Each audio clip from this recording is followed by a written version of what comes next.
Good morning, Commissioners. Good morning, Californians. I want to welcome you to the Advisory Commission on Special Education, and I would like to officially call our meeting to order.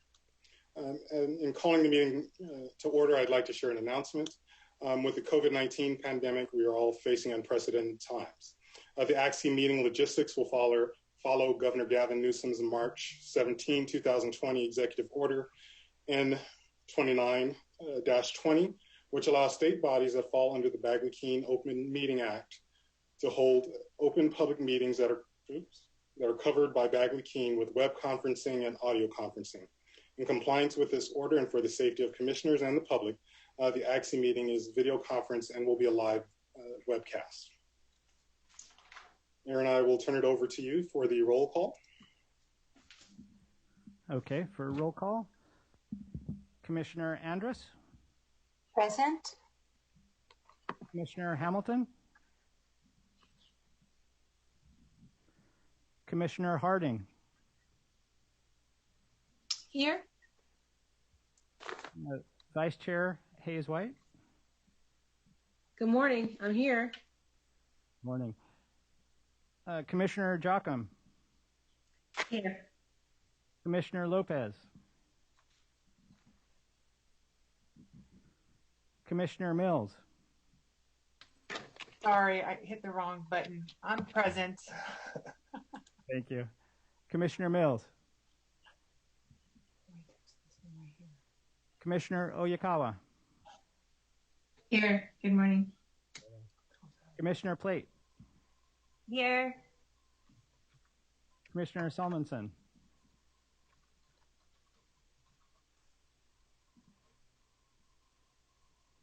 Commissioner Topalian. Here. Chair Toston. Present.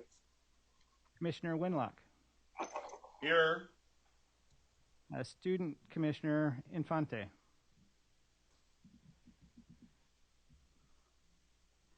And that is the roll. And Aaron, do we have a quorum? We do have a quorum. All right. I will take the liberty of leading us in the Pledge of Allegiance because I did not arrange for another commissioner to do that previously and don't want to surprise anyone. So I would ask everyone to orient to your closest flag or flag in your heart or soul will suffice. Please join with me. I pledge allegiance to the flag of the United States of America and to the republic for which it stands, one nation, under God, indivisible, with liberty and justice for all. I'm always afraid that I'm going to skip over one of the phrases, even though I know it by heart, but not having the rest of the commissioners and public saying it with you, it's a little isolating. Communications and announcements. No significant communications this morning or announcements, other than we have a very full agenda and we want to make sure that we allow time for the presentations and discussions to honor those conversations. So the general announcement will be, we want to certainly hear from everyone today, but ideally I would encourage commissioners to let's try and keep our discussions concise so that we leave room for public comment as well as time for presenters with our very full agenda. Aaron or Vice Chair Hayes White, any additional announcements that I may have overlooked? None that I know of. No additional. All right, thank you. Vice Chair Hayes White, will you please review the agenda for us? Absolutely. Good morning. We have a robust agenda today, so please bear with me as I review each agenda item. Item number 1, State Performance Plan, Annual Performance Plan. The Special Education Division will provide an update on the State Performance Plan and the Annual Performance Report. Item number 2, an update on the California System of Support. An update will be provided on the activities of the California System of Support. Item number 3, inclusive practices in distant learning. Presenters will highlight inclusive practices during the pandemic, as well as opportunities to address long-term barriers to inclusion. We will have a lunch break from 12:30 p.m. to 1 o'clock p.m. Item number 4, State Literacy Plan. The Educator Excellence and Equity Division will review the proposed state literacy plan that is to be presented to the State Board of Education in November. Item number 5, State Special Schools. The State Special Schools will update the Commission on how they are approaching instruction due to COVID-19. We will have a break from 2:30 p.m. to 2:45 p.m. Then we will proceed into item number 6, Commissioner updates and liaison reports. Item number 7, California Special Education Funding Report. Presenters from West Ed will review information and findings released from the California Special Education Funding System Report. Item number 8, State Special Education Director's Report. Our director will provide an update on activities of the division. Item 9, Commissioner recognition. The Commission will recognize the work of the previous chair, Summer Harding. Item number 10, agenda building for ACSE meetings. Item 11, general public comments, and we will adjourn our meeting at 4:30 p.m. Fellow commissioners, if you would like to make a comment after an item, please raise your hand in the chat and I will call on you in the order received. To our viewers, public comment is highly encouraged. Public comment may be made after each item via email and/or telephone. Public comment will be limited to 1 minute. Aaron will explain the logistics of public comment. Aaron? Thank you, Vice Chair Hayes-White. Public comment can be provided by dialing in the number on the screen, 712-432-0075. The participant will have to enter the access code, which is 651905. And then they will need to press 6 and 1 to be placed in the comment queue. They can call into the queue at any time during an item, and then they will be queued until the public comment portion.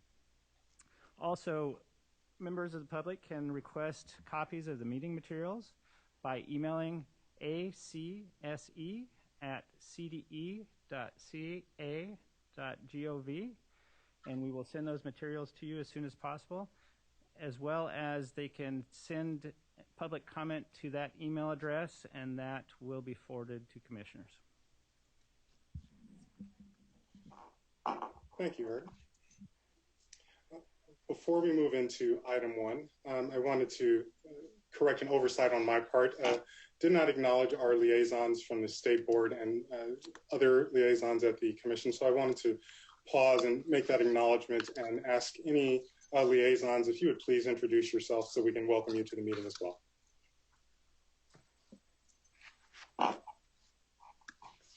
I can start. I'm Eileen Strauss. I'm a Vice President of the State Board, and I'm here as a liaison to ACSE and delighted to be with you.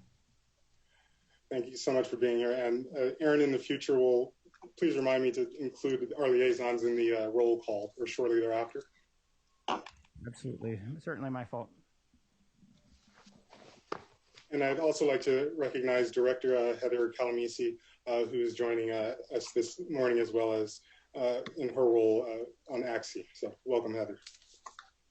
Thank you, David. Good morning.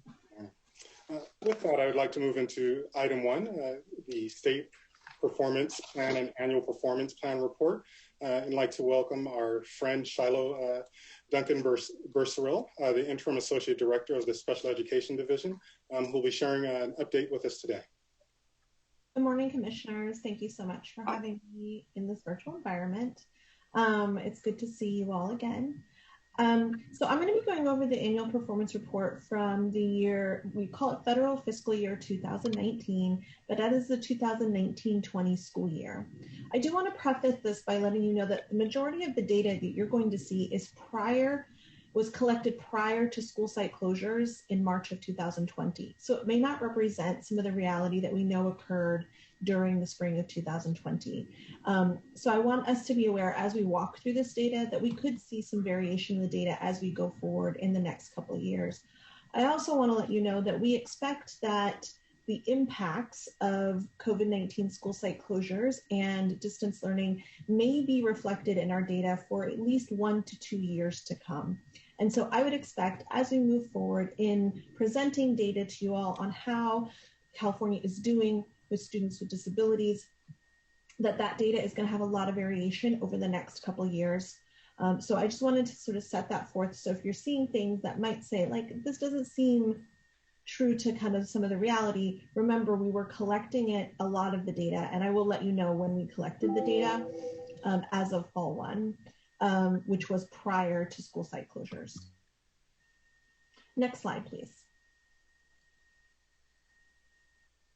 So during the 2019 school year, there were 804,000 students with disabilities ages 0 through 22. Remember that we serve children in both the Part C program and LEAs, about 5,000 0 to 2-year-olds in Part C programs, and then the rest of the students are served 3 through 22 in K-12 institutions and preschools. And so we have 752,931 are K-12 students, and they represent about 12.2% of the California student population. Remember, this data, again, is based on fall 1, which was October of 2019. Next slide, please. I always like to show this slide because I think it's an important sort of barometer of how things have gone over the last 10 years. So as you can see, we have increased the percent of students with disabilities as part of the general population from 9.9% 10 years ago to now 12.2%. And we have grown every year between 10 and 15,000 students annually for the number of students with disabilities. So as we're seeing, and this is, if you kind of look at the population of all children in K-12 institutions in California, you'll notice that they are pretty stagnant. The population has not grown at the rate you would see students with disabilities. So there are sort of an increase in the identification of children with disabilities, while the student population is staying relatively the same. Next slide, please. So the other thing I like to show is the students with disabilities by disabilities for this year. Our most common identification category is going to be students with specific learning disabilities, followed by students with speech and language impairments and students with autism. And so these are the 13 categories of disabilities that we calculate as part of IDEA. Next slide, please. So a few years ago, I started showing a chart often known as the Pac-Man charts. And this is sort of a representation of this Pac-Man chart. I'm going to show over 3 slides because we want to ensure that all of our information and data, including our charts, are accessible. In order to do that, we are showing it over 3 slides. So as you see here, now remember I said 12.2% of our general education population are students with disabilities. Now, as you can see here, students who are socioeconomically disadvantaged with IEPs are also are around 13%, so a little bit higher than what we would have in the general population. Next slide, please. If you look at students who are in foster youth, you'll also notice foster youth with individualized IEP, individualized education programs make up about 27%. So more than double the percentage of students that we would see in the general population for all students. Next slide, please. And then our English language learners with IEPs make up about 17%. So again, about 5% greater than what we would see in the general population of students. So what's important to remember in these 3 slides is that the students in our LCFF student groups the students with disabilities make up a larger percentage than they would of all students. And I think that's really important as we're talking about these different types of categories. Next slide, please. Also, 70% of our students with disabilities are in one or more of the LCFF student groups for 2019. So when we're talking about students in LCFF, when we're talking about students who are part of the local control accountability plans, the LCAPs, which I know is kind of a different situation this year, we are actually also talking about students with disabilities because so many of them make up one or more of those student groups. So it's important to, and if you've been around a while, which many of you have, all the familiar faces I see, you'll know that this has actually stayed pretty consistent over time. Next slide, please. So let's talk a little bit about the annual performance report. This is a report that is required by the U.S. Department of Education and its department, the division, the Office of Special Education Programs. It is a required submission to the U.S. Department of Education, and it is a required element to ensure we receive our $1.2 billion in federal funds every year, 98% of which flow directly to LEAs to support students with disabilities. The State Board of Education must approve it, and we always bring it here to the Advisory Commission to get feedback and input, as well as a vote to determine if you all will support us moving it forward to the board. It consists of 17 indicators. Indicators are either compliance or performance, or both in the case of one. Targets for compliance indicators are either 0 or 100%, and we cannot set those targets or change them. Targets for performance indicators are typically set in collaboration with our stakeholder groups. The last time we set targets was in 2013, although we are starting to go through a process of rebenching targets because the new round of APR targets will start next year. And so the next time we bring the annual performance report to you all, it will also include the new set of targets. So you'll be able to see the next 6-year sets of targets that will be part of the annual performance report. I will tell you that the U.S. Department of Education has provided us guidance around the submission of the annual performance report for this year, and that they are not changing any of the requirements to submit. So we still must submit the APR, we still must submit it timely. What they are asking states to do is on each indicator where states feel like the data is impacted, that we provide an explanation of what the impact is and why. So no changes there in the submission of the annual performance report. Next slide, please. So if you've been around a while, you remember we used to have this data collection process called CASEMIS, the California Special Education Management Information System. I was very excited to tell you all last year that it has now retired. And so it now is on a beach in the Bahamas enjoying retirement after 40 years of public service. And we have transitioned all of the data reporting to the California Longitudinal Pupil Achievement Data System, CalPADS. And that system is really the system that has all the data for children in California public schools, including now students with IEPs. So it's actually very exciting. It was a 5-year process to get that data brought into this system, and it's going to make the data much more rigorous, much more clean. It has been a little bit of a transition for many of you who are working in that area. You might have felt that transition a little bit bumpy this last year. But I think once we sort of get through the initial implementation, that we're going to find that our data is going to be so much more valid and reliable. So right now, the majority of the data you're going to see is coming from the CalPAD system. But in addition to that, we also have data that we receive from the Office of Administrative Hearings, as well as we would typically receive data from the CASP testing system, although this year that is not the case. And I'll talk a little bit more about that. Next slide, please. So this year we're reporting on 2019-20. However, there are 3 indicators that are lag year, which means they are going to be reporting on 2018-19. That is being really important because next year when we bring data to you, we're going to still see the impacts of COVID-19 school site closures because we will still be reporting on 2019-20. So it's important that you all understand that. I'll try and walk through that when we identify indicators that are seeing some sort of impact based on that data, or if we're not seeing an impact, why. Next slide, please. So I'm going to split this into two elements, and I am not going to force us to listen to me drone on about all 17 indicators, I promise. That's always been my promise to both you and the State Board of Education. What I will do is I will highlight some of the indicators that are that we have data for. Some indicators we don't yet have data for, and I will point that out to you. Some of the data we do have data for, and then highlight a few of the indicators that I think are really important. So next slide, please. So we're going to talk about the compliance indicators. Unfortunately, we're still collecting a lot of the compliance level data, because what we look at is all the districts who are out of compliance for 2019-20. We collect that data because it's all students that were part of the special education system and the K-12 institutions throughout the entire year.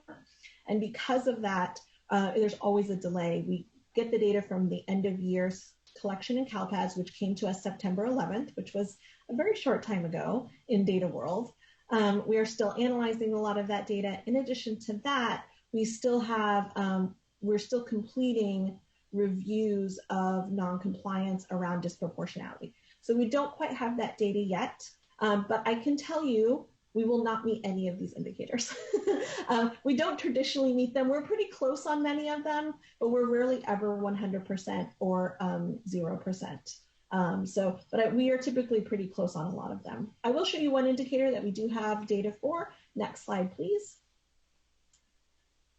And that is indicator 13. These are students who are ages 16 and above who have an IEP, and that includes all 8 transition elements required in IDEA for a transition plan into employment or education. And so what we'll see is this, in 2018, 99% of students had all 8 indicators. In 2019, we had 96, so a drop of about 3%, which is not what we would want to see. My guess is many, we know that for a fact that many IEPs were slightly delayed around providing them timely. And so we probably had students who were due to have transition plans who had not held their IEPs yet.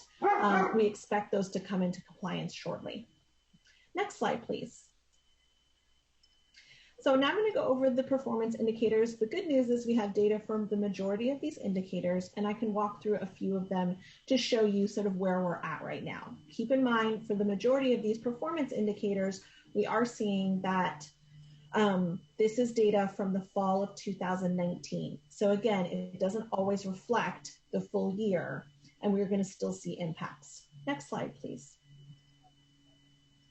So there's 2 slides here that are going to show we have a lot of performance indicators: graduation, dropout, assessments, suspension, expulsion, least restrictive environment, both preschool and school age. Next slide, please. Our preschool assessment indicators, our parent involvement, and our post-school outcomes, as well as our resolution sessions and mediation.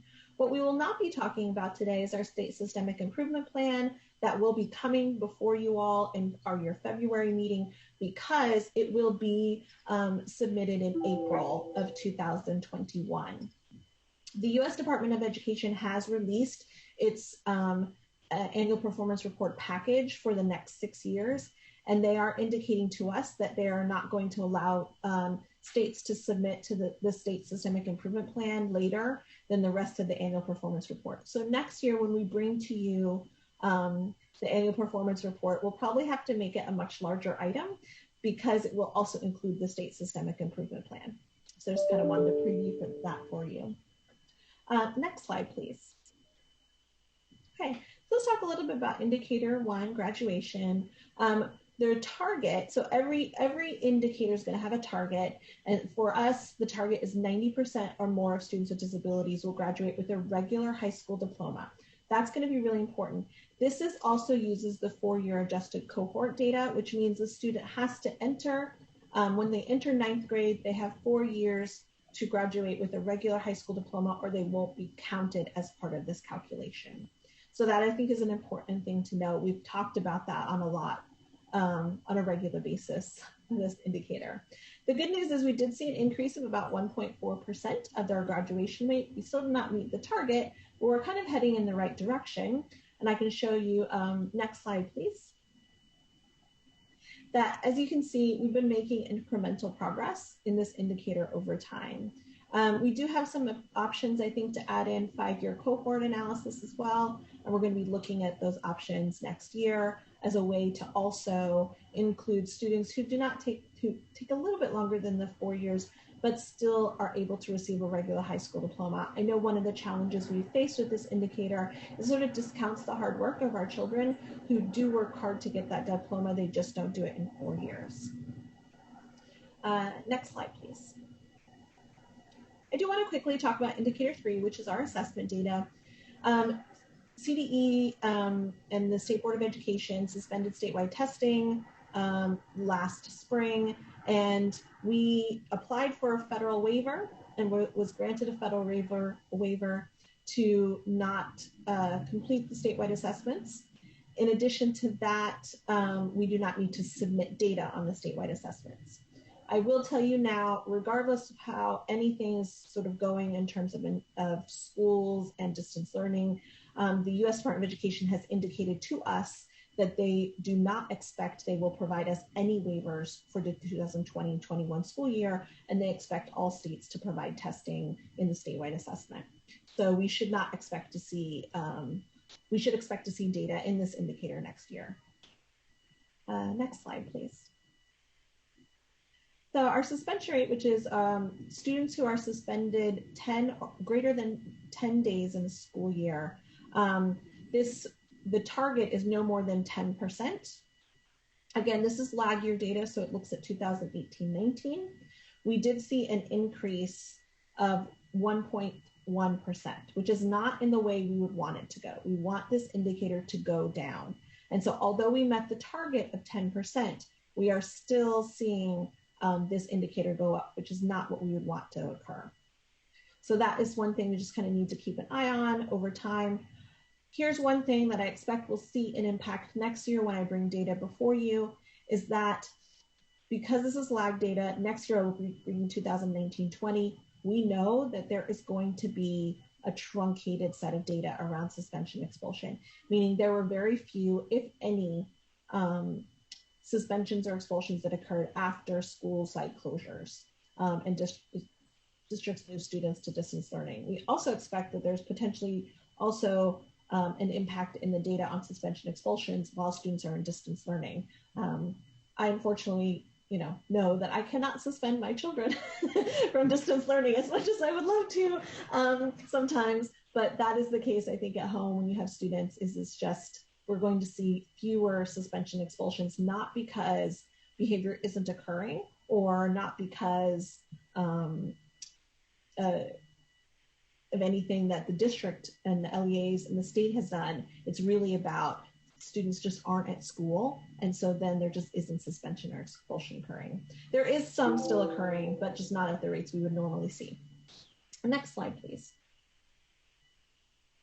So I do want to spend a little bit of time talking about indicator 5, which is the least restrictive environment, and indicator 6, which is the preschool least restrictive environment. Last year, the U.S. Department of Education requested that all states move their 5-year-old kindergarteners into this calculation for school age. In previous years, a 5-year-old kindergartner used to be part of the preschool calculation. So even though they were in a normal school age setting, they were part of this preschool LRE calculation. What's happened now is if they're 5-year-olds and attending kindergarten, they're now part of this school age calculation. And so what we've seen, and we have seen an increase, and I would expect we would still see an impacted increase over time, is students who are in, you'll see an increase in the number of students who are either in 5A, which is students who are in a regular class greater than 80% of the day, or students who are in a regular class less than 40% of the day, because we're adding about 30,000 5-year-old kindergartners into this calculation. It's not going to be as great of an impact as we will see in indicator 6, because we're talking a lot more students. And so while 30,000 is a lot, it is not as big as an impact as you see it when there is only in the preschool calculation. So we did meet the targets for all of these indicators. So that's actually really exciting. And we are been trending in the right direction, meaning we have more students in a regular education setting. We are seeing fewer students in a more secluded setting. And then although we saw an increase, it was a very small increase in the number of students who are in separate settings. So I think it's good. One thing we've talked about many, many times is that although we as a state are trending in the right direction, it is a very slow trend, meaning we are making very, very small incremental progresses on least restrictive environment, which I believe is probably one of the areas that we in the state want to work on to increase. One thing I do remind folks is that every % of increase that we see in 5A is representative of 7,000 students changing their placement to a less restrictive environment. So that's a lot of students. And so to get at 1.5% almost, we're looking at almost 10,000 students who have now been in more inclusive settings. So I think it's something to be proud of. I think it's good, but obviously it is an incremental progress. Next slide, please. So that change to indicator 6 in the preschool environment, this is where we're seeing the biggest impact of changing those 5-year-old kindergartners. As you'll see here, we saw a decrease of students who were in a regular preschool program by almost 9%. That is a direct impact of removing that 30,000 students from who are in kindergarten into the school age. And so we will probably want to look at this over time to see how it sort of regulates out. I expect this drop to be only this year, and then we see it sort of even out. But it's something we should consider over time, is that now that we have, and students who are typically in kindergarten were put into the regular preschool setting category. And so now that they're not part of that, then, sorry, my dog, she's very loud. They've now moved towards, they're now creating a decrease in the number of students. In addition to that, we have children who there's fewer students in the denominator. So more students who are in separate preschool settings are now calculated higher. So that's why we're seeing an increase in the percent in 6B. These are the wrong direction by where we would want to go, just so you know. So we'd want to see more students in a regular preschool setting and fewer students in a separate preschool setting. But I would encourage us to look at this over a couple of years as it sort of evens out from removing those 5-year-old kindergartners. So that's just kind of wanted to set that forth for you all. Next slide, please. I keep trying to advance the slides. So those are all the indicators I'm going to go over, but I'm happy to talk about any individual indicators. The next step is that we're going to be presenting this APR to the State Board of Education during the January 2021 meeting. And then pending SBE approval, we will submit it to the U.S. Department of Education on February 1st. That is a hard deadline. They are not providing us any flexibility on that this year, so we must provide it. So that is all I had, but I wanted to take Commissioner questions on this element. Thank you, Shiloh. I guess the first question I'd like to open up with, so the dog, and it sounds like a toucan. What other mammals and birds do you have in your vicinity? So I'm upstairs, like me and my husband cannot work in the same office because we want to stay married for a long time. So I'm upstairs, like in our spare bedroom. And so obviously it gets warm up here. So I have to open the windows. So I've got all the birds, and then the dog goes outside, and she's a large Doberman, and she sees a squirrel, and it's like all over. So I apologize for the nature sounds of life. No apologies necessary. Thank you for sharing your experience with us. I guess one question that I would ask, when you touched on the potential change to the LRE metric or standard, what's the timeline for the change in terms of that percentage? I remember our conversation, I believe it was last year. So an update would be great. Yeah, so in terms of LRE, we are going to see that change this year. So it's evidenced in the data we provided. How it will even out, I think we'll see it in a couple years. We did not expect to see a lot of students changing their LRE currently in terms of reactions to distance learning. We may see some changes. That's why I say we should probably kind of see how the data, I wouldn't be reactionary on the data we're seeing right now, because I would expect it would even out as we sort of get the impacts of COVID-19, distance learning, and we have students return to sort of more normative settings. So we'll probably see it a little bit strange next year, but hopefully the year after it'll sort of even out. But that change for 5-year-old kindergartners is happening now, this year. And so I'd like to open it up to other commissioners and remind you, if you'd like have a question or would like to make a comment, please use the hand raising feature, and Vice Chair Hayes White will facilitate the question and answers.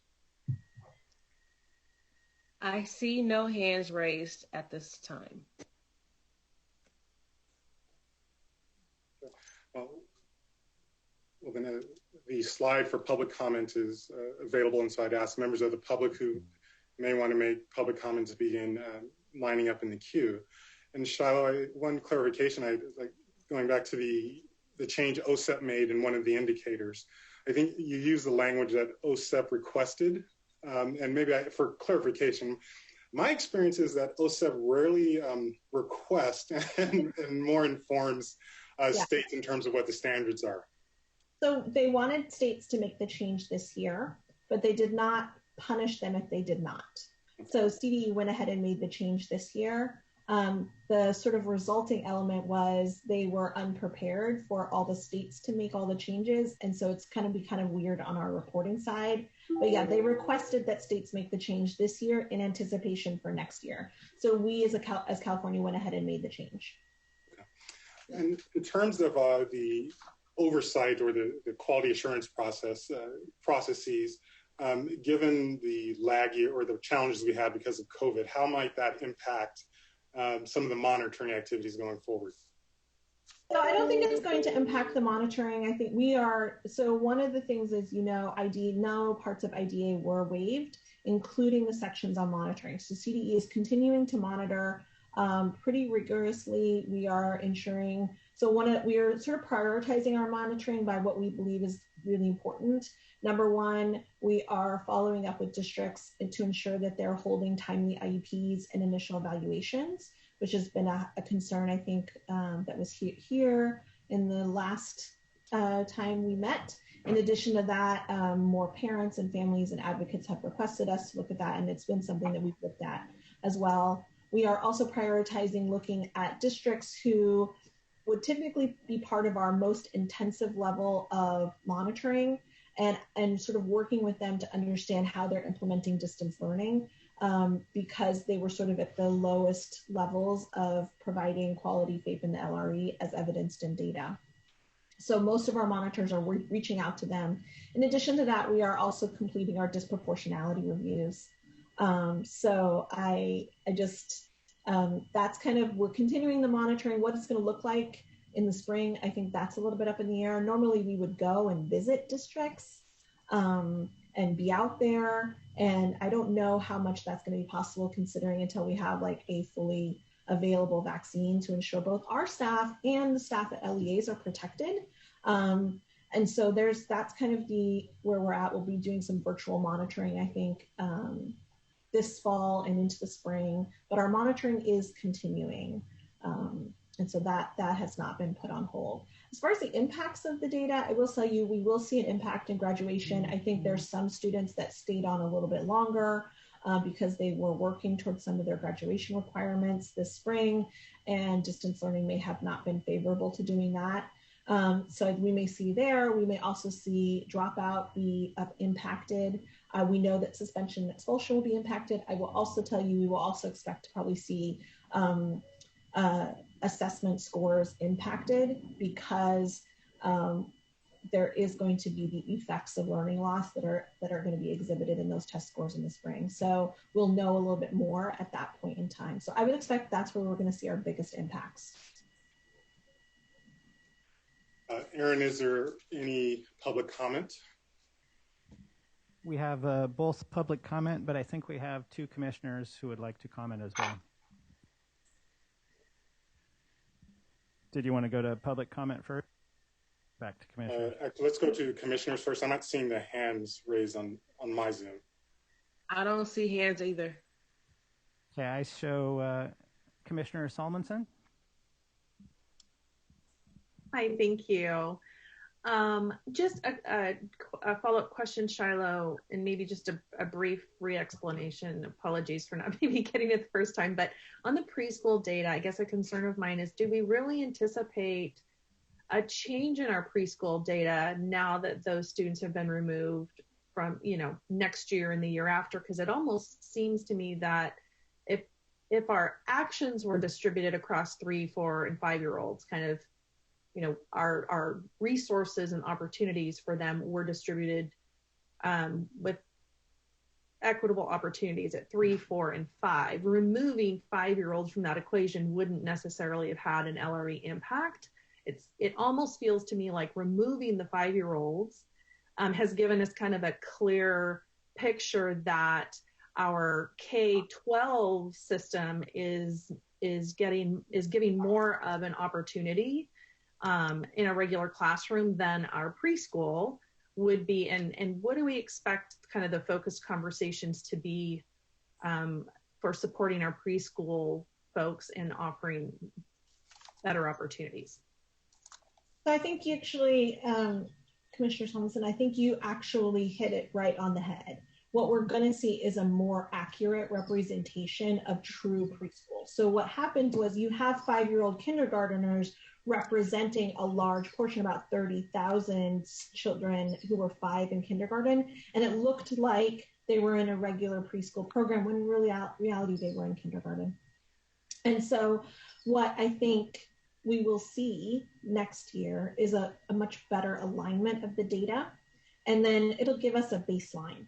And so when we're talking about that is going to tell us exactly where we're at with children who are in 3, 4, and 5 in preschool. What that I think will help us at the state level and help us sort of discuss with you all is, how do we really want to address that at a state level? Where do we think the impacts and needs are? Because it gives us a much more true picture going forward. We do know that our current administration in the state is very focused on preschool, and so we do want to have the best data we can to tell that story. Thank you. Mm-hmm. Okay, I see a hand raised for Commissioner Talapian. Hi, so thank you again, Shiloh. And I just wanted to comment that the CDE has also reached out to California Association of School Psychologists for the assessment process for in-person assessments of what are some of the guidelines, because it has been very difficult at this time to do these in-person assessments, and the validity and of course reliability, because wearing masks or the procedures that have to be in place. So so that's something that's in the works, but also just to be able to have something fluid where we could also do things that are during distance learning. We could do interviews and just make sure that, staff and students and parents and everybody else is safe. So I just want to put that out there, that CD has been working also with CAST. So thank you.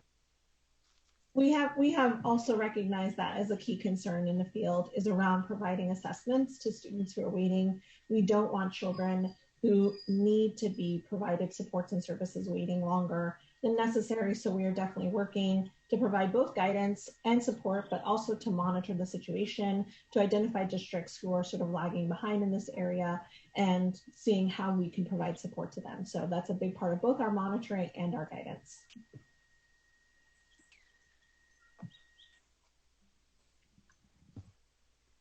Aaron, if we could transition to public, or are there additional commissioners? That is it. No additional comments. And we do have multiple public comments. I would like to remind people calling in for public comment to press *6 and then 1 to make sure that you are placed in the queue. First public commenter, go ahead and start your comment.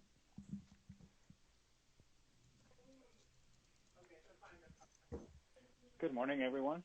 My name is Neri Castillo McIntyre. I live with my children in Albany, part of the Albany Unified School District in the North Region, SELPA of Alameda County. Thank you for the presentation. I have a question, a few questions. One is the qualitative data in regards to these restrictive environments. If it's not enough to just say that we have students enrolled in the general education classroom, but also to see what the kind of supports they have to meaningfully access their education. The second one, could you clarify what it means to have parent participation and who provides the data? I assume it's the districts. And finally, in relation to one of the questions that one of the commissioners asked, which districts do you monitor for a performance? And again, who provides the data about their performance? Thank you very much.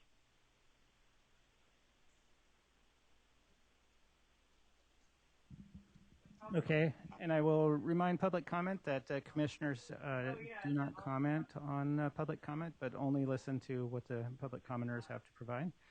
We will move on to the next public comment. Go ahead, next caller. Hello, my name is Rebecca Acord. I'm representing CTA, and CTA would like to compliment Shiloh on her presentation. And our question is, we would like to know where the public can get access to this presentation. Thank you very much.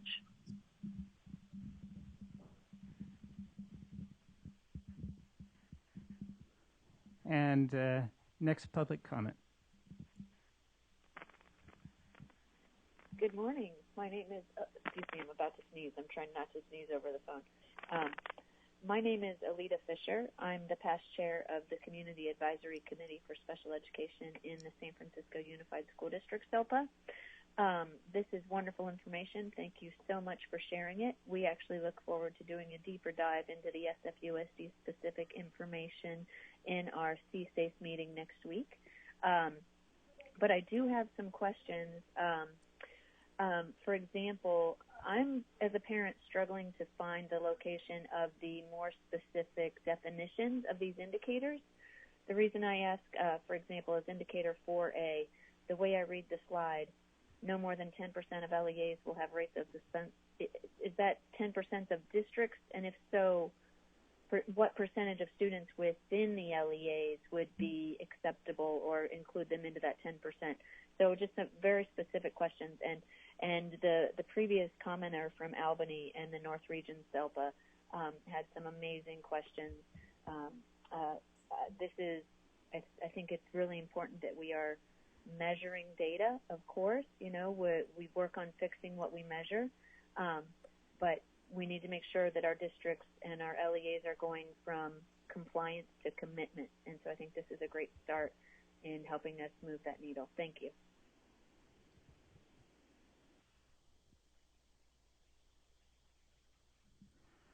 Thank you. And that is the last public comment, Chair Tostin. Thank you very much. Shiloh, as always, I want to thank you and the team for the great work that you're doing. And I'd be remiss if I didn't emphasize again that many times you are just the messenger in terms of translating the requirements from OSEP and ultimately what's good for our students. And so we thank you for the role that you and the team are playing in the state, and look forward to continuing the conversation with you.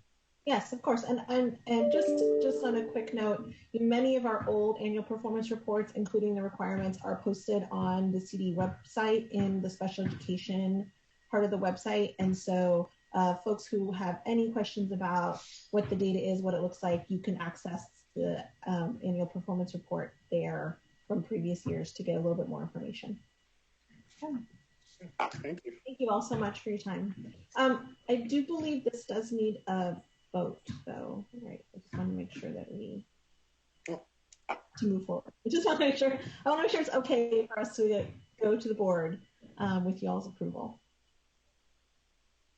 Yes. So, Erin, can you walk me through this, because I don't have it listed as an action item in my notes? But we certainly, can we revise that? Unfortunately, I apologize, it was not listed as an action item, and per Bagley-Keene, we would not be able to do an action without making it an action item. Likely an oversight on my part. This is the first time we're doing it this way, but we'll just take the public comments that we received and from the commissioners, and we'll move forward. And then when it comes up before the board, you know, if the commissioners would like to send a letter of support in some ways, they can do that as well. Thank you all so much. Thank you. So we will discuss how we follow up with you, Shiloh, and I'll be in contact around the best approach, whether it's the letter or if the public comments are sufficient. So before we move on to item 2, I'd like to take a moment and just acknowledge Commissioner Kimberly Salmonson, who joined us shortly after the roll call, and also Honorable Assembly Member Jim Frazier, who is the liaison from the Assembly. Welcome to you both, and thank you for joining us this morning. Thank you. So moving into item 2, I'm very happy to have a number of our friends and colleagues representing CCEE and a number of other SELPAs and entities, specifically Dr. Carla Estrada, the Deputy Executive Director with CCEE, and Ann England, with the Captain Project, Jill King, the UDL and Open Access Project, Deborah Montoya, EL and Students with Disabilities focus area, and Patricia Shetter with Autism, EP Evidence-Based Practices with the UC Davis program. Welcome to you all. Thank you so much for joining us. I'll turn the microphone over to you. Good morning, commissioners, and thank you so much for having us. My hope is that you all are well, and so are your families. Thank you again for having us here today to be able to update you on the California System of Support. And in particular, we were invited to share some of the resources and support that the System of Support has been focused on overall during this pandemic and complex times, and also to be able to give you an update on specifically areas for students with disabilities and how different members of the System of Support, particularly the SELPA leads, very excited to be able to have them here with us today, to be able to share some of those resources and provide that to the commissioners, but also to the public, so folks also know what else is available to them. Next slide, please, Erin.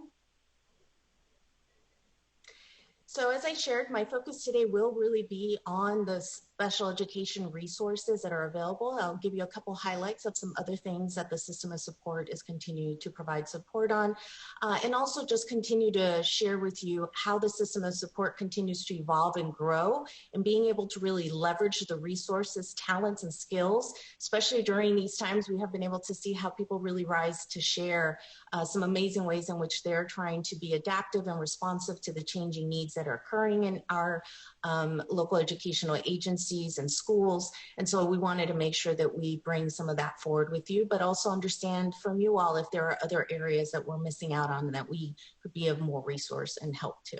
Next slide, please. So as a reminder, the presentation, when we think about the System of Support, there are multiple state agencies as well as other leads that have been identified due to some high leverage skills and practices that they have throughout the state of California. As a reminder, the California System of Support was created to be able to leverage all these talents and skills within California to be a resource to our local educational agencies. And grant funding provided by CDE and others have been something that has really ensured that those kinds of talents and skills, especially in areas that our California School Dashboard has shown to be of most critical need, have been identified. And so I just want to remind folks of who our geographic leads are throughout the state of California, as well as some of our other leads that have been a resource to many, from our equity leads to our Title III leads, our MTSS SUM and lead agency, early math initiative, as well as our community engagement initiative. Next slide, please. So as an update on the geographic leads, there have been some resources that many have been putting out in response to the pandemic and being able to respond to from things as English learner needs to social emotional needs. You'll see that the system of support has also been really leveraging each other's skills and talents to be able to highlight best practices and being able to be responsive. And so we have things like our Educator Workforce Investment Grant, our English on a Roadmap folks who've been able to put out webinars and resources on how to meet the needs of English learners during distance learning. And so if for the public to know that there's these presentations do have hyperlinks, so that way you can see when the next trainings or many of our folks have actually recorded these sessions and made them available to anyone to be able to access at any time. Also want to highlight the California Department of Ed's Tuesdays at 2s, where they focus on a variety of different topics, including the needs of students with disabilities, as well as others. So highlighting that as a resource, and again, hyperlinking to their schedules. And then also our School Leaders Guide to Creating Healing Dialogue, I think especially now with around social emotional needs. I just wanted to highlight one more resource that San Diego County has designed and made available to other members within the system of support on how to engage adults and students in healing and dialogue during these times. Next slide, please. Of course, as I shared, if there are more specific details on some of the resources that Geographic Leads are providing, happy to be able to share those and get those to you if you would like. But today, I'd like to spend most of the time focusing on what our SELPA leads have been doing in response to being a resource and a support to fellow SELPAs. And so our special education resource leads, as a reminder, really work to support our SELPAs, but also leverage a lot of the great work that is happening there and being able to identify those bright spots that we can share with others. So that way we can also, as a system of support, learn as well as be able to connect our LEAs with these resources. So as a reminder, our SELPA leads consist of system improvement leads, which are represented by El Dorado SELPA, Riverside County SELPA, and West San Gabriel Valley SELPA, very much focused on data quality, continuous improvement. We also have our SELPA content leads, and especially as Shiloh was sharing a lot of the data today, you'll see how our content leads can really serve as a resource as we're beginning to address some of those areas that our data is showing that we need to continue to grow. And I think as one of the folks that commented on moving from compliance to commitment. And so I think that's one I will be taking with me myself. And so our SELPA content leads consist of Imperial County SELPAs for ELL students with disabilities, who is here with us today. We have Marin County SELPA, who's also here with us today, who has been focused on evidence-based practices, in particular for kids with autism. And then we also have Placer County SELPA, focusing on universal design for learning. And then also our SELPA County SELPA, which is focused on areas of disproportionality and equity. And so with that, I'm going to hand this over, if you wouldn't mind, Erin, to the next slide. I'd like to hand this over to Ann England and Patty Shetter, who are here to talk more about what they've been doing during the pandemic to be a resource in doing school closures and distance learning transitions, how they've been a resource to other SELPAs as well as LEAs. Thank you so much. Ann? Thank you, Dr. Estrada, and thank you so much to the Commission for inviting us here to provide an update for you today. My name is Patty Shetter. I'm with the UC Davis Mind Institute, and I'll be co-presenting today with Ann England from the Marin County SELPA. Ann and I co-coordinate the California Autism Professional Training and Information Network, and Ann is the project coordinator for our SELPA content lead work.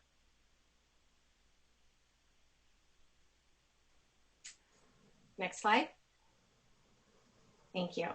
As I'm sure you're all very aware, there have been steady and ongoing increases in the number of students with autism in California. Presently, there are over 132,000 students who are being served through special education under that qualifying disability, making it the third largest of the qualifying disabilities, making up a little over 16% of our special education population. Next slide. Captain was actually formed in 2013 to be able to address the needs of this growing population. We are a multi-agency network developed to support the understanding and use of evidence-based practices for individuals with autism across California, and have representation from our regional centers, our SELPAs, and our state and federally funded family support agencies.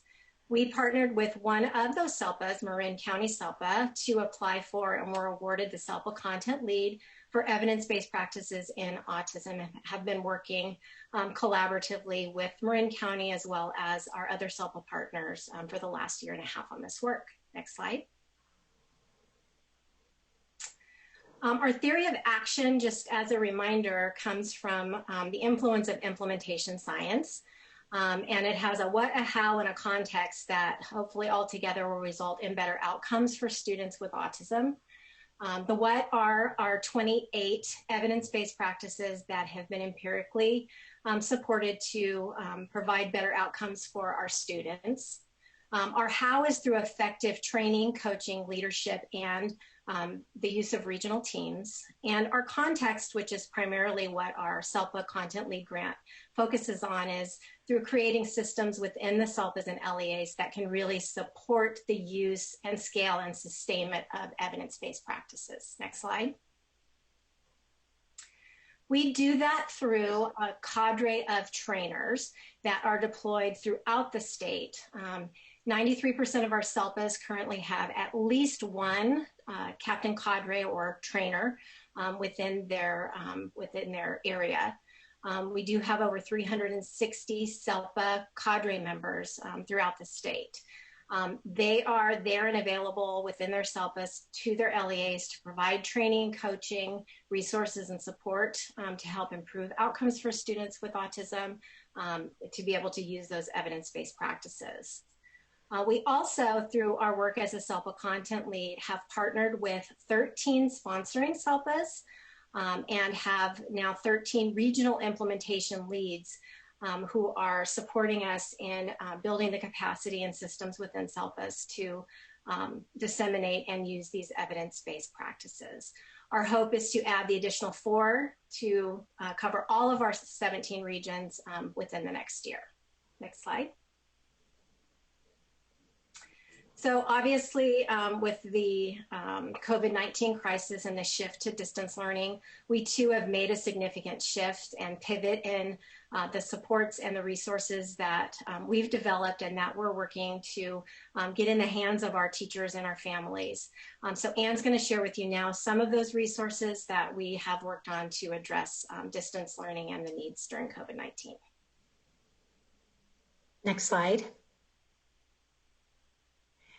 Good morning, and thank you for having us. We are thrilled to be back. Patty and I presented about CAPTAIN, the California Autism Professional Training and Information Network, a few years ago, and so we're honored to come back and tell you what we've been up to. We are thrilled to have been funded by the SELPA Content Lead grant so that we can scale up all of our work. And as Patty said, once school closures happened due to the pandemic, we did pivot from our efforts in regard to the SELPA Content Lead grant. We kept going on with that work. But what we were hearing from the educators and families and service providers is they were overwhelmed and inundated with all of our efforts to say, here's some stuff to help you during distance learning. And so what we chose to do was to actually curate some Padlets that were specifically designed to be lean and highly focused on this is what you need. If you look in the third column, there's a little black square, but if you were to click on that particular item, it's a document that says what to do and where to start.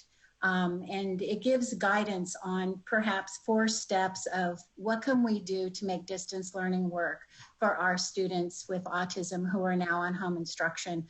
And that's 132,000 students, as Patty mentioned earlier.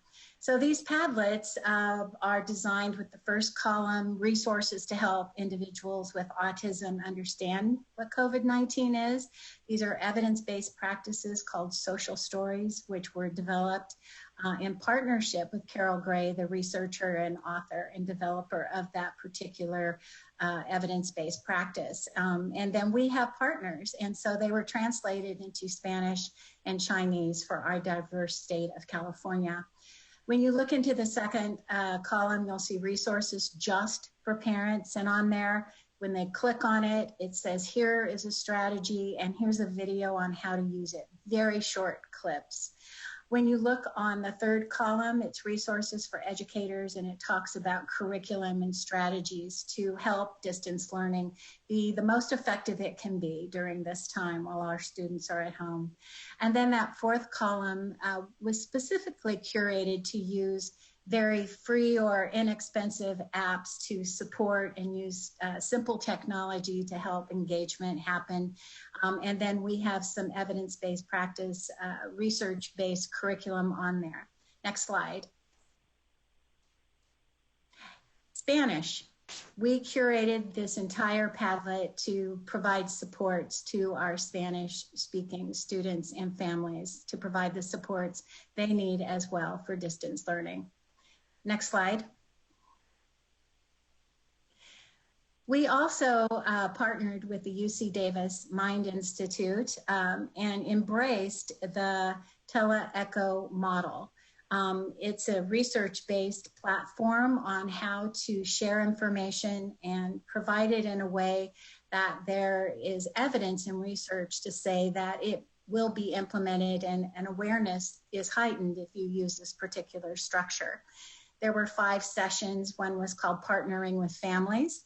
The other was visual support, strategies and new learning routines, coping at home, and supporting positive behaviors.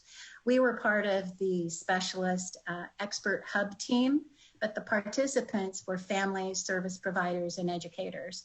So we provided these didactic expert talks, and there was also a section about a case study. And so the participants came with a case study. You can imagine the topics. I have a student on home instruction who, and they presented their case study. The expert team provided supports and recommendations, as does the participants who are actually their colleagues living the same thing. And so it's a very rich concept of which research supports. These are all also recorded and available to be looked at. Next slide. We also partnered with CCEE and basically provided a webinar on how educators can support students with autism. And again, this is posted on the CCE website. There were 54 live in attendance, but the posted webinar views total 230. And so we're trying to use every avenue we can during this time to help others really understand how you can support our students and families affected by autism in California. Next slide. We also were invited to present and develop an article about the importance of schedules and routines for all students with disabilities who are on distance learning and on home instruction.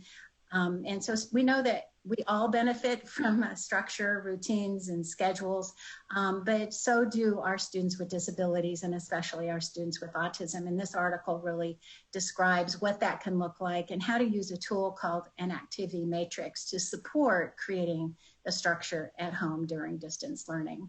Next slide.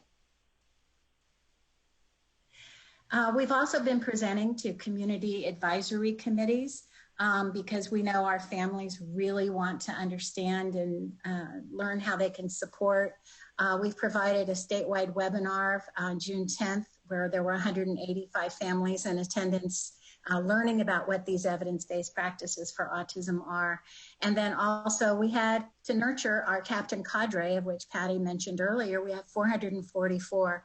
And so we wanted to learn from them what innovations they came up with to really help and support educators, service providers, families, and students on distance instruction. At the top, you'll see some examples of how creative all of our cadre are in making distance learning work. I actually have a few of these that she sent to us.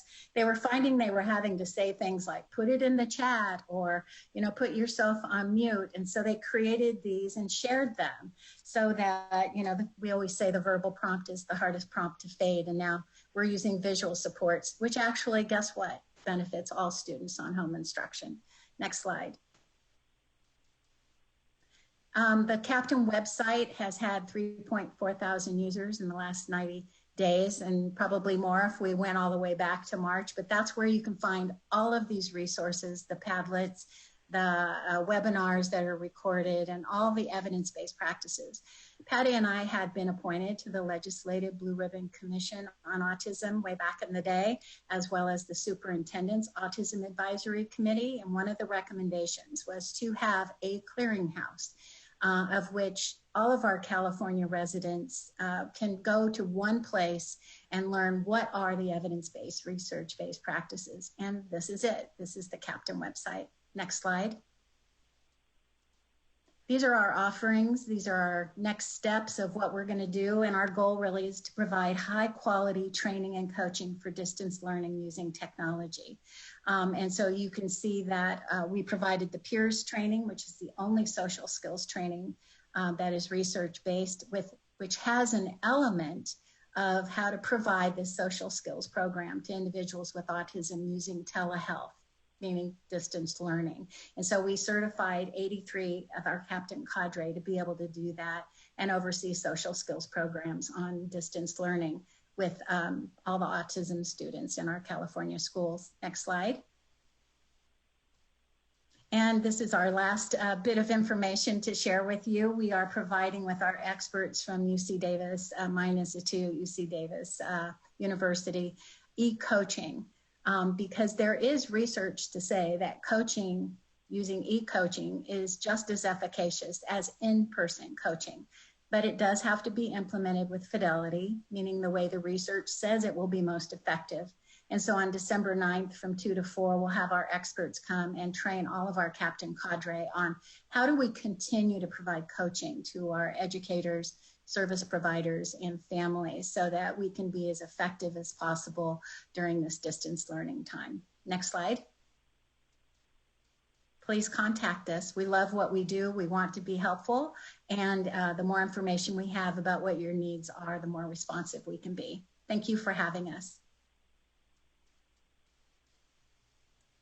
Next slide, please. Thank you, Anne. Thank you, Patty. And now I'd like to introduce Deborah Montoya, who will be sharing with you some of the work that the SELPA leads for supporting English learners with disabilities have been engaged in during COVID-19 school closures.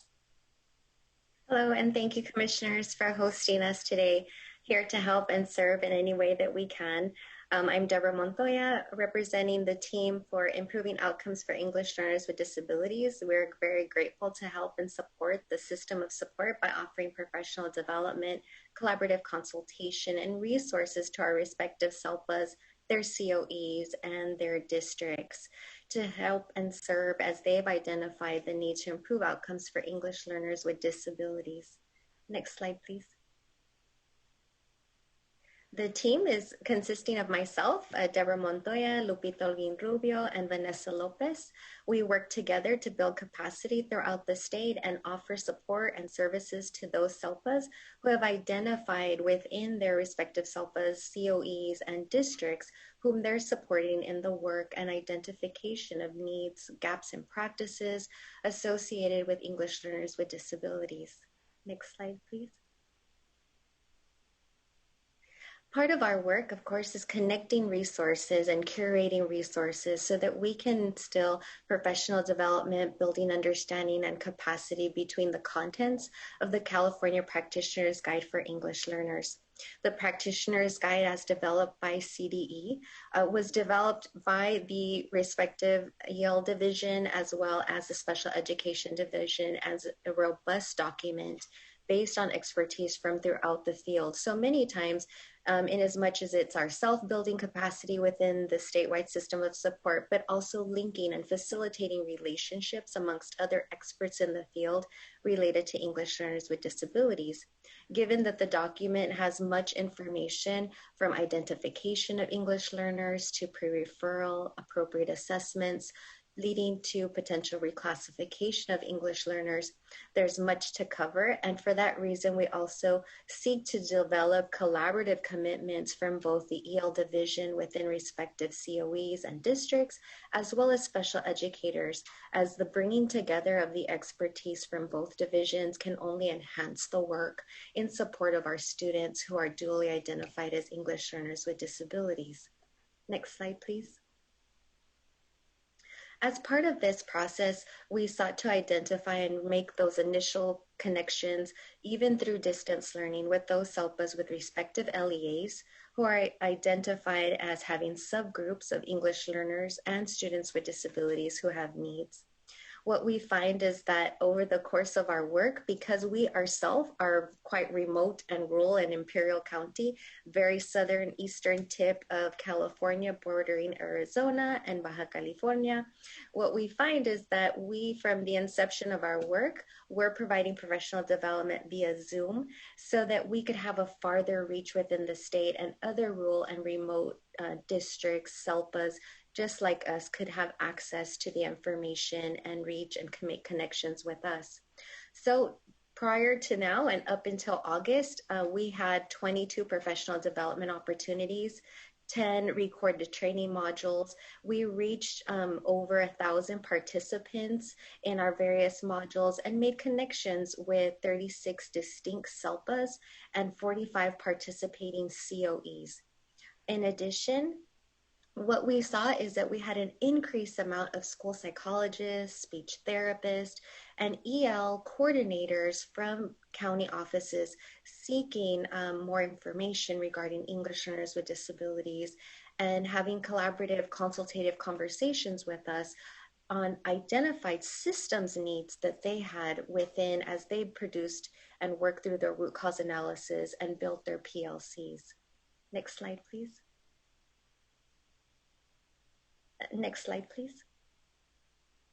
Through distance learning, we are so thankful that we were able to help CDE again with the dissemination and the professional development associated with the California Practitioner's Guide for Educating English Learners with Disabilities, such that our website contains the training modules, frequently asked questions, the Practitioner's Guide itself, which is searchable, appendices which are downloadable and usable by practitioners in the field, as well as infographics associated with the Practitioner's Guide, all free, available, and usable by SELPAs, their staff, their COEs, and LEAs. Next slide, please. They are all embedded links within the slides. And you have a snapshot there of the modules that were pre-recorded. And this was pre-COVID, which we found then lent itself that as we shifted into distance learning, we saw an uptick of viewers wanting to access their respective modules. And each module also contains the resources, corresponding supplemental materials for trainers to use, to view, to reproduce as they see appropriate to help within the work that they're doing locally. Access to our website, we've seen an increase, 4,000 views, 806 views of our archived videos, our Padlet views that were developed by our team in relation to designated and integrated instruction, as well as distance learning for English learners with disabilities during this COVID-19 process. We hope to continue to have and collect and curate resources for the field so that they are accessible. I'm happy to also report that based on the survey data of those who participated in our modules, whether at the time they participated in person and or virtually, and now we've shifted, of course, solely to virtual training modules, 98% of those participants have shared that the training modules met or exceeded their expectations, in as much as 80% also shared that they were able to use immediately the resources that we provided to them. Next slide, please. And now we have a timeline for you, just wanting to share again some of the work that we've engaged in since school closures. As I mentioned before, much of our work we had previously been offering in person and simultaneously via Zoom. Our professional development opportunities, again, they're recorded on our website. The link is there should you want to access any of the modules. They are rooted and based in the California Practitioner's Guide for Educating English Learners with Disabilities. But as schools closed, we saw a need from the field for resources, curated resources that they could use in the immediacy to support practitioners in the field, SELPAs, COEs, and their respective districts. So the Padlet that you see there is also located on our website in the resources section, where all of the resources and tools are available to anyone who accesses our website. Next slide, please. So as April came along, it provided us with increased opportunities in a different modality. So those still participating virtually, what we saw was an opportunity that though perhaps staff was very engaged in prioritizing and shifting into the work and meeting students' needs via this distance learning, we found that our SELPAs and their respective county offices wanted to engage in more conversations of how they could then support practitioners in the field, educators in the field, with supporting students with disabilities who are English learners, knowing that no changes to IDA and its required mandates, and the same is true for Title III and the mandates surrounding English learners, the provision of designated and integrated ELD, and how do we marry and match those services knowing that our students who are English learners have deeper needs and a need to focus how we can support them through accessibility, ensuring access, equity in the least restrictive environment as they receive those services in addition to their special education services. So it led to deeper opportunities to connect. I have their logos there and we're thankful for all of our partners. Next slide, please.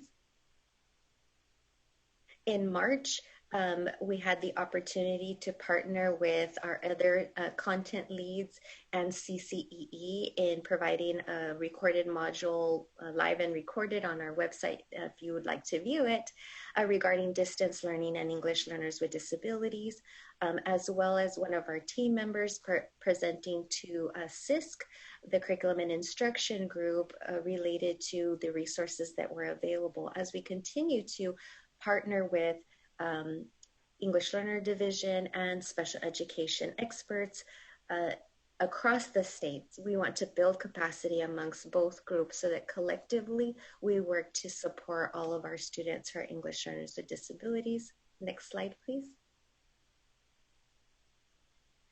In addition, we had the opportunity to partner with the EL Rise, Californians Together, who were the recipients of an EWIG grant. And through those connections, we're also to collaborate with them, their experts, glean into onto their expertise and their resources, share those with the field, as well as work with them to connect with those particular SELPAs and COEs who are already engaging in the deeper work of professional learning communities, disaggregating their data and identifying the needs that they have that are unique to their populations of English learners with disabilities, and how they may look at their practices, their procedures to support students not only now during distance learning, but moving forward when we go back to potential hybrid and brick and mortar instruction. Next slide, please.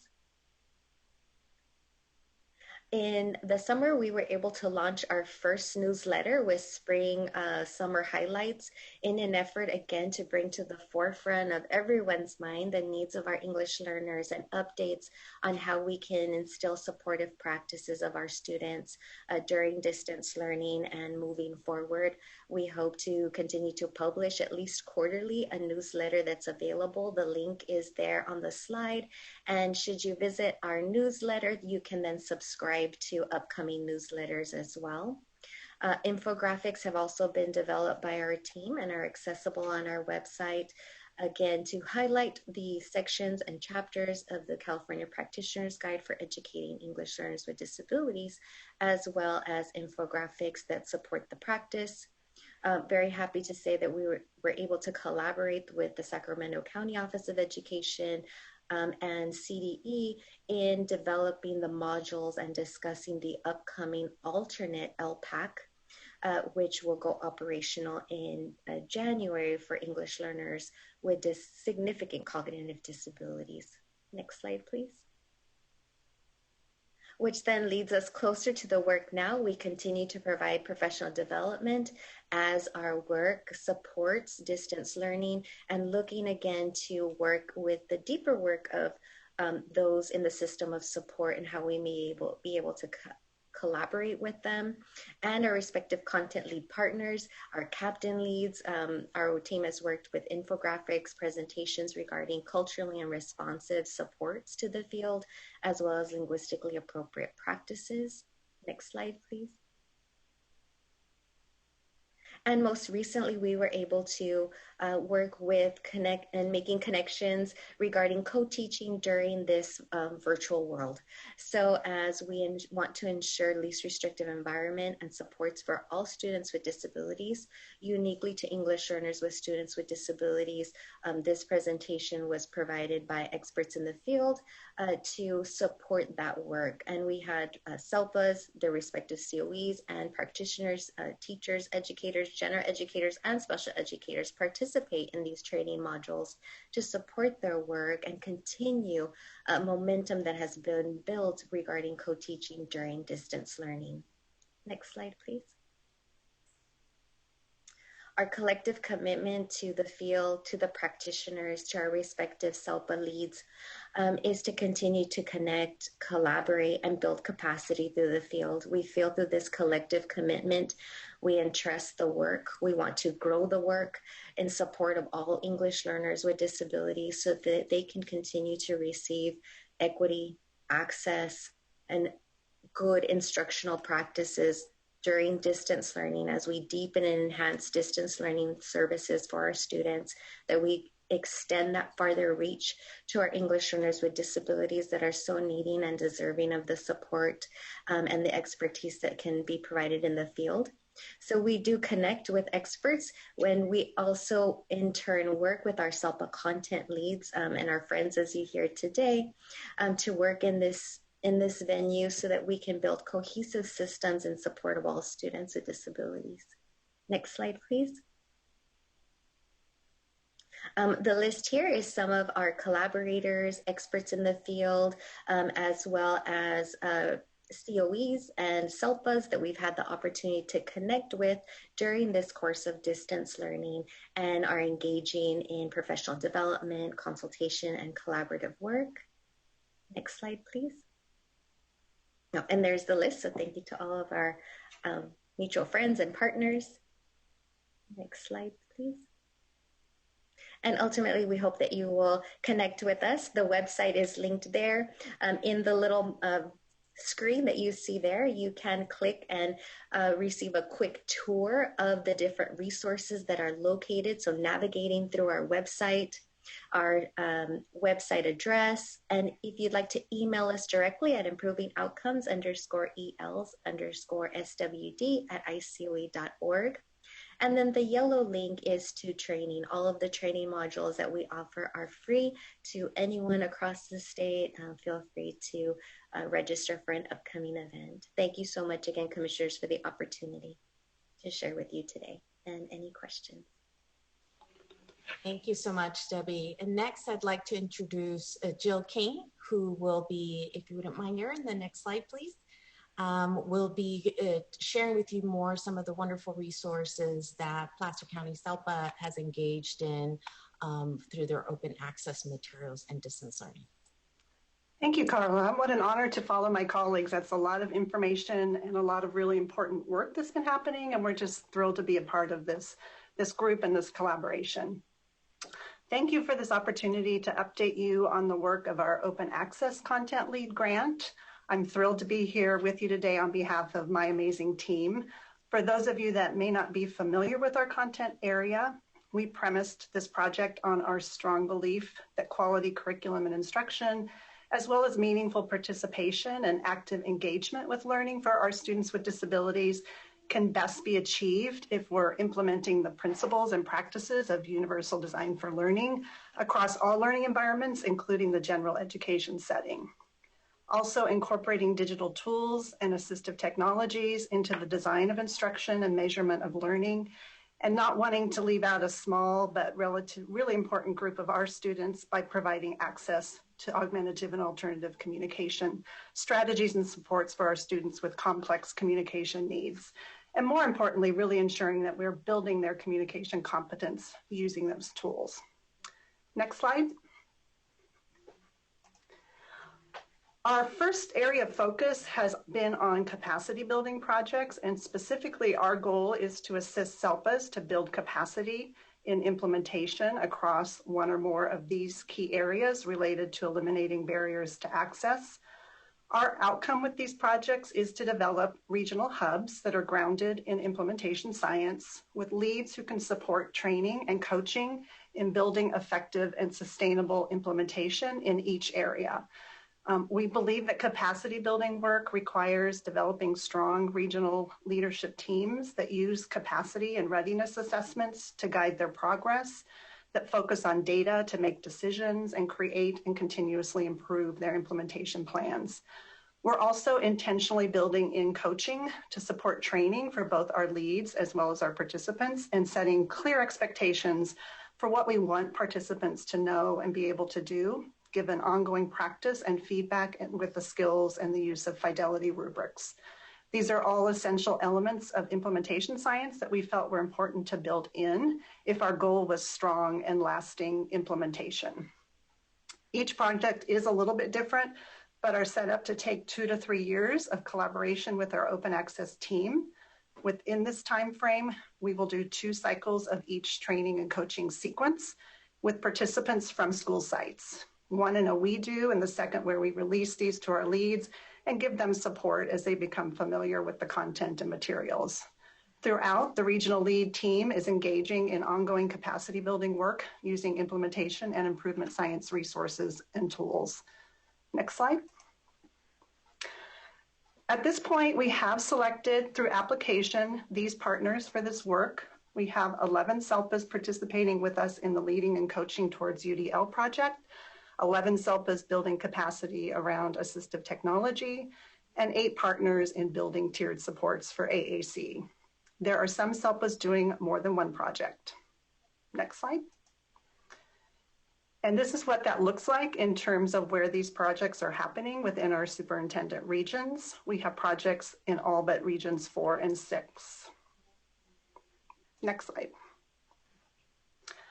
Our second area of focus is on universal resource development, all of which will be shared out through the open access website, which we hope will become a lasting resource for educators and families within the state. This site is being designed to provide a space for our leads across the state to access shared resources for training and coaching and to connect and integrate the work. But this site is also being designed to provide robust universal resources to support all stakeholders in exploring and using effective practices around UDL, AT, and AAC. In the chat, I'll place a link for a one-page handout on exploring the open access website to help get the word out about this resource. Next slide. I'm going to do just a quick run through of a few of the resources we've been working on to give you an idea of what you can find here. In each area, we have specific resources, which include things like deep dives into specific topics, or some unique resources to print and use, or some scaffolds and templates we have developed to support our participants in our projects. Whatever we can make available universally, meaning you don't need training to support using them, we will push out to the site.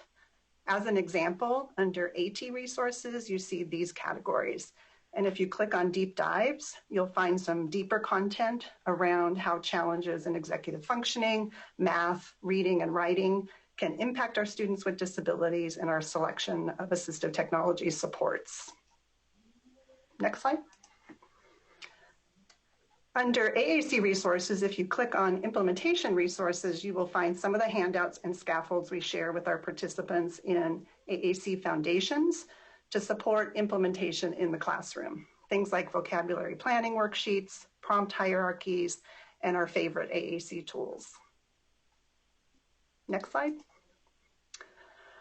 Walkthroughs are designed to provide more guided, independent, step-by-step online and on-demand training and practice for individuals to use in developing their skill with implementing a practice with fidelity. So in this sample, you'll see a walkthrough for the AT consideration process. We're working very hard to ground all of our participants in the Accessible Curriculum for All or assistive technology projects in what AT consideration is, which is a legal requirement for every student with an IEP, and some scaffolds and resources to enable them to do it in a comprehensive way with consistency across all staff.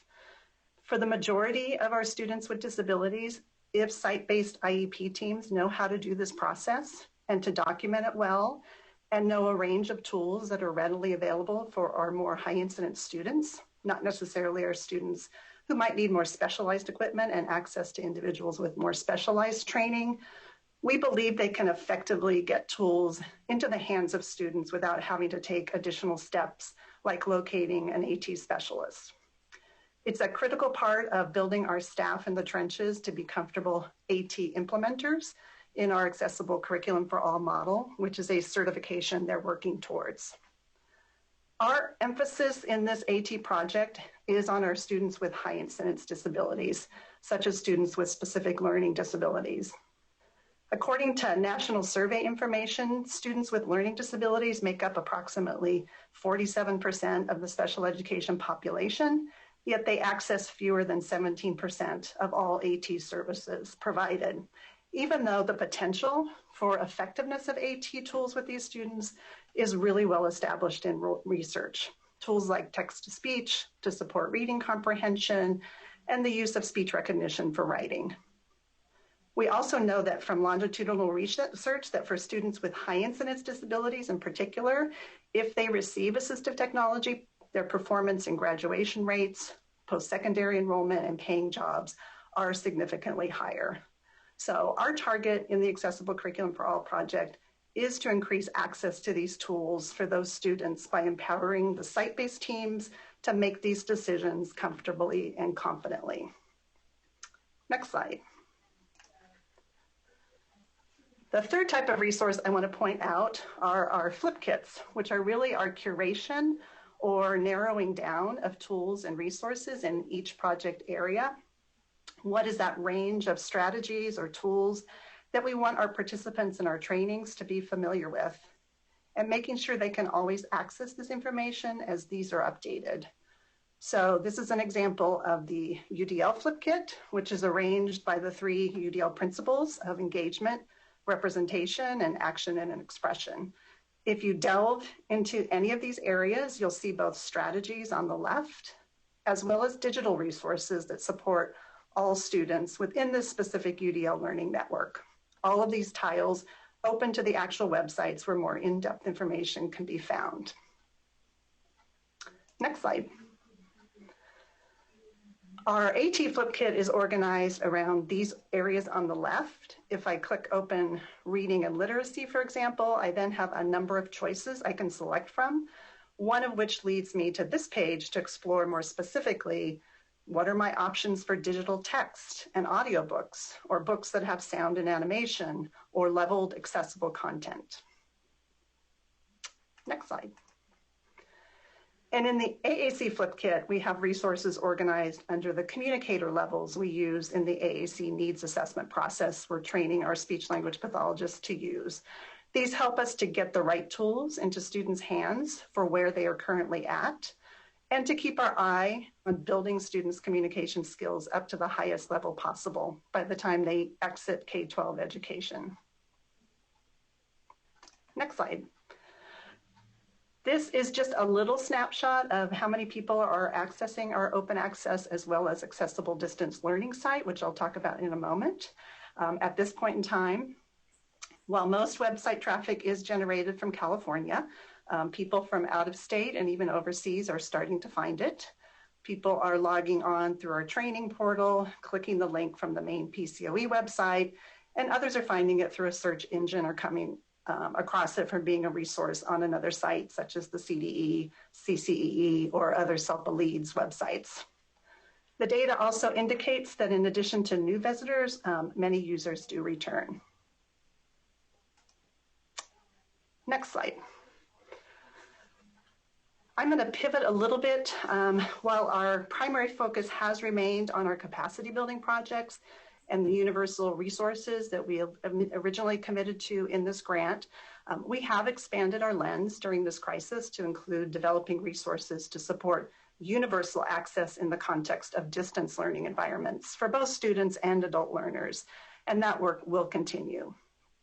So our accessible distance learning website, which can be found on the main page of our main website, came out just as schools were coming back to some sort of virtual learning after last year's spring break. As you all know, there was tremendous angst around how we were going to do distance learning for the range of our students with disabilities, conflicting information or little information around how to structure learning in this model, and an avalanche of resource links being pushed out, all overwhelming staff in the field. So we wanted to get out something quickly, and we used over 50 contributors to help us with this project that would provide not only some guidance or best practice, but also narrowing down to a short list, a few tools or resources that would help teachers or providers with specific questions or struggles, like what are some strategies I can use to support engagement and interaction with my students in virtual learning? Or what are some strategies for supporting Braille skill development at home? Or what are some resources for supporting counseling activities? These kind of I'm looking for documents, in addition to best practice documents, were created for a variety of provider groups, including resource and special day class teachers, speech language pathologists, OTs, PTs, and APE teachers, psychologists, behaviorists, and mental health providers, and our low incidence providers as well. Next slide. One of the areas we really invested time in for this site was in developing a roadmap for our programs that serve more complex students. Those students who rely on small ratios of adults to students, structured, predictable environments, and specialized areas of expertise. I won't open up or go into this roadmap, but we'll put a link to the 3-page overview in the chat. This overview includes links to a variety of tools that we developed for our classroom teams here in Placer County to pull together good, robust distance learning plans for these specific students. These included steps on how do we get started or set up, and then what do we need to do week by week. These were updated this fall once specific guidance, including accountability components, were released by CDE. In addition to descriptions and links to the tools to download and use, and samples of these tools filled out, each step on this roadmap also has a video recording going into a little more explanation or detail. Our next project on the horizon, in which we'll be collaborating with our Marin County and possibly other leads, is developing an accessible professional learning guide for virtual training to assist other trainers in being intentional about how to plan for and explicitly model what universal access looks like in virtual training formats. We've had a lot of experience over the last few months and a lot of lessons learned as we have all pivoted to providing robust training in this format, going beyond informational training to really providing content with opportunities for participants to practice skills. We've had a lot of Zoom fatigue we're dealing with out there, if not just overall fatigue. So we really need to strategize about how to keep these important content areas moving forward, knowing the circumstances that we're all working under. I want to end with a word about some important connections we are a part of as our state starts to lean into the work, specifically around universal design for learning.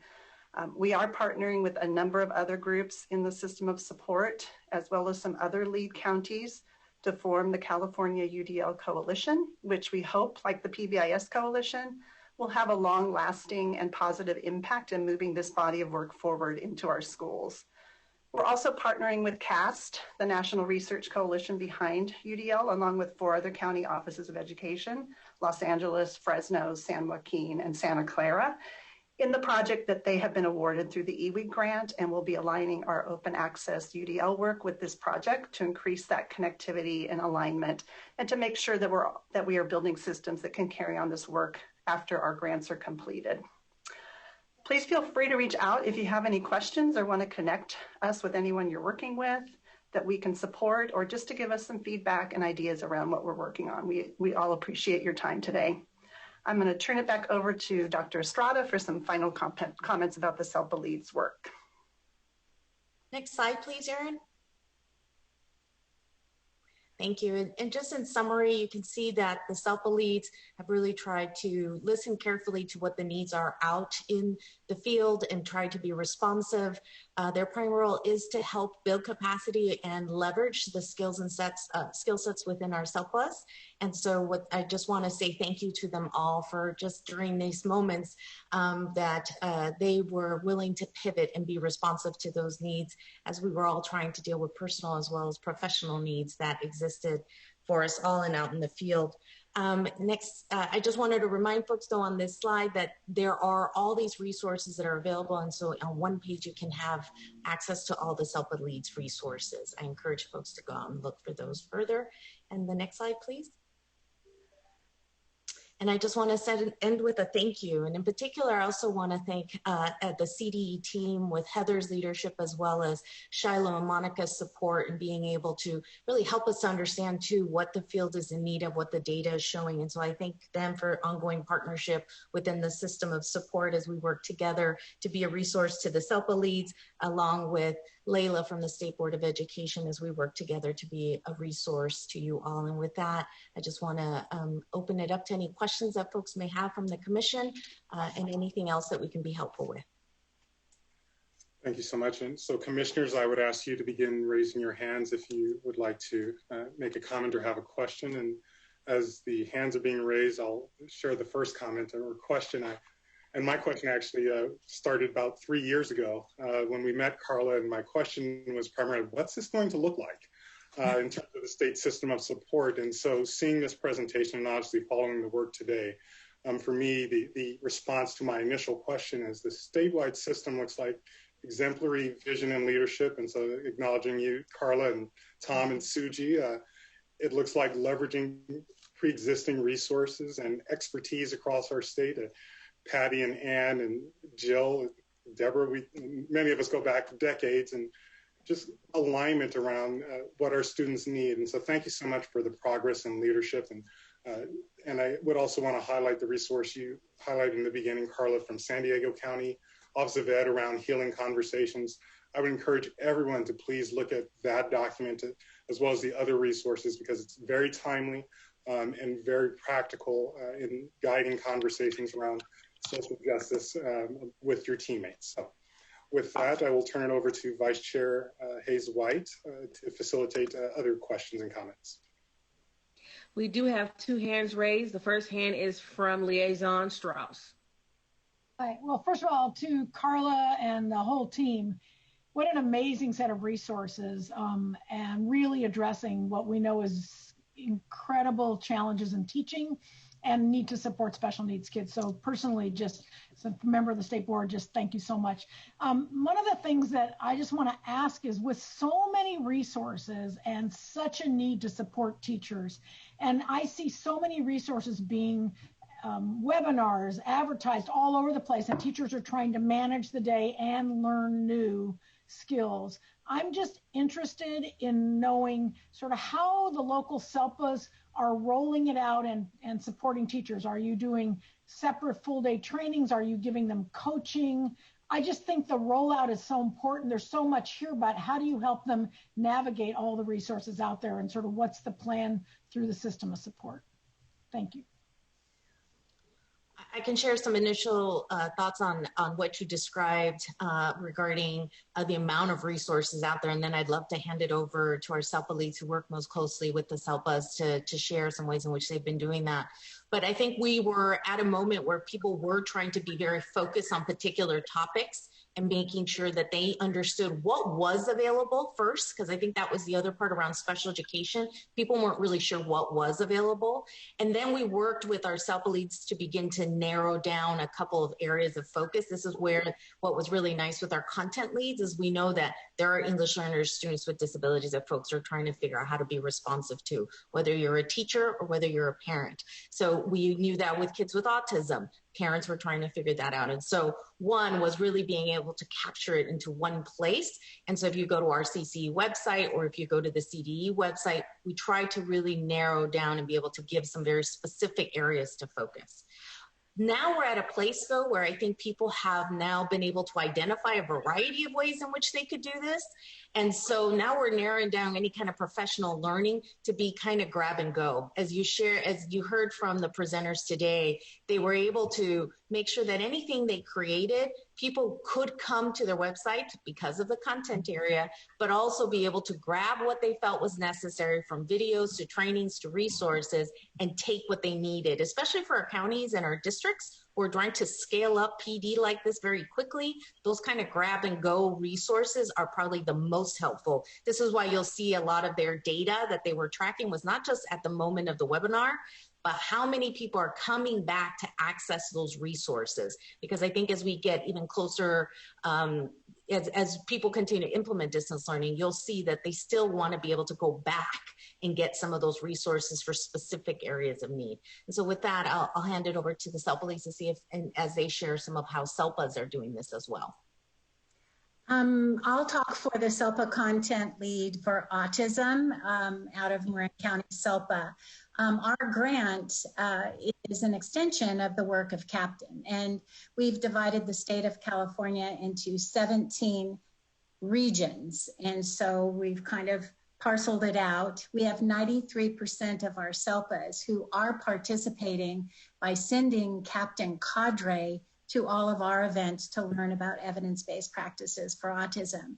Our goal, based on the science of implementation, is to have a regional implementation lead in each one of these Captain regions. And right now we have, out of the 17 regions, we have 13 of them with a SELPA director and a regional implementation lead that is subsidized or funded through the grant to take leadership over those particular SELPA areas and to take all of the tools and resources to have it at that local level to disseminate to all the local education agencies and families within each one of those Captain regions. And so that's how we're trickling it down that way. So eventually it'll be in-person conferences, but at this point we offer these virtually to really make sure they understand how to do distance learning using e-coaching and best practices for providing distance learning and training.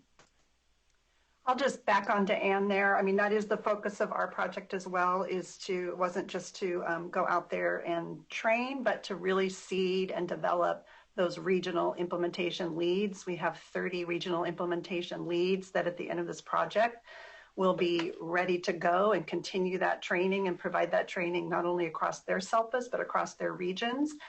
They will have the training materials and resources to train teachers in how to support complex communicators, teachers in how to do AT consideration and match students to digital tools, as well as how to coach sites in working through UDL implementation.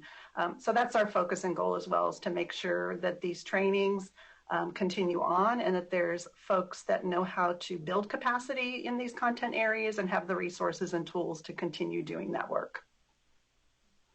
The same is true for the English Learners with Disabilities content lead work, and why we have so many video modules recorded and placed on our website, as we recognize that in as much as our educators and practitioners are meeting the needs of students where they are, we want to meet the needs of the field where they are, and they may want to take different aspects of the practitioner's guide as is developed into its respective sections and want to learn more about literacy for learners with disabilities, identification processes, assessments now that we transition into distance learning, and to be able to go back and take all of the resources and or utilize the resources and presentations to build capacity with their respective team members. So the different modalities that we need as adults in our learning, whether it's recorded, we still have live presentations, and then small group data dives and consultation is where we find ourselves now with many of the teams as well. And all of the resources are available to teachers. The SELPAs are sending the information regarding our opportunities out to their respective COEs and LEAs, knowing that, again, if they're not able in the moment because their dynamic schedules, they could then follow up, rewatch, and reach out to us with questions as necessary. I do have one more hand raised from Commissioner Oyakawa. First of all, thank you all. That was just an amazing amount of information, and we can just all see how much work you've all put in, especially this year, ongoing for a few years. And I think the magic word was curated.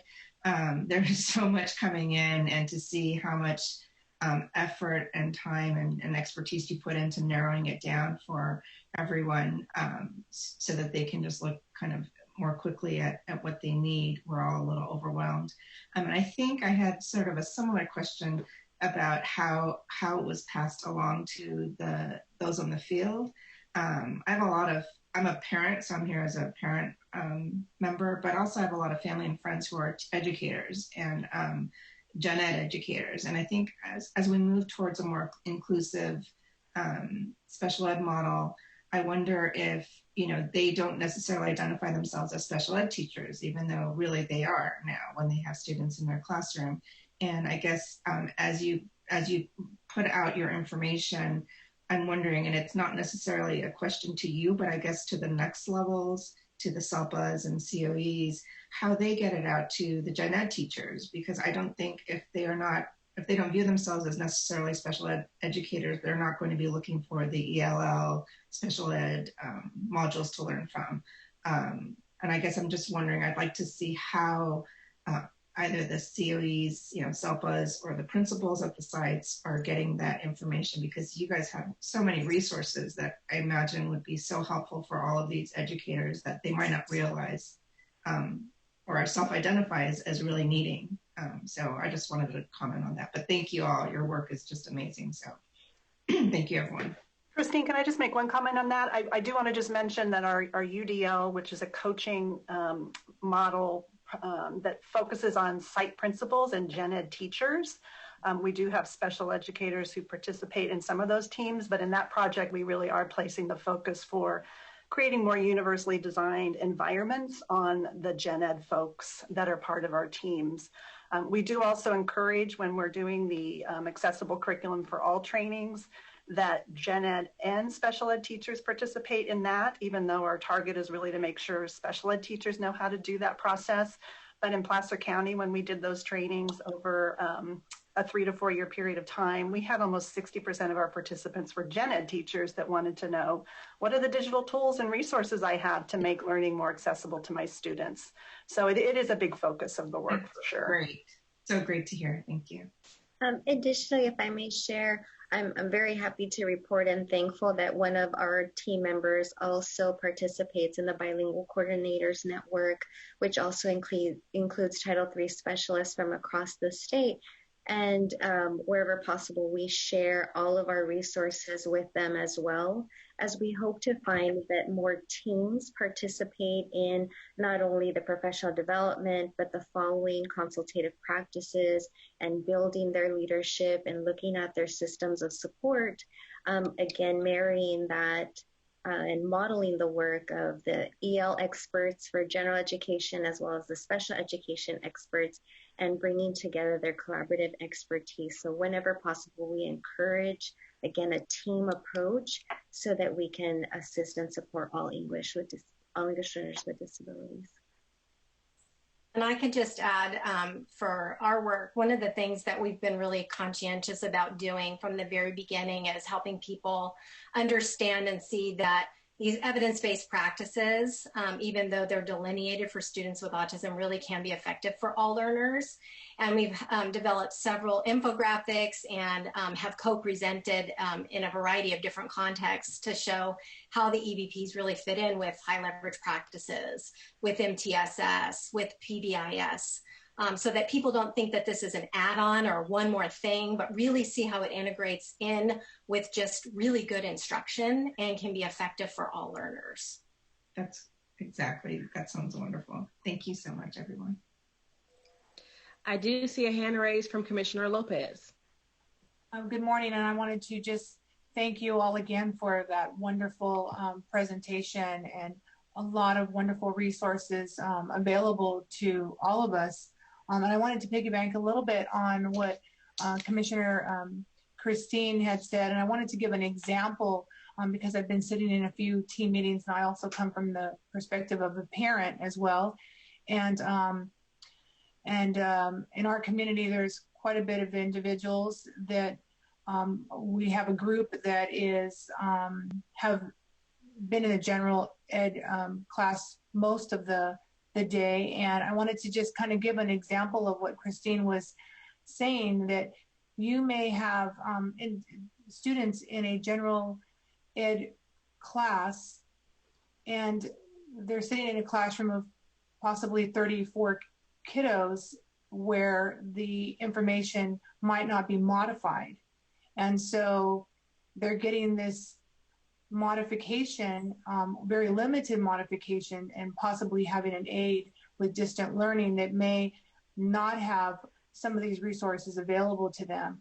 And we're talking about SDC teachers that are case managers, and they don't have the time to share or teach or give some of these resources to some of these aides or some of these teachers. So I guess one of my questions would be, are all of these teachers being given these resources, or is it optional for them to be part of this, for this group or this team of people that are meeting? Because I think a lot of them would welcome the information, they just may not know it exists. So it has to come from the higher up. But I think if we're going to move into a place where most of these kids are in the mainstream classroom, we have to make sure that this curriculum is at the level of where they're at. Otherwise, they're sitting through 75 minutes of classroom now, because some of them are 75-minute classroom where they're not getting the information they need to move forward. And thank you again. I think it was wonderful information. Thank you, Commissioner. I would just add that I think as Commissioner Toson had shared on the evolving system of support and how we're trying to really make sure that, yes, we're being responsive to the field and working with our county offices and SELPAs and other partners to, one, cross-share, our learnings and make sure that people have access or aware of these resources and that we learn from each other. But also, how do we build capacity to also inform our county offices and our SELPAs of these resources so they can also share? So I think we've been working really hard to continue to do that. I think on the other end, though, getting more directly connected to the classroom teachers and so on, our data on the webinars and things like that, we have a lot of teachers and support staff that are also attending some of our trainings, accessing our resources, but I think we can even do a better job of that. I think we've just got to, what I find is sometimes folks think that it's new stuff. It's not about new stuff. It's making sure that the good stuff is getting into the hands of folks. And I think that's where we will continue to try to do that really well. And if there are any particular places that people feel like you have resources, how do you make sure that I can share them with others? We welcome that. I would welcome being able to share any of our resources on our website, on the CDE website. We promote the work that's already been provided by the SELPA leads. Again, because it's not about creating new things, it's like getting deeper. That's what we're finding we need to do a better job at. And so if we can improve communication and get that out to more folks, we welcome that. Because I think there's just sometimes, as you said, Commissioner, I don't think people know sometimes what exists out there. I know we have some of our SIP partners who are also joining and going to be sharing with you some of the great work they do. So we try to promote each other's work, but I think we can even do a better job at that. And so we welcome any ideas of other places we could be doing that. Thank you. In England from the SELPA Content Lead for Autism. And one of our outcomes for our grant is to promote and support and increase successful, inclusive education opportunities for individuals with autism, because the research tells us that when they are successfully included, they're going to have better post-secondary outcomes, meaning in life, living independently, and getting an integrated work setting job. And so we continue to be focused on that even during distance learning. We're fortunate, as I said, that we have Captain Cadre, and I think we have a little over 300 in our schools. And they are the go-to autism experts throughout California. And they have requirements. You don't just get to be a part of Captain and say, that's it. There's a requirement to provide training and coaching to your local education agency. And they actually are in positions to be the go-to people to get support. But we are promoting the use of evidence-based practices for autism. And as Patty mentioned earlier, many of them are appropriate for all students and not just students with disabilities, but all of our students who are struggling a little bit on distance learning by needing visual supports and structure and expectations. And then just as the kind of a last thing, we did present at the statewide inclusion collaborative statewide conference, and there was a large number that attended our presentation on evidence-based practices and how to support distance learning and get support. And that conference is primarily attended by general educators. And so we try to get the word out to, reach out to those captain cadre to get the support you need so that we can increase that engagement and the learning and the success of this distance learning. Thank you all. Aaron, is there any public comments? Yes, Chair Tostin, we have 2 public comments, so we'll go ahead and put the first caller on. You are on. Please provide your public comment. Hello there. This is Judy McKinley calling. I'm on the executive board for the Pasadena Unified School District, CAC, and involved with the Learning Disabilities Association. I would like to applaud the comments by the lady who's speaking for open access, which I could not figure out her name. And in regards to the acknowledgement that students with learning disabilities can benefit greatly from assistive technology. And in my opinion, that is not happening at this point. There also is a huge lack of intent to provide students with reading disabilities, dyslexia, programs that meet their needs, which will benefit both students with learning disabilities and dyslexia, and in my opinion, in English language learners. Anyway, thank you. That was a fabulous presentation. Thank you. And next caller, you're on. Hello. Again, this is Alita Fisher from the SFUSD SELPA CAC. Oh my gosh, I am totally geeking out on all of your websites right now. This is such amazing information. I would just like to thank everyone. And a couple of specific questions. I think it was Ms. King who referenced that she was putting information in the chat. And I, as a video participant, don't have access to the chat, but I would love to see those links. Is there somewhere else we can, I have copies of the presentations because I emailed the ASCE. So if that's in there, great. Maybe I'm already looking at it, but if there's more specific information, I'm a total data nerd. I would love to see it. And I know many of the parents in our CAC are as well. And I really, Captain, thank you so much. The CAC-focused training, my question for you is, how can we bring you to our CAC? Should I email you? Is there a particular person who would coordinate that? The comments about dissemination to general ed teachers is such a critical point to make. The next step that I would like to, for everyone to consider is dissemination to parents too. The team approach, the collaborative nature is really, really important. Because, yes, the tech supports, all these tools benefit everyone, not just kids with identified disabilities. But I think the biggest challenge that we haven't talked about yet here is proximity. One of the benefits of being in the classroom for so many of our kids, and one of those UDLs and just scaffolds that many of our kids have, is proximity to the trained adults. And when they're at home, they don't have that. And that can be a problem with language access for some families and helping to assist. In some, some of us whose kids qualify for regional center services, we might have assistants who come in and help provide support at home. So we don't have our trained teachers, our trained paras.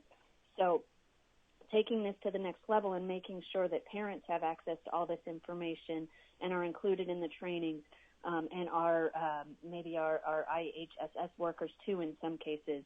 Oh my gosh, this is amazing. Just, wish we could sprinkle it out there like fairy dust and all of a sudden have everyone know this because, like I said, I'm just buzzing right now. Thank you so much. And thank you. That is all of our public comments. Just a reminder that public can send emails to the ACSE@cde.ca.gov with questions as well. So as we transition to the next item, I just want to thank the team again for your time this morning and being with us, and again, for the great work that's happening out in our state. So before we move on to the next item, just a quick housekeeping note. I think it's fair to say we probably are all due for a break. Unfortunately, in order to meet our time commitments without flexing the agenda, we need to keep going, but I will encourage everyone, please take a 20-second look away from your screen. And commissioners, if you need to stretch or step away for a moment, we certainly understand. To make it up to everyone, we've scheduled a full day break tomorrow on the second day of ACSE to make up for not having a morning break. So moving into the next agenda item, item 3, a presentation from Kristen Brooks, Kevin Schaefer, and others regarding the inclusive practices in distance learning. One other short announcement, this will be repeated again on agenda item 7. Just want to highlight that Kevin Schaefer and I are co-workers and work in the same organization prior to me joining ACSE. But in consultation, this is not an action item. And so just wanted to call out that relationship, but it doesn't require me to recuse myself from the conversation. So with that, Kristen and Kevin, I will turn it over to you. Thank you, Chair Tostin and Commissioners. It's an honor to be with you today. And my name is Kevin Schaefer, Director of Equity and Inclusive Practices with the Supporting Inclusive Practices Project, SIP, out of El Dorado County. And along with us today is Kristen Brooks, SIP Executive Director from Riverside County. And on behalf of the entire SIP project team, we are grateful for the opportunity to highlight innovative and inclusive programs in this time of distance learning. Before we begin, we'd like to thank the California Department of Education and our respective county offices for their ongoing support in funding our statewide project resources and professional development opportunities, as well as individualized support to 50 LEAs at no cost to educators and families across California. For more information on the SIP project, please visit our website at www.sipinclusion.org and our social media platforms at SIP Inclusion. Next slide.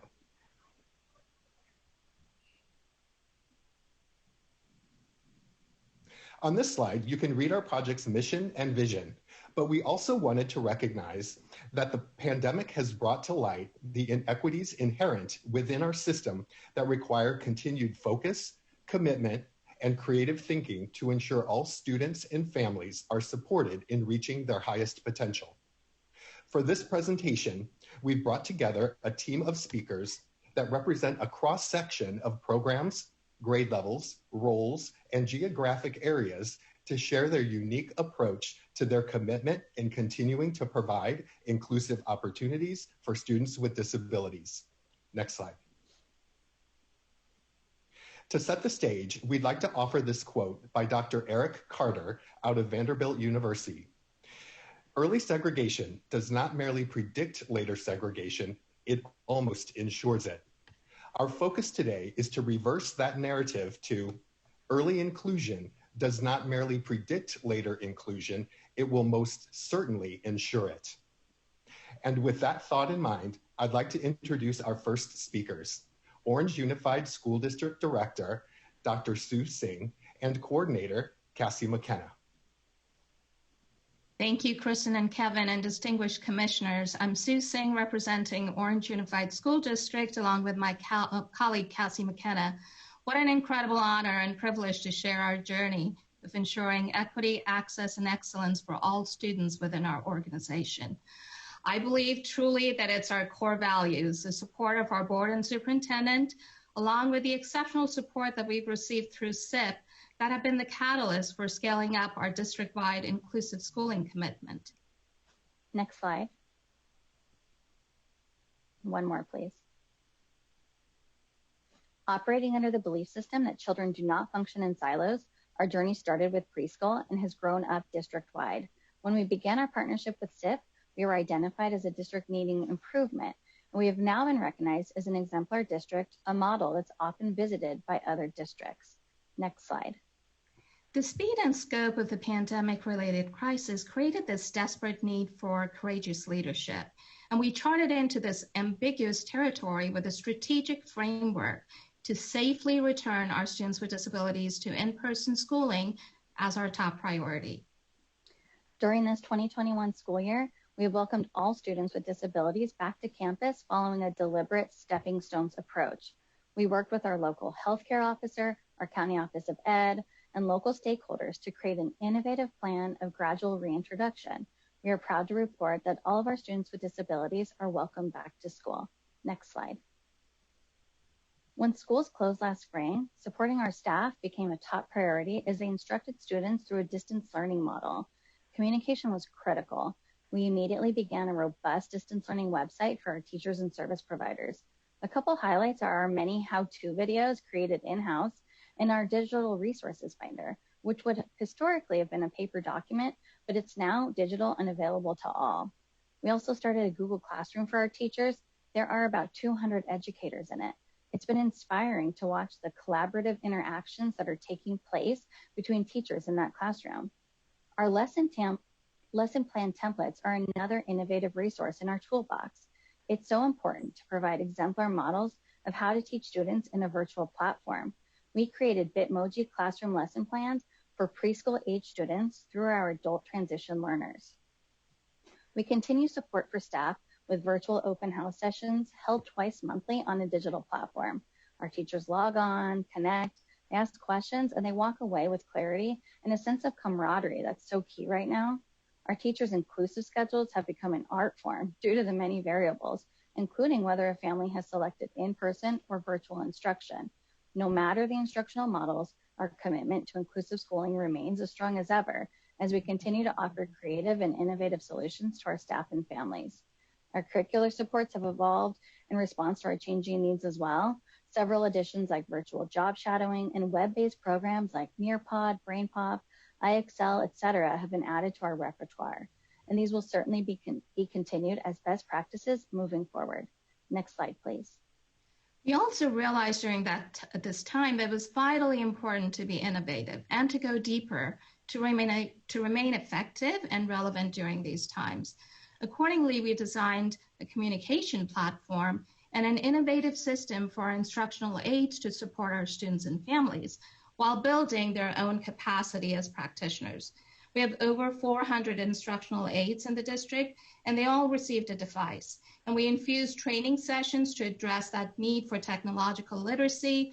Our special ed teams worked with the sites to develop creative plans where our instructional aides were leading small group instruction alongside the teachers, acting as coaches, supporting our families with access, and completing that very important data collection on student progress, that student engagement, which has been key, being recorders, acting as instructional accountability checkpoints.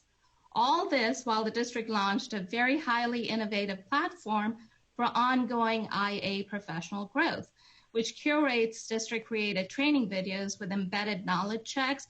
And we have 120 self-paced modules as well, specifically designed to support the work of instructional aides within the varied models that we have within the district. Our instructional aides actually became an integral part of our special education comprehensive student engagement and participation monitoring system, so we could ensure that our students had access and were learning along the way. Next slide, please.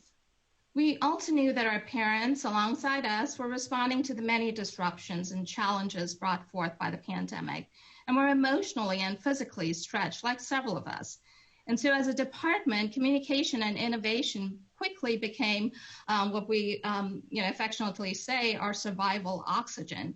It also meant rhetorically getting into the box with our families, but thinking outwardly to design a relationship-centered plan.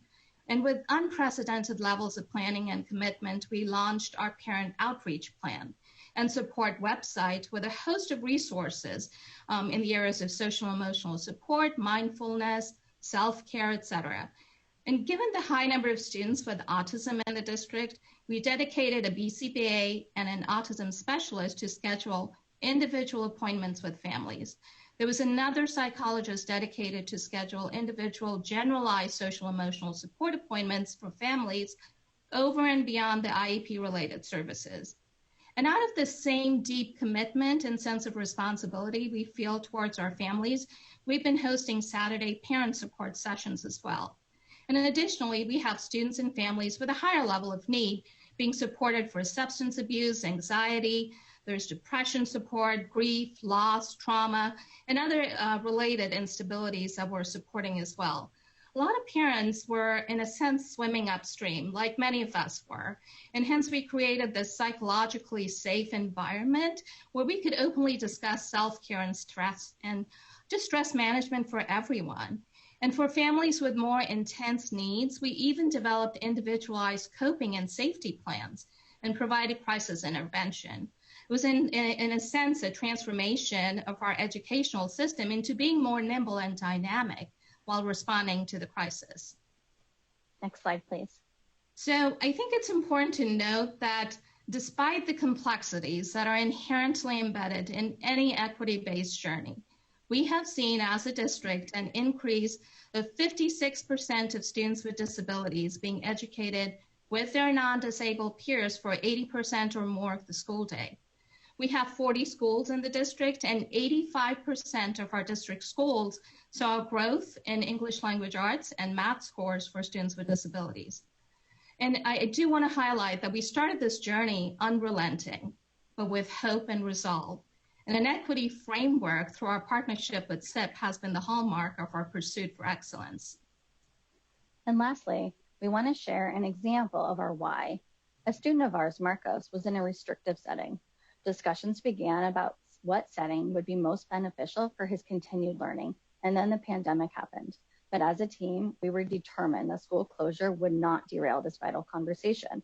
His team continued to foster his growth and success while Marcos learned at home. He transitioned back to school recently, and his transition was seamless.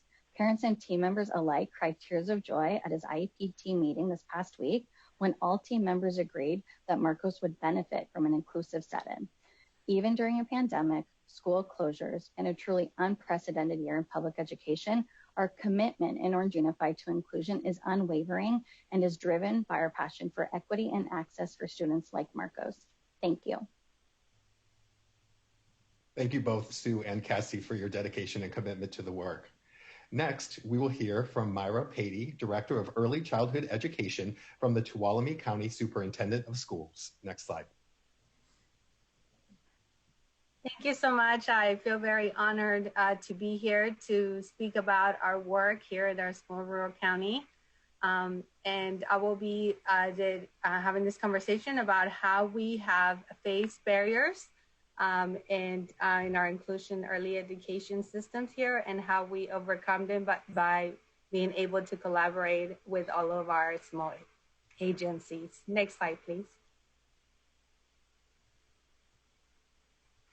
So one of the things I wanted to speak about was first, as the Director of Early Childhood, I also oversee and operate the county special education preschool programs. And with that and identifying the barriers, it was, we noticed that one of the biggest things was to become an expert and also a member of several of our commissions and our council. So one of the things is let's utilize the local meeting structures we already have and to be able to use those services to help all early learners. So I became, I'm a member of the local child care council, also a alternative commissioner in the First Fight Tuolumne Commission as well. And then I'm also part of the Columbia College Child Development Advisory Committee. With that being able to be part of the membership, I was able to identify some of the services that were available in our agencies and then also be able to form those relationships with key members and stakeholders to provide assistance to across the board in early education. So some of the initiated collaboration groups that we established here in Tuolumne County Superintendent of Schools was monthly meetings with the Head Start and Columbia Child Care Centers to be able to have our general educators in the early education programs, as well as special education specialists in our county programs to be able to collaborate and facilitate and talk about what each of the children would need and in those inclusive settings. The other biggest portion of it during COVID and continuing our work of inclusion and collaboration across the agencies, this work and relationship was able to facilitate an open conversation, and they came aboard one of the biggest, one of the things that we put in place, which was the extended learning opportunity. So the collaboration during distance learning was TCSO facilitated that by being able to provide online learning opportunities for students county-wide. And how that work was put together was some of the Head Start teachers were recording book lessons and to our Tuolumne County website, and they were also collaborating to make the distance learning opportunities and strategies, as well as lessons available to all early education and as well as parents across the county. And then also the supports and services during COVID, what we continue our work is that now, because we are in cohort models, and how does this inclusion services and as well as how will we be able to provide those support services within each of the Head Start programs, is that we identified which students were already co-enrolled and when they will be starting some of those sessions in the Head Start programs, and as well as it's in the Columbia Child Care Center. And then we were able to identify the personnel that needed to support and continue that work. So we continue to meet via Zoom and be able to do that so we can continue the inclusion settings for a lot of our core enrolled children. Next slide, please.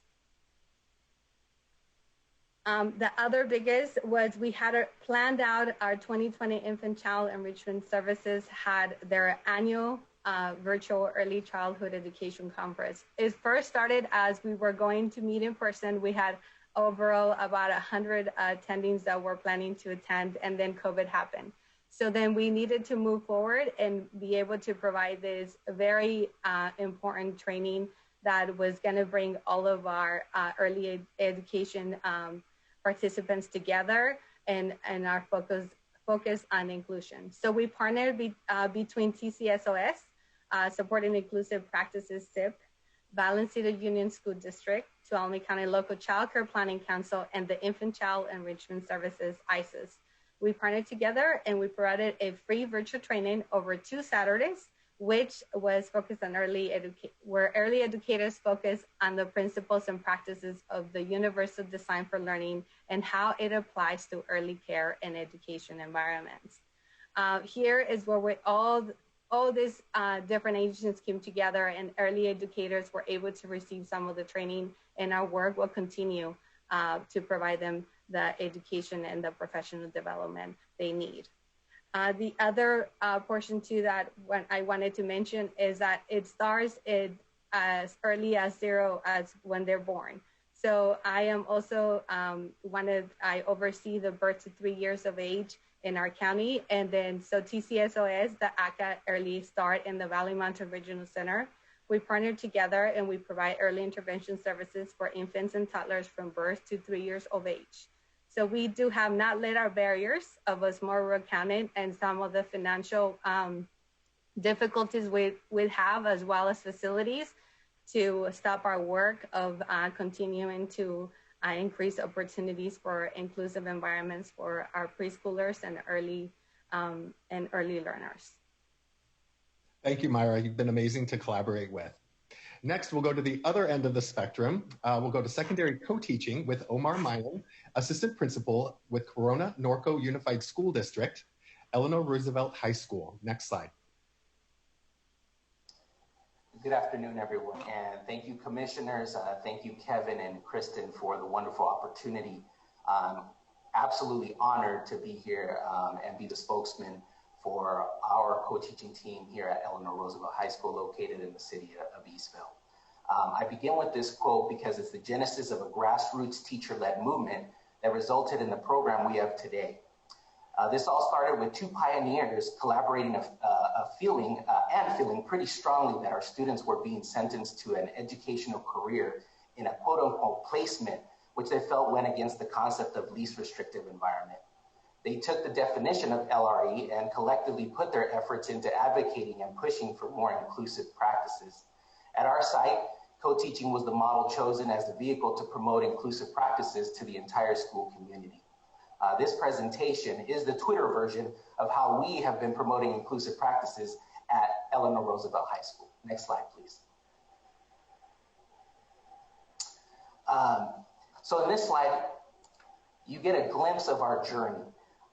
As you can see, the slide represents our growth.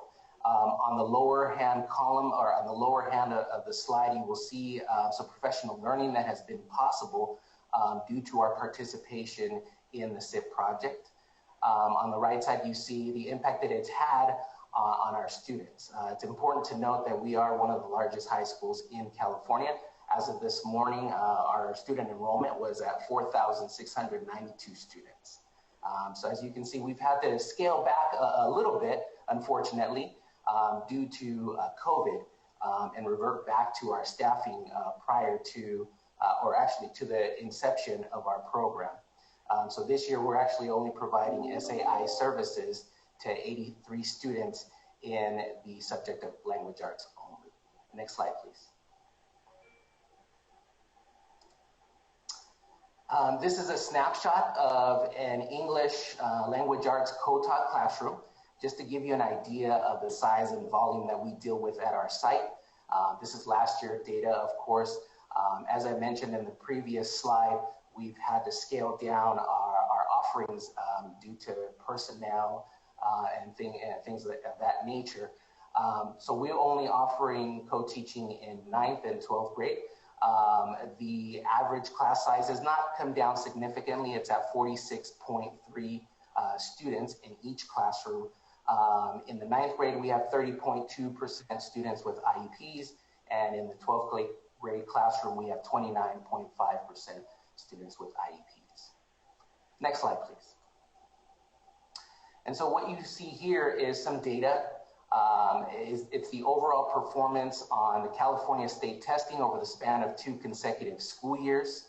You can see on the left there, that is data of students, juniors, that took the SBAC test and had not been enrolled in any type of co-taught classroom. On the right side, you see students who were co-taught for 2 years going into the SBAC exam, and you can see some significant differences in this data. Next slide, please. So what you saw on the previous slide was the overall data regarding students in the 11th grade that took the SBAC assessment in the subject of language arts. This is now an individual breakdown of standards by scores. The data that jumps out at you immediately, you're going to see in writing, that was our biggest jump, going from 15% to 44% of students receiving instruction in self-contained classes versus co-taught classes. Next slide, please.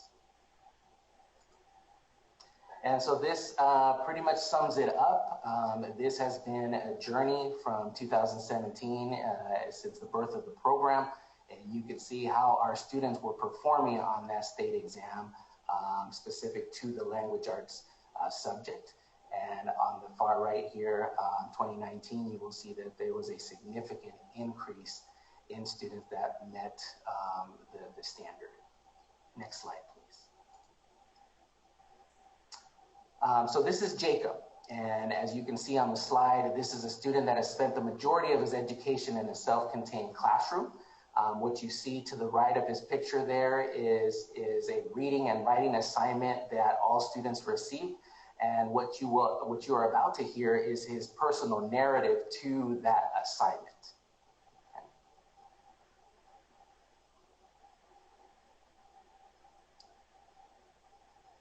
Do we have the audio?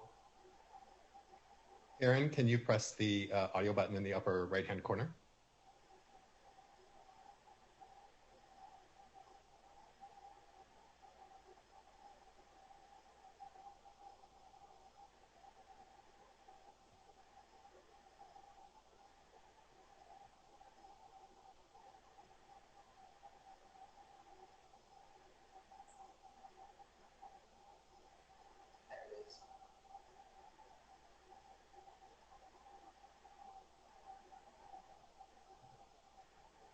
When it comes to me on a social level, it depends on the situation, who I'm with, the circumstances, relationships, locations, reasons, and the amount of respect will have to switch with each specific situation. I have to put on mask or persona in order to survive each day, but not compromise my overall personality. Those around me in the world I can be seen as idealistic, passionate, hardworking, creative, and a little bit stubborn or lazy. From my perspective, I perceive myself as lazy, inefficient, slow, undeserving, horrible, a liar, a cheat, a snake, and most importantly, so flawed that it can sink a ship, making me question on why I can create such negative reaction for myself, thinking that the world's out to get me and kill me when the most drastic cases, believing that I'm not loved and I'm needed some way of gaining that long-lost feeling, the associated feelings of guilt and lack of self-worth or pity. These feelings, however, aren't shown to the general public, and instead hidden on layers and layers of self-defense and fear. I've gone back and forth between accepting myself of worth, believing I'm a waste of human resources, heavy amounts of shame with guilt, or a depressive state of realizing that I was selfish/unloved for most of my life. These struggles have hindered me in the past, but now I personally plan to start moving forward. Through self-confidence and mental reflections, I can go past these restrictions of negativity and strive to become my best self.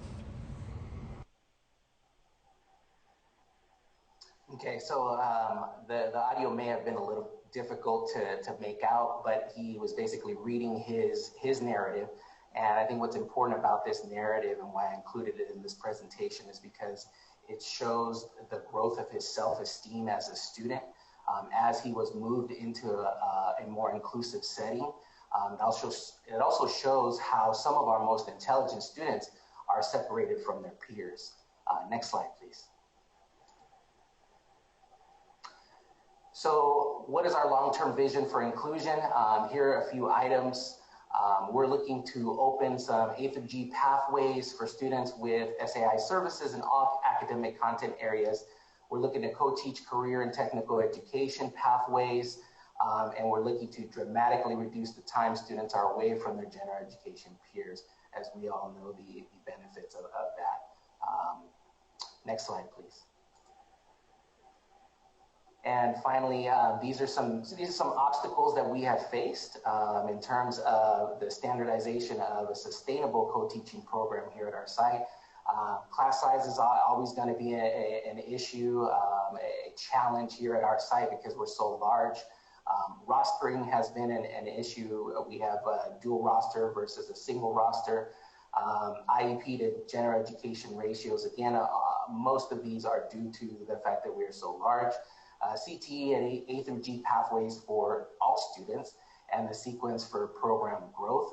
And our overall goal is to ask for some allocation of resources and funds to make Eleanor Roosevelt High School the CNUSD model school for inclusion. And again, I'd like to thank everyone and Commission for the opportunity to speak to you a little bit about how we're supporting inclusive practices at Eleanor Roosevelt High School. Thank you very much. Thank you so much, Omar. Such a powerful presentation. Next, we'll hear from Leila Randau, coordinator with the Los Angeles Unified School District. Next slide.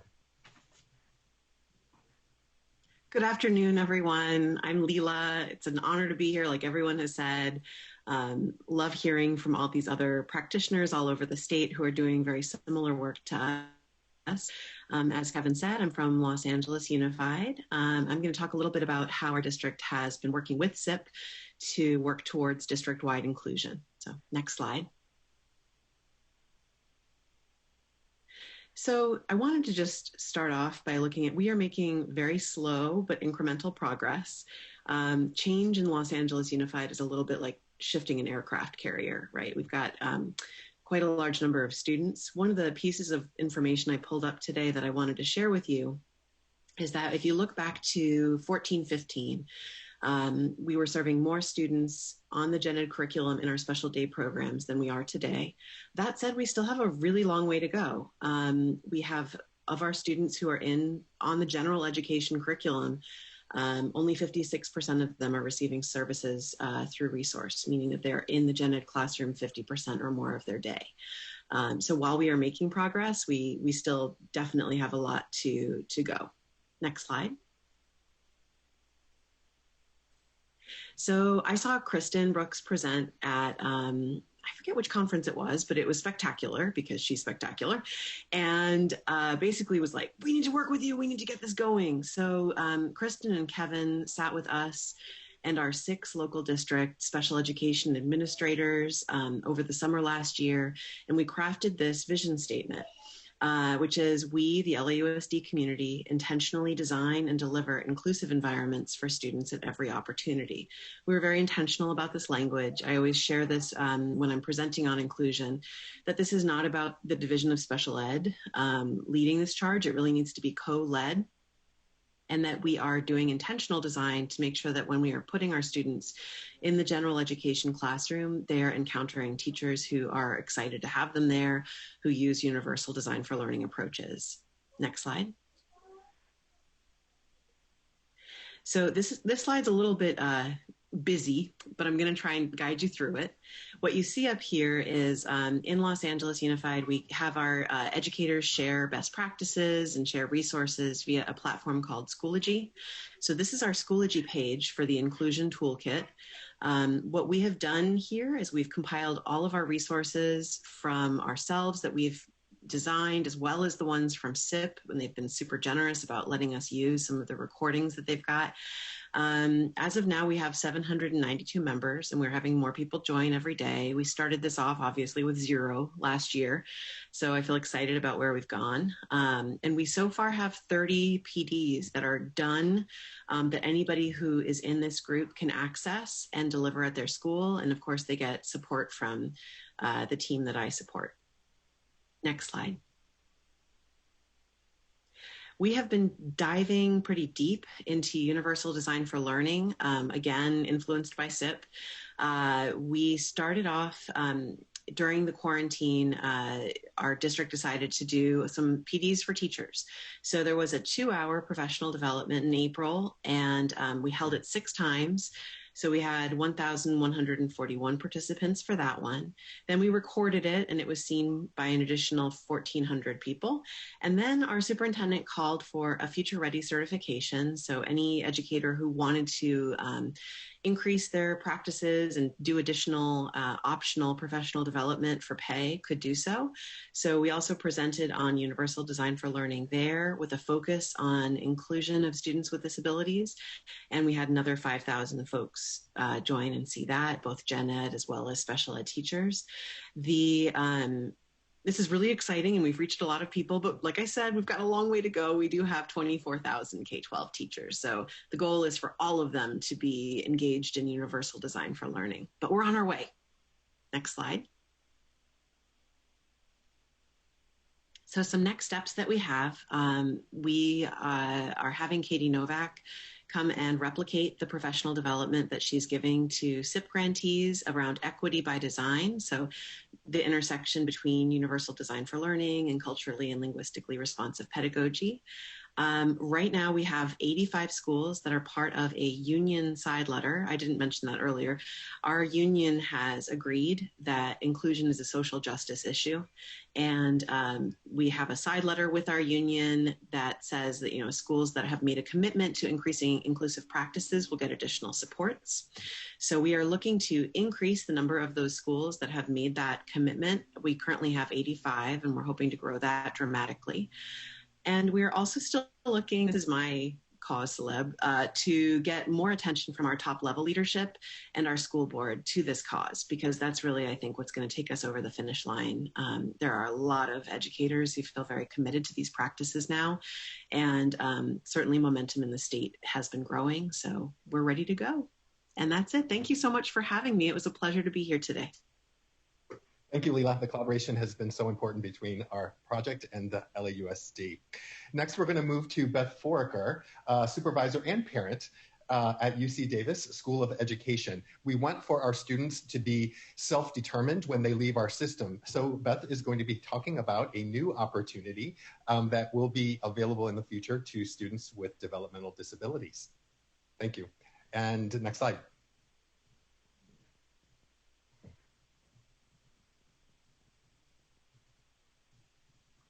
Beth, are you on mute? Sorry about that. Okay. Wouldn't be 2020 without that question. Okay. Welcome. Hi, my name is Beth Foraker. I work at UC Davis in the School of Education. I want you to take a look at the two names ahead of my name. Len Abadudo, who runs the Mind Institute at UC Davis, and Renetta Tall, who runs Diversity, Equity, Inclusion at UC Davis. Those two people are going to be really important in just a minute. Okay, please forward the slides. So I'm a mom to 4 kids, and one of my kids' name is Patrick. He is our third child, and that's Patrick as a little baby. Then that's Patrick in high school, public high school here in Davis, California, Da Vinci High School, which is a project-based learning, tech-focused, fully inclusive high school. So if you ever want to see high school inclusion in action, come visit Da Vinci. But anyway, there's Patrick leading his IEP. And then that last slide is Patrick entering his sophomore year of inclusive college. Next slide.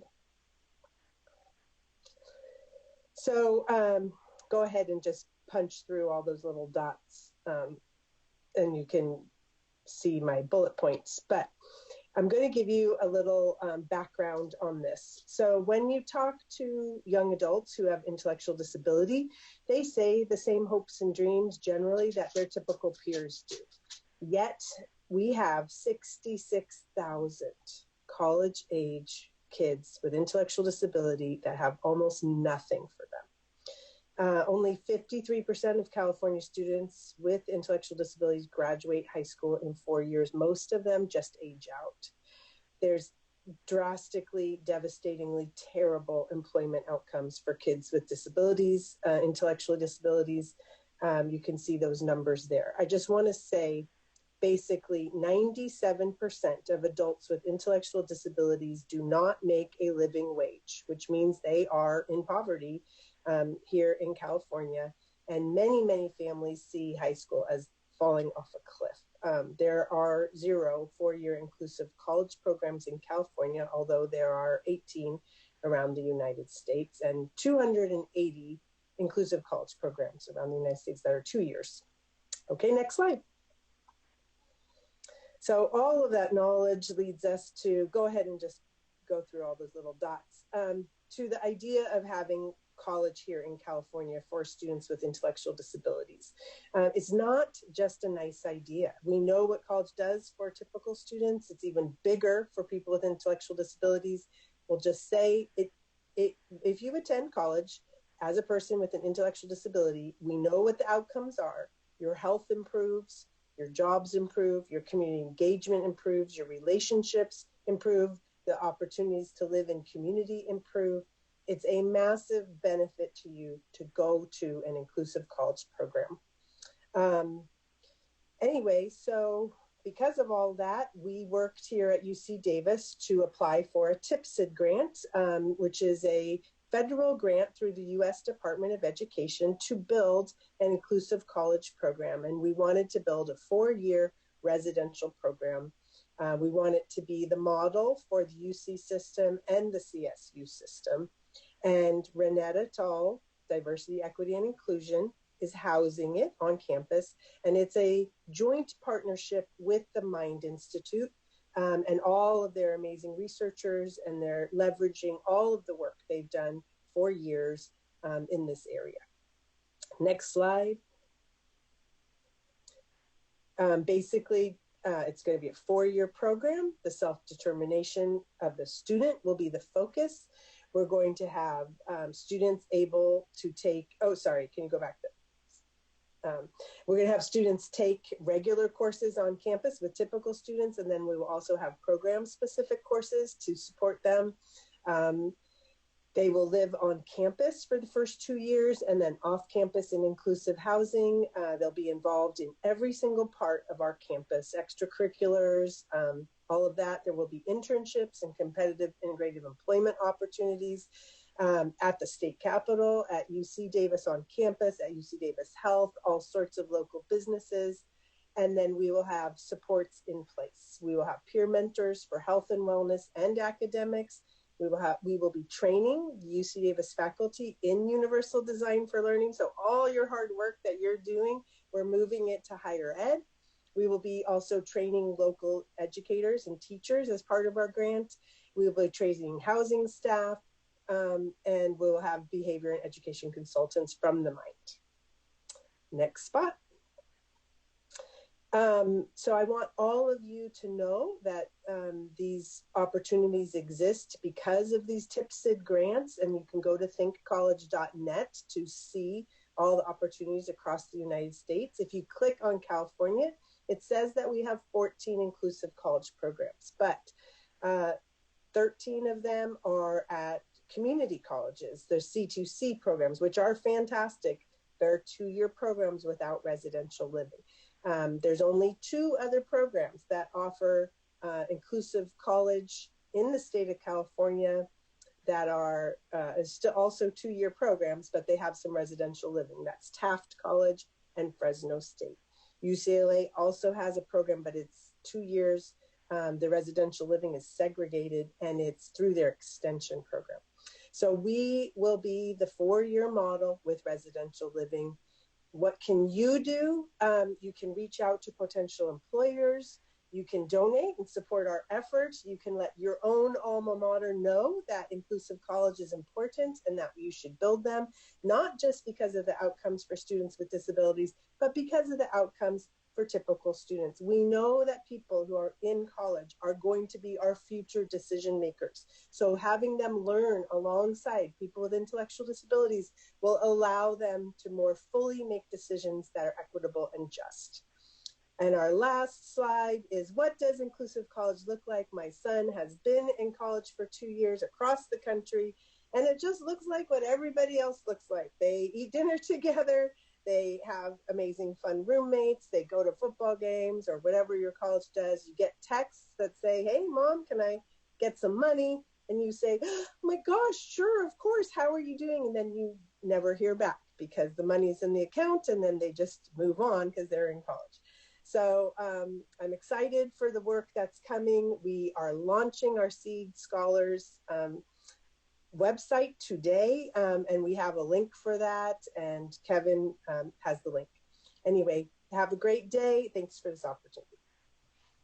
Thank you so much, Beth. Just so excited about the new program. Can't even almost stand it. We are going to close out. I know we're a little bit over time. Kristen Brooks, Executive Director of Supporting Inclusive Practices, will close us out to the end. Kristen, next slide. Thank you so much. Just incredible presentations. We just heard the inspiring success stories of our partners throughout California, and no one has said they are done. They are asking what's next. So what is next? What's next for the future of inclusion? Next slide, please. I want to address this from a global to local level. The SIP team stays abreast of the latest research in the field, and in order to be able to respond to that very question, and came across this next quote. Next slide, please. For those tuning in who may not be able to read this, I'll just read it quickly, that in some countries, inclusive education is still thought of as an approach to serving children with disabilities within general education settings. So this quote really narrows down the idea of inclusion being for students with disabilities. And it seems that this is where we have ended in California. And so we want to talk about how we can go beyond this, beyond just talking about students with disabilities being in places and spaces of general education. And what our team shares at every opportunity is that inclusion is about all students. If we simply focus on students with disabilities, we by default are segregating student groups or implying inclusion is for specific students. Especially in our current times, we know equity and inclusion must extend to all and beyond just access. Our global partners have been engaging and amplifying and elevating inclusion for decades. Next slide, please. And one historic occasion was at the 1994 World Conference on Special Needs Education, where research and advocacy was shared to justify education for all and cited the areas of educational, social, and economic benefits, many of which we heard about earlier in the presentations. Next slide, please. And several convenings transpired after, and in 2015, over 1,600 participants across 160 countries, including 120 ministries, heads and members of delegation, multilateral and bilateral organizations, civil society, teaching profession, youth, and private sectors, adopted what was known as the Incheon Declaration of Education 2030. So this was a 15-year plan set out for a new vision of education that applies here in California as well. And the mission and vision is, quote, towards inclusive and equitable education and quality education for lifelong learning for all. So this new vision is captured by their Sustainable Development Goal 4 through broad consultative processes driven by member states, of which the US is one of, and it's facilitated by UNESCO and other partners. And it's inspired by a humanistic vision of education and development based on human rights and dignity, social justice, inclusion, protection, cultural, linguistic, and ethnic diversity, and shared responsibility and accountability. It is a call to action and commitment with a pledge in that document from each contributing author and representative. It refers to what they call the unfinished business of prior initiatives, which is where I think we're at right now in California and very much applies to our local context. We've gotten further than we have before, but so much more to accomplish. Their strategic approaches that could apply here in California include achieving effective and inclusive partnerships, improving education policies and the way they work together, ensuring highly equitable, inclusive, and quality education systems for all, mobilizing resources, ensuring monitoring, following up and review of targets. And they pointed out addressing education in emergency situations as one of their priorities. And this was written in 2015, pre-pandemic, very progressive. So these are all things we strive for here in California as well, and it's working. In places like Portugal, it's actually illegal to segregate in education.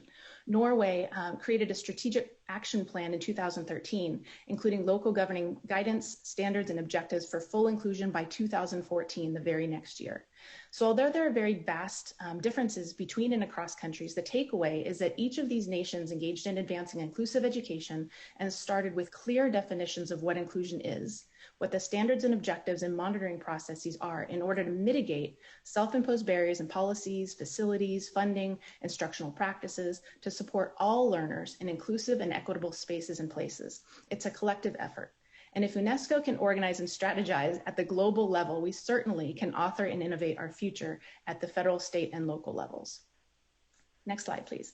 So what are the next steps? We talk about sort of burning these ships and not going back. We're in the time of a pandemic where we're having to be innovative and pivot in different directions. So we don't want to go back to those archaic master schedules and ending with integration or ending with push-in and collaborative supports or saying that we don't have that here. We want to go beyond the language of least restrictive environment to clearly define what we mean by inclusion, for whom, in what spaces and places, and with what supports. We have to embrace the moral imperative and balance the fact that students have a right to general education and also a right to individualized supports within general education. Next slide, please. So we want to examine the ecology of equity inside and outside the school walls, develop definitions, standards, and objectives for inclusive education, again, beyond least restrictive environment, and no longer a readiness model of asking to be tolerant of those with diverse needs and backgrounds, but to be embraced. We need a mechanism to implement and measure effectiveness beyond compliance, measuring inclusive education and instruction of the highest quality, because what we measure, we value, and not value what we currently measure that's not producing the outcomes we desire for our students and families. And lastly, a platform to celebrate and scale, because this cannot live in education. You've heard that throughout these presentations. We have to go beyond just the special education division. So someone called in during public comment earlier and urged us to go from compliance to commitment. And I couldn't agree more. That is the future of inclusion in California. And supporting inclusive practices and our grantees, we are here. We are committed alongside one another and want to engage in this heavy lift because we want to give our students, our families, and our educators the best we have every day. Inclusion should not be a vaguely defined special ed initiative, but rather a moral imperative requiring a collective effort and commitment, torn down silos, and the absolute foundation of education for all of our students. That's our future. So we really appreciate your time today. Thank you to everyone. I'll pass it back over to David or other committee members to go forward. Thank you again. Wow. Thank you so much to all of you for being here today and sharing your experiences and content with us. Commissioners, I would ask you to begin raising your hand if you have questions and or comments. I just wanted to follow up on something that Kristen said that really resonated with me around inclusion being for all students.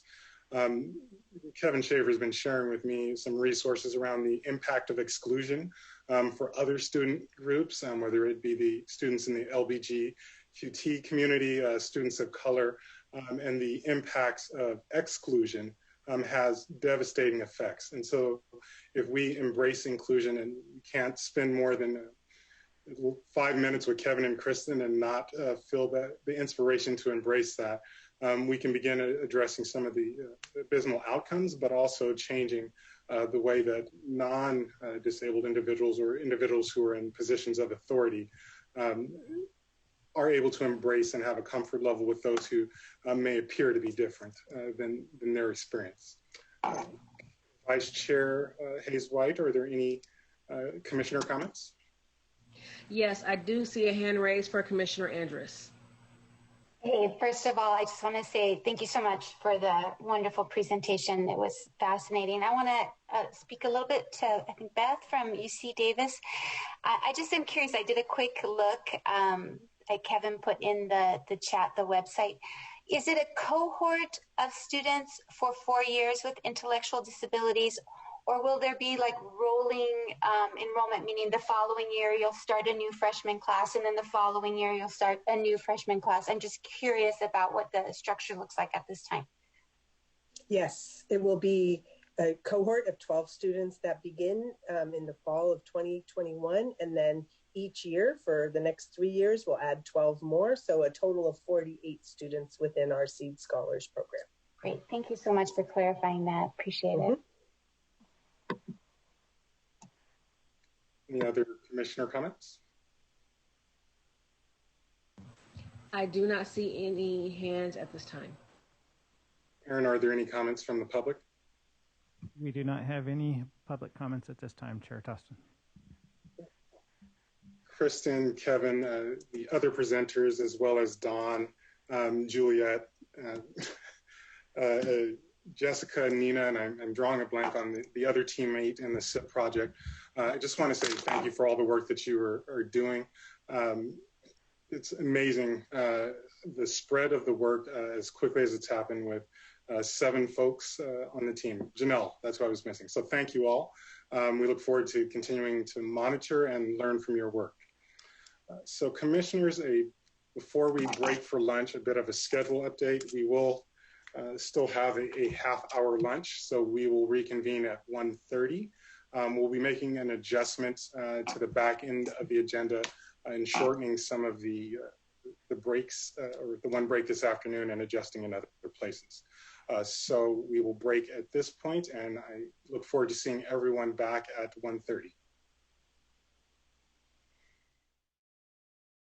Welcome back, everyone. Thank you for joining us or rejoining us. I hope everyone was able to walk away from their screen and made a healthier choice than I did.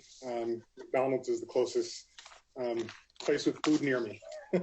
So with that, we want to pick back up on item 4, and we will make up time as we go through the agenda. But we want to honor our guests who agreed to be here with us for item 4. I want to welcome Aline Allison Zaria and Erica St. Andre, teammates or partners from the division or the Department of Education, who will be giving us an update on the state literacy plan.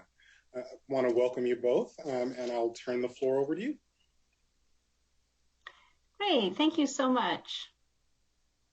So good afternoon, everyone, and thank you for the opportunity to present on the Comprehensive Literacy State Development Grant, which we refer to often as the CLSD federal grant program, and to give you the opportunity to provide input on the most recent draft of the Comprehensive State Literacy Plan. Next slide. Today, we're hoping to solicit your input on the draft state literacy plan, which we also refer to as the SLP. We look forward to hearing your feedback at the end of the presentation and through the end of the public comment period, which Erica will share with you in a few minutes. Next slide. So today we'll provide a brief overview of the grant, the SLP development process, public input, and the timeline. You'll also have an opportunity to provide input at the end of the presentation and or through our online survey. Next slide.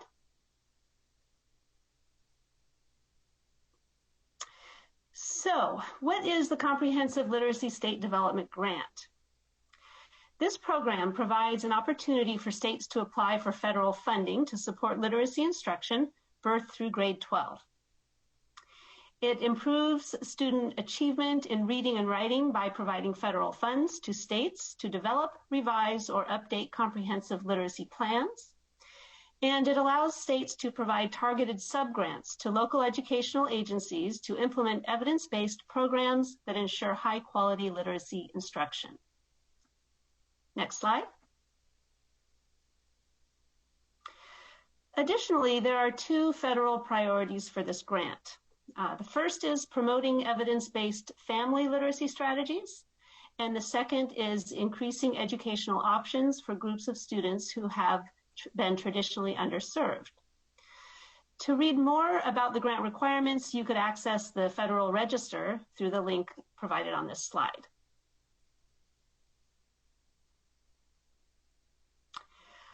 Our proposal included three primary objectives. The first objective is to align local and state literacy initiatives by establishing dedicated staff positions within the CDE to lead a coordinated effort to build state and local capacity over the life of the project. We've already started this process and hope to have a new full-time education programs consultant in place by January 2021. We currently have two consultants dedicating 50% of their time to the project who will continue to support the work through the 5-year grant period. And Erica, who's presenting today with me, is one of those consultants. And I see that Erica's just provided a link to the Federal Register in the chat. Next slide. Objective 2.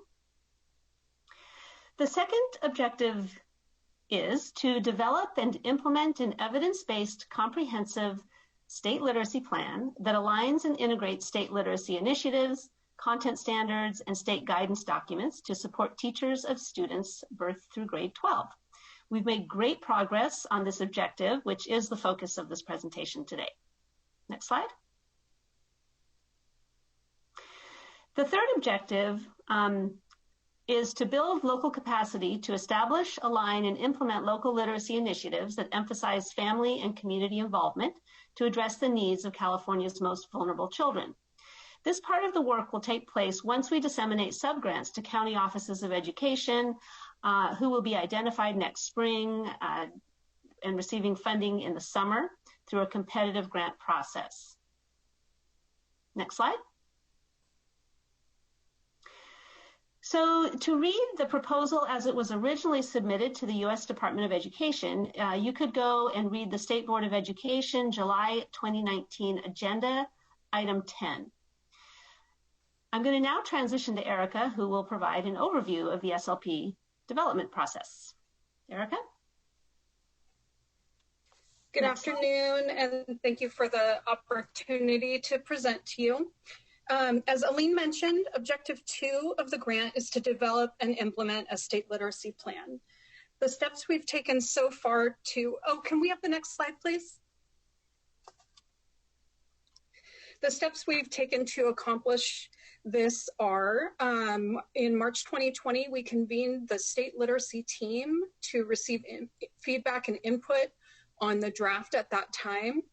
We then spent the spring revising the state literacy plan based on that feedback, and then reconvened the state literacy team in August to receive additional feedback and input. In September, our director presented the current draft to the Instructional Quality Commission, and they opened public comment. And on an ongoing basis, we are continuing to solicit additional stakeholder feedback. It's important to note that the original timeline in the grant proposal had to be modified due to the coronavirus statewide response.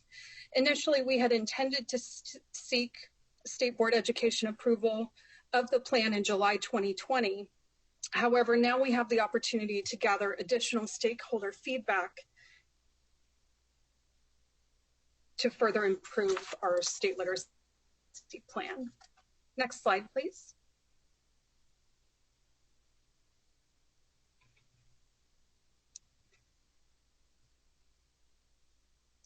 So it's important to note a few things about California's state literacy plan as it stands now. First is that we've tried to limit the guidance to our state documents. The plan is meant to bring coherence to this guidance and not to create new policies or guidance. Second, this plan will not include tools and templates for local education agencies. Those tools and templates will be housed in a literacy resources repository as they are identified and developed. We are currently drafting a literacy planning tool that will eventually be included in the repository. So the plan supports continuous improvement of state and local literacy plans by connecting essential literacy guidance from state guidance documents to support comprehensive and integrated implementation of high quality literacy programs at state and local levels. Next slide, please. By focusing on the age and grade band goals for literacy achievement established by the California Common Core State Standards in English Language Arts and Literacy and the ELA-ELD framework, by reporting current disaggregated literacy achievement data and literacy needs assessment results to all stakeholders to evaluate the outcomes the current system is producing, and by using the continuous improvement process to solidify state-level activities for the CLSD grant and to serve as a model for local literacy plans. Next slide, please. The state literacy team identified several priorities by grade band as follows. For birth through age 5, to support childhood education programs, early childhood education programs rather, to create literacy-rich environments and experiences and support the quality of ECE programs and their capacity to support early language and literacy skills, and to increase parenting support by increasing parental knowledge, skills, and confidence through parenting curriculum and literacy activities with special attention to access and equity for all. In the kindergarten through grade 5 band, to build teacher capacity for Tier 1 foundational skills and reading comprehension, including best first reading and writing instruction, to build school capacity for effective literacy and English language instruction for English learners, including opportunities to develop biliteracy and primary language instruction whenever possible, and to build capacity to support students struggling with reading, including but not limited to students with disabilities and students with dyslexia, and to increase sustainable, high-quality professional learning systems, including literacy coaching models. Next slide, please. In the grades 6 through 12 band, the priorities are to build teacher capacity across disciplines for literacy instruction, increase asset-based teaching in schools, including culturally and linguistically responsive and sustaining pedagogies, to build school capacity for effective academic content and literacy instruction for English learners, including opportunities to develop biliteracy and primary language instruction whenever possible, and to build school capacity for effective literacy instruction for students with disabilities. Next slide, please. So now let's take a look at the outline of the draft of the state literacy plan, which is divided up into several sections. I'll provide a brief overview of the bolded sections of the plan, but note that the plan includes rich information in each section. For example, the introduction is a great place to get an overall picture of the entire plan. It includes an explanation of the state literacy plan's purpose, intended audience, the logic model that the CDE followed, and an overview of California's student demographics. The comprehensive and integrated literacy models section details best first instruction and how to support it. The continuous improvement process section outlines how the CDE works within statewide systems of support to leverage grant funds targeted at specific grade bands. The works cited section contains all the references made throughout the plan. And then the appendices also include CASP results, trend, and cohort results. Next slide, please. California has many existing policies, guidance documents, and structures designed to improve literacy for all California students. While several investments and initiatives have focused on their implementation, the State Literacy Plan provides an opportunity to align and integrate these resources in order to demonstrate how they are connected and best utilized in a coherent way. At the center of California's comprehensive and integrated literacy model is Best First Instruction, which is Tier 1 of the multi-tiered system of support. The 2014 California English Language Arts English Language Development Framework serves as the foundation for California's State Literacy Plan. The California Preschool Learning Foundations, the Preschool English Learners, Principles and Practices to Promote Language, Literacy and Learning, a resource guide, and the California Infant Toddler Learning and Development Foundations, as well as the Transitional Kindergarten Implementation Guide, are also foundational to deliberately set the stage for California to build upon its commitment to early language and literacy. Next slide, please. The comprehensive and integrated literacy model is a visual representation of the important aspects of the State Literacy Plan. At its core is Tier 1 Best First Instruction as part of a multi-tiered system of support, which touches on the 4 tenets of family and community engagement, a celebration of diversity and assets-based approach, keeping in mind the whole child, and well-prepared and supported teachers and leaders. Each of the 4 tenets are supported further by state board adopted guiding documents, which inform schools and districts. Next slide, please. In this section of the State Literacy Plan, each step of the continuous improvement process at the state level is detailed in order to demonstrate how the CDE and its partners assess literacy needs statewide and then developed plans to leverage CLSD grant funds to address those needs. In this way, the State Literacy Plan models the process that can serve as an example for identifying local literacy needs. The State Literacy Plan also provides examples for how LEAs can use this process to support literacy. Additional resources, including templates, protocols, and examples, are being compiled in an online repository to support local plans as well. Step 1 explains how the CDE arrived at statewide literacy goals for the age and grade bands, and also provides information on how LEAs can develop their own local literacy goals. Step 2 explains the data analysis that the CDE conducted. It also contains recent results from the CASP and the Desired Results Developmental Profile, or DRDP. It also covers the stakeholder engagement process that the CDE performed, all serving as a model for LEAs and their own processes. Step 3 discusses how the CDE arrived at the age and grade band priorities and provides state guidance and resources.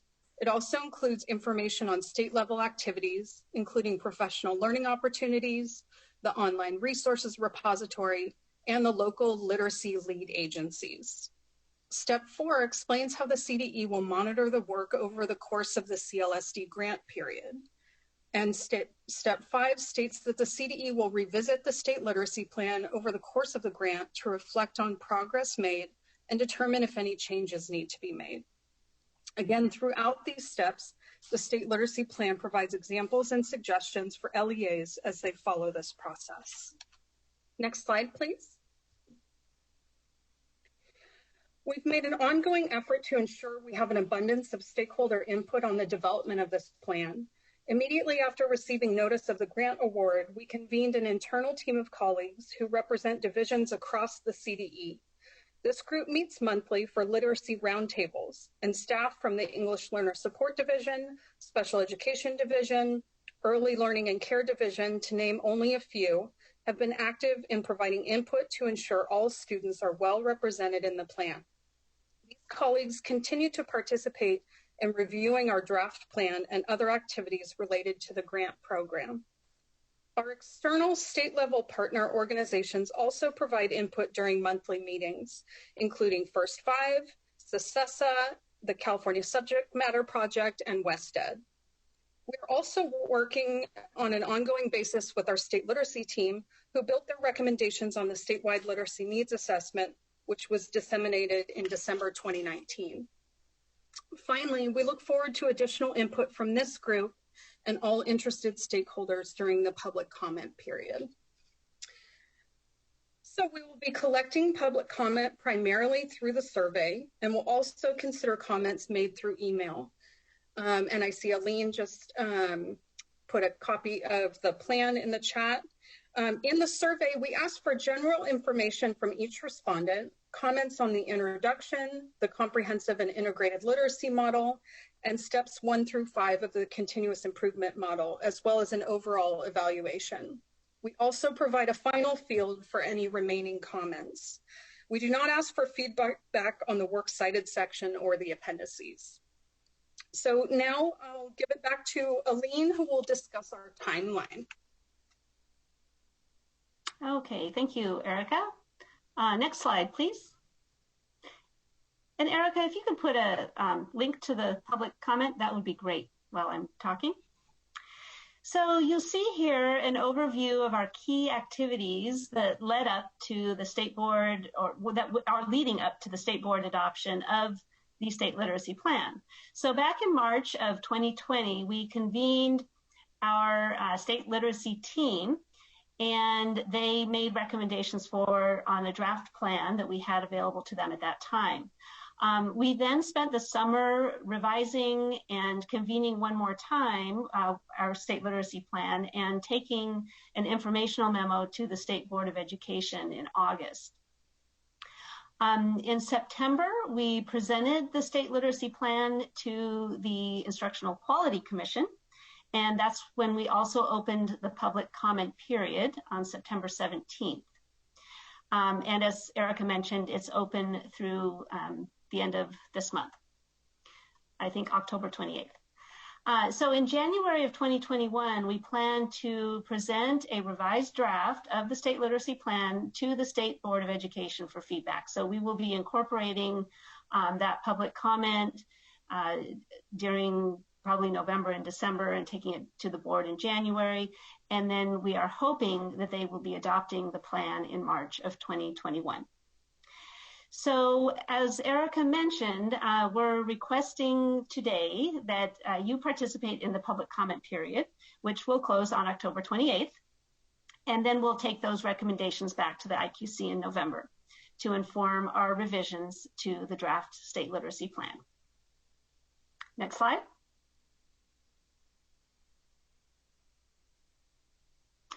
So you can actually read the August 2020 State Board of Education Information Memorandum, which provides an update and a timeline of the grant.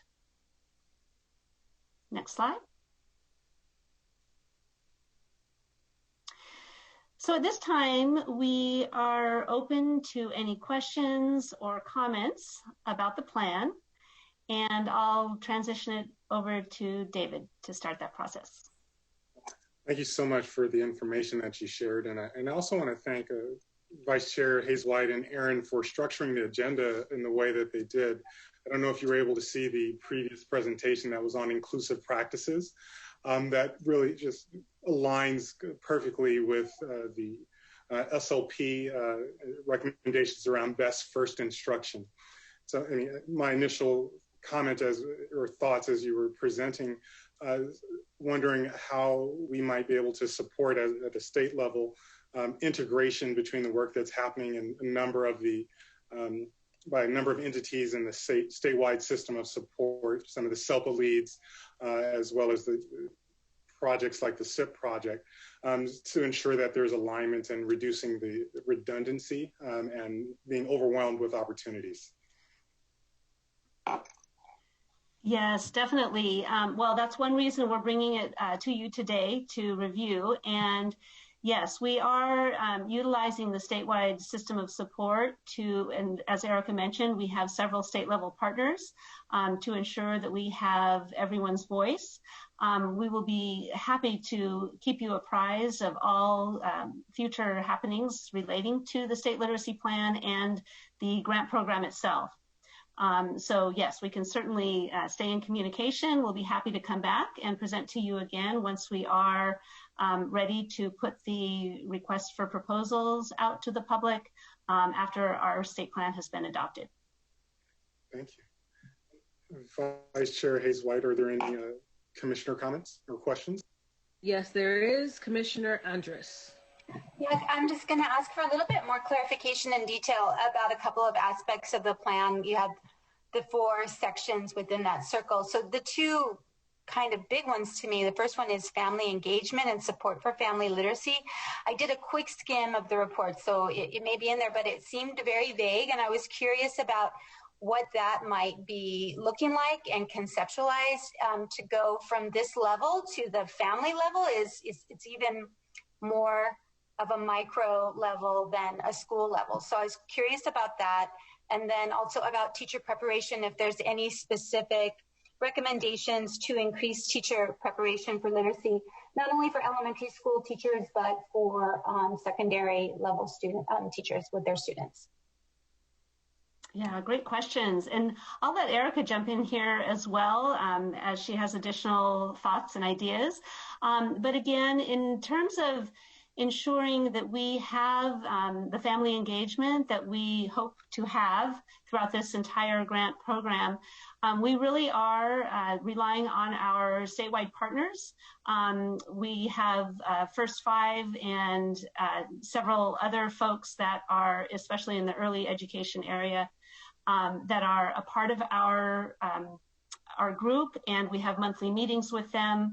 We are asking that once we do have the subgrants going out around the state, that our partners will stay involved and help to guide those county offices that are utilizing the subgrant funds to ensure that those priorities are met. So we will be meeting with them regularly, making sure that these priorities are met. Additionally, we are developing a series of what we're calling knowledge building videos. These are some videos that will be put out probably early next year at around the same time that the state literacy plan is adopted. And one of those, actually we have a group of state literacy plan team members who are going to be liaisons specifically specializing in family engagement. And so they will be interacting with each group that is developing these modules to ensure that family engagement is definitely incorporated. I hope that answers your question somewhat. I'll let Erica see, do you have any ideas about the teacher preparation aspect? Yeah, thank you. Great question. And it was a major topic of conversation at the convening of the state literacy team in August, as well as continuing part of the conversation as we continue through the writing process. And so just to sort of acknowledge that is something that we are all thinking about, and acknowledge that it is a need in terms of teacher preparation programs. Yes, definitely. And we are also, one of our partners is the California Subject Matter Project. We know that they're involved with higher ed and teacher professional development ongoing, and they will be also involved in our subgrant work, supporting our subgrantees. Thank you. We have one question for comment, from Commissioner Whitlock. Unmute. There we are. Thank you. It's so great to see you, Erica. That's one. I just wanted to, good to see you. And you probably... Hi, Dr. Whitlock. So, you know, as I'm looking at your plan, and I'm really appreciating the issue about that we're looking at teacher prep.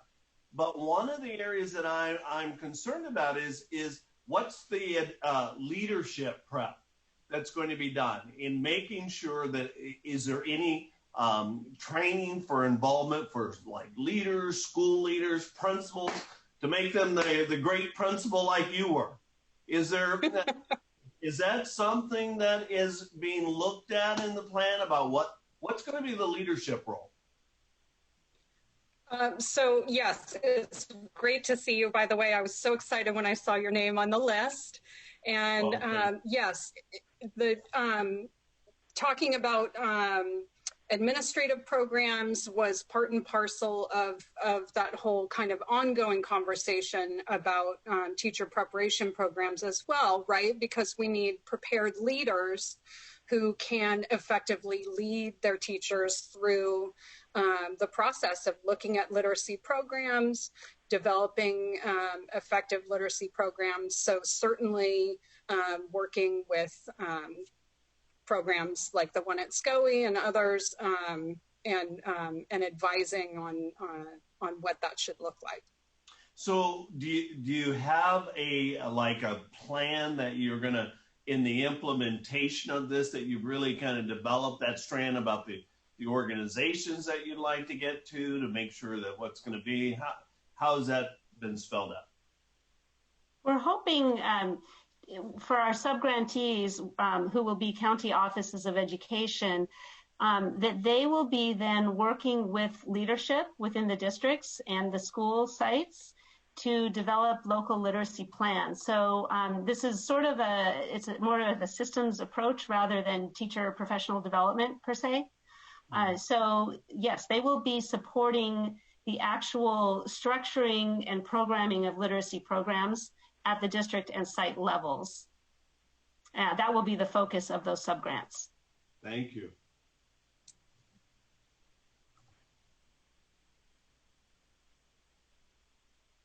There are no further hands at this time. Any public comments? Yes, we have one public comment, and we will put that commenter on now. Go ahead. Hello, can you hear me? Yes, we can. My name is Megan Potente, and I am co-state director for the grassroots movement Decoding Dyslexia California. We advocate for all struggling readers and we're sponsors of AB 1369, which resulted in the California Dyslexia Guidelines. The purpose of the CLSD grant is to improve the literacy outcomes for disadvantaged students, yet the draft SLP fails to offer coherent guidance towards this goal. Even though 64% of LEAs reported on the needs assessment that they are not doing an adequate job of incorporating structured literacy into Tier 1 and across Tiers 2 and 3, structured literacy is mentioned only once in the draft's 101 pages. Robust guidance on universal screening is also missing from the draft.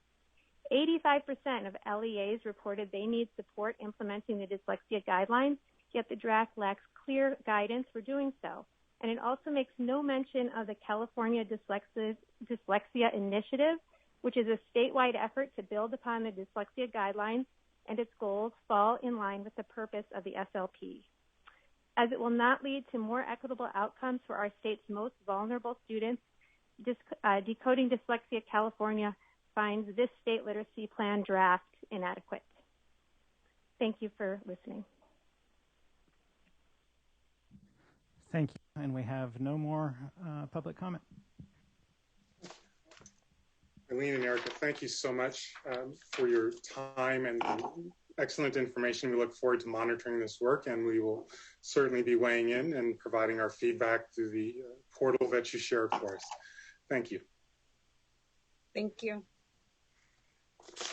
Commissioners, we are moving on to item 5. We have a presentation, or I'll say one presentation, but there are several presenters who will be sharing information from the state special schools around the work that's happening as a result of COVID. I'd like to welcome initially Robin Zane, who's the director of the state special schools. Welcome, Robin, and thank you. The floor is yours.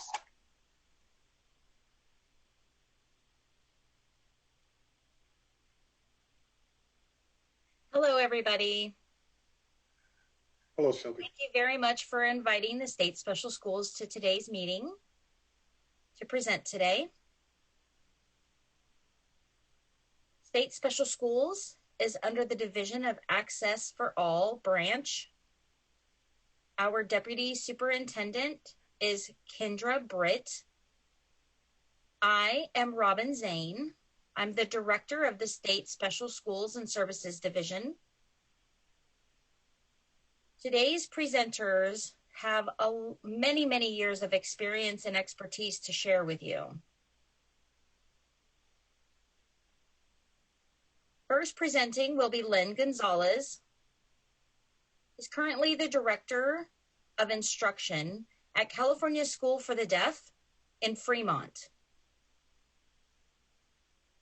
Lynn has served as the Director of Instruction for 4 years, and he's worked at CSDF for 23 years.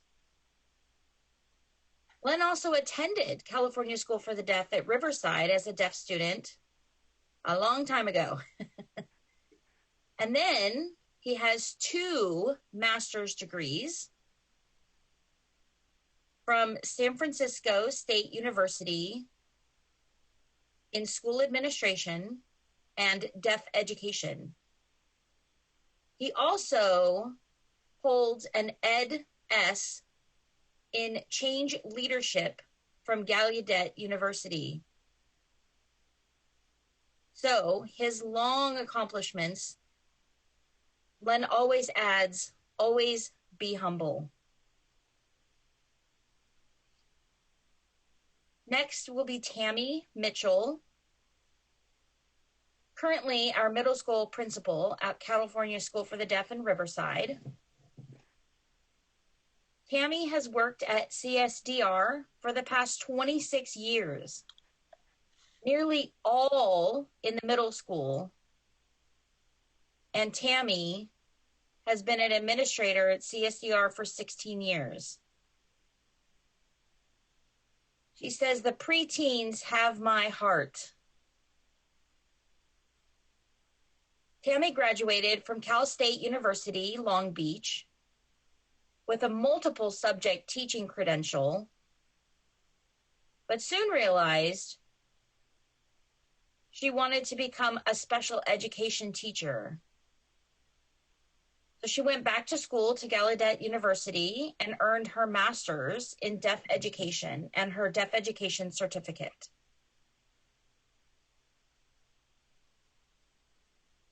Gina Ouellette is our third presenter. She's our superintendent at California School for the Blind, CSB. Gina has worked at CSB for 15 years. Before she assumed the role of superintendent, she served as director of student services and admission at CSB for 3 years, and also worked as a school psychologist for 9 years. Gina also worked as a school psychologist and program specialist for Calaveras County. So thank you very much. And now we're ready to go, and we'll begin with the first presenter, please. I believe you said next slide when you're ready to move on and transition to the new director. Thank you very much.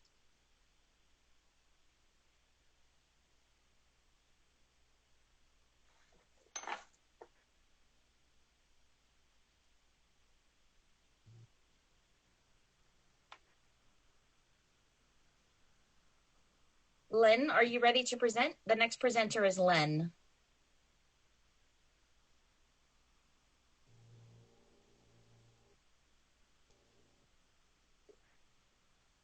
Hello, this is Len. Thank you so much, Robin, for going over our background and talking about CSD Fremont. I'm very excited to be here with all of you and to talk to you about our distance learning expectations that we have here. I know I only have 10 minutes, so I'm going to work through the slides quite quickly and talk to you about what's happening with our deaf students and how we're ensuring that they are continuing their education. Next slide, please.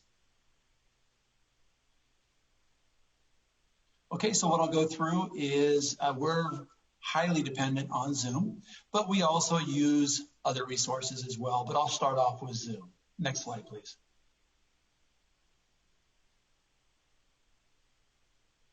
Okay, so we created 2 different channels on our website. One is an internal site and one is a public site.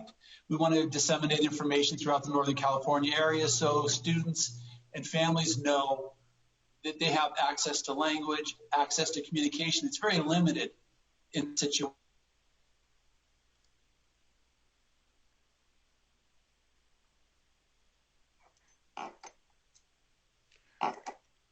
It appears we've lost the audio from the interpreter. One moment. And so you can see our website here, and that will give our students and you access to our resources. Next slide, please.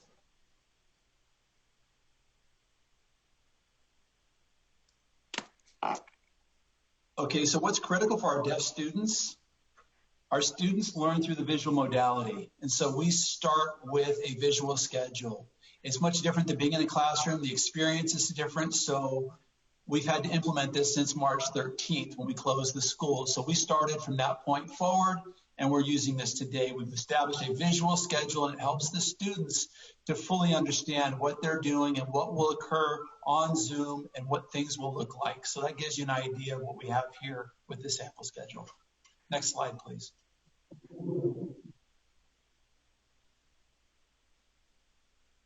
And I am going through this quite quickly, but please reach out to me after this presentation. I can share the slide deck and you can take a look at it at your convenience. So with DLE, that's distance learning expectations. We've established best practices, and so students can have success in their education via Zoom and through other activities. Next slide, please. Okay, we've established a number of different resources. Instead of giving out information randomly, we've categorized these things to help our teachers. If they need something related to classroom visual accessibility, we have a lot of resources within that category. It may be related to counseling. Educators can go into that. They can read more about self-care, mental health. And then we also have on the news, you see students are staying home. They don't have access to communication. Captioning is inadequate. A lot of information is disseminated very quickly. So we're putting resources in here so that students and teachers can understand what is going on within the world. I mean, we're going through a lot of difficulties. A lot of things are changing. Some things are good. Some things are quite a struggle. So we're keeping our students on top of what's going on. A lot of resources are located here. Next slide, please. Okay, so we have more resources here. It's not just classroom resources, but we've expanded this. Black Lives Matter, diversity, and this is highly critical because our students are our future. They're our future generation, and we need to make sure that they're informed and understand what's going on in the world. It's not just Black Lives Matter, but what about their deaf identity? What about deaf role models? And then you take the Black Lives Matter movement, and then how do you incorporate those? We want to make sure that our teachers are sharing that. They're talking about the Black Lives Matter movement. They're talking about that within their families and their communities. And so we're really offering access to this information to them as much as we possibly can. Next slide, please.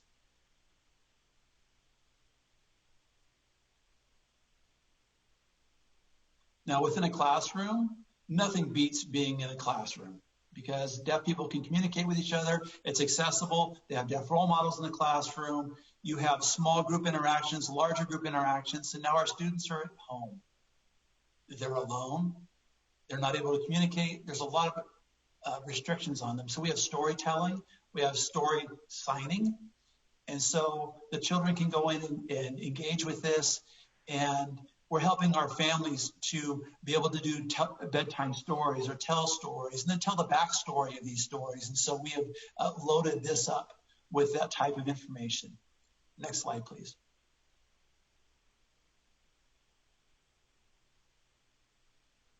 Okay, so CSD offers a early childhood education. We have elementary, middle, and high school. We have CTE and PE and so forth. And so we're continuing to offer those things. Whatever we teach in the classroom, we are doing that through Zoom. We want to make sure that we're continuing to meet the needs of the students, and we're actually helping them to reach their goals that has been set with their IEPs. It's not easy, but we're doing the best that we can because we're investing all we can into our deaf students. This is a place where they should be able to get everything. And so with distance learning, we're trying to give them that education as much as we possibly can online. It's been a challenge, but what we envision is we have deaf children at home that don't have resources, that don't have access to things across the country. And I wonder what they're learning, and that really gets to me. So we are investing all we can for our students and putting that online. Next slide, please. Okay, like I had mentioned, we do have a number of different departments. And so we have different content areas: science, history, PE, math, deaf studies, and all of that is here where staff, family, and students can have access to resources and information. Maybe they can access for homework, and teachers can access it just to access the resources. And next slide, please.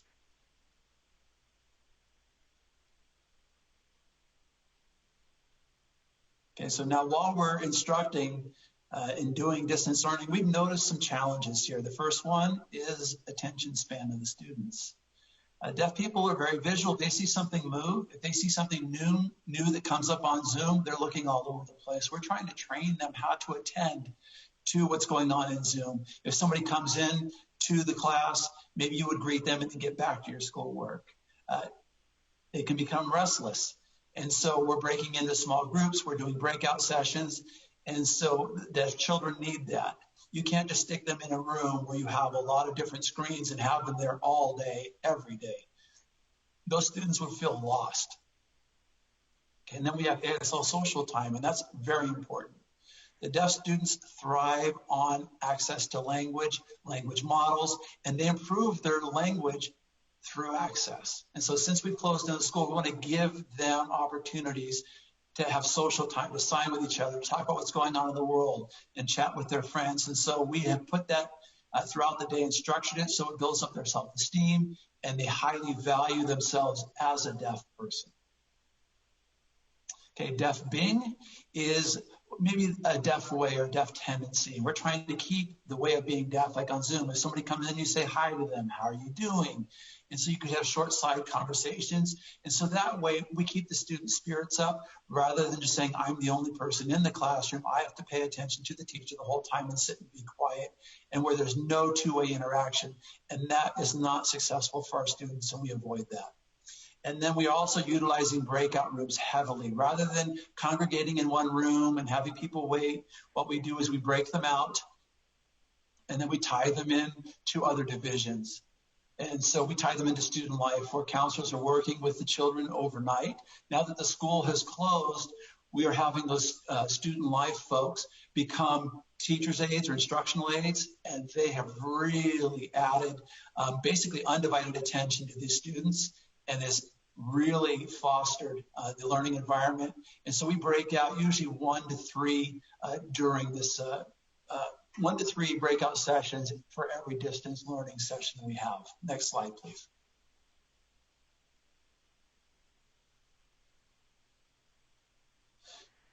So the California School for the Deaf, we are a bilingual school.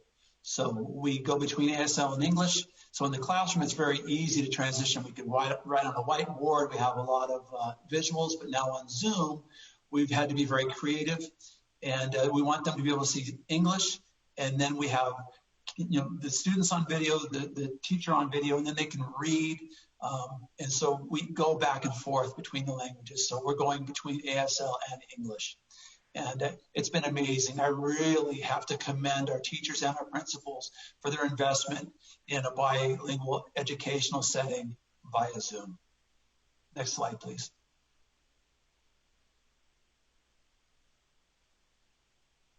Here are some examples that I wanted to share. You can see activities, they're cooking, they're showing what they've got there, they're spelling mustard. And so they're learning vocabulary, they're talking about what you can do with mustard, you can make a sandwich, and all the other things that you can do. So here's an example of what we're doing here. Next slide.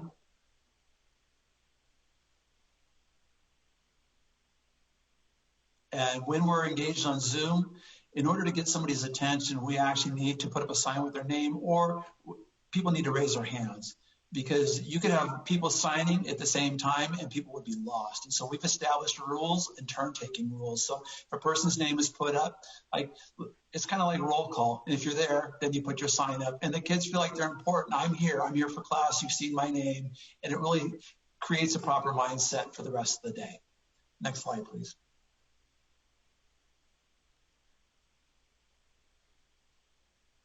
And here's another example. We have a number of different activities where the students can take things from the kitchen and come out and show them what they have in their home. And then they can talk about, okay, what do you do with that kitchen utensil? And we've been working with the staff since March. And through summer school, we were doing this as well. And then now that we're into fall, we're into our 9th week of the school year, we're continuing to do this. And it's been very effective. Next slide, please.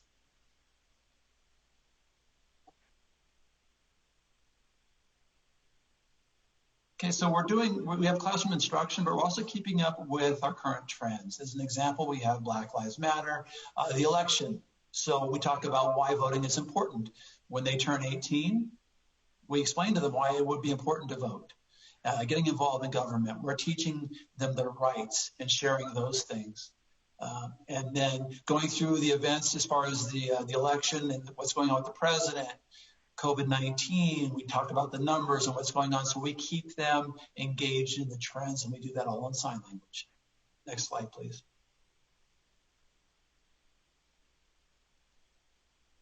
And like I mentioned earlier, we have social time.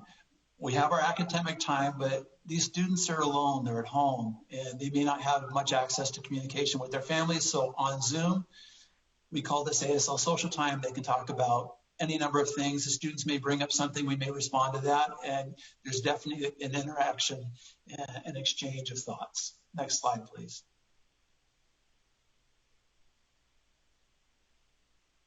And another slide of the social time, and this is the student life staff that participates there as well. You can see them on the screen. So you can go ahead and do the next slide. Okay, as I explained in deaf culture, when we start, we explain what is going to happen so that the students are aware, they'll know what's happening in class. If a name comes up, they'll say, oh, okay, that person's going to join us, and then the name will be on the screen, and then you'll actually see the person's face and they'll start signing, and that's what you see represented here on this slide. And we can move on to the next slide.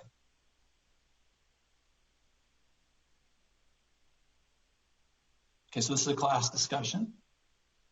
Next slide.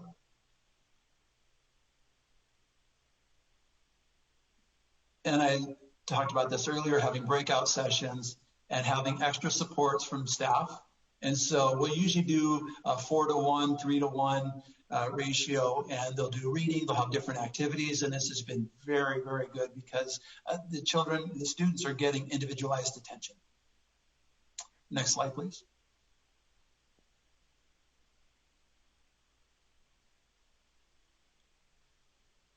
And teachers can do screen shares and students can watch what's going on. We use PowerPoints, we use a number of different slides.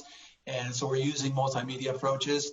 And once the students understand, then they can go ahead and work on their own. And then they maybe come back into a full class session within maybe 20 or 30 minutes. It depends on the assignment. But this gives you an idea of what's going on here. And next slide, please.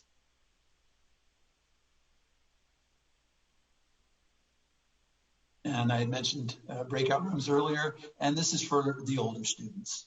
Next slide.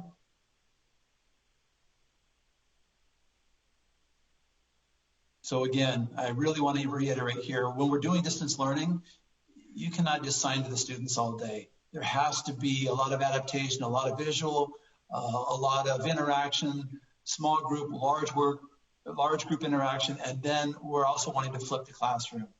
And so they can watch videos at their own pace rather than us rushing through and presenting and doing one-way communication. So we have adapted things, and I have a few examples here for you as well. Next slide.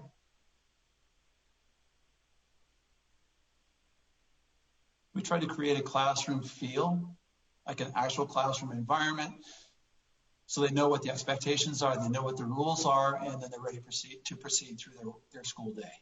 Next slide. And again, this is a great visual. Deaf people, we need visual. It's inspiring. They'll know what to do. They know what they're going to learn. They know what the schedule is. They know what the expectations are throughout the day. Next slide.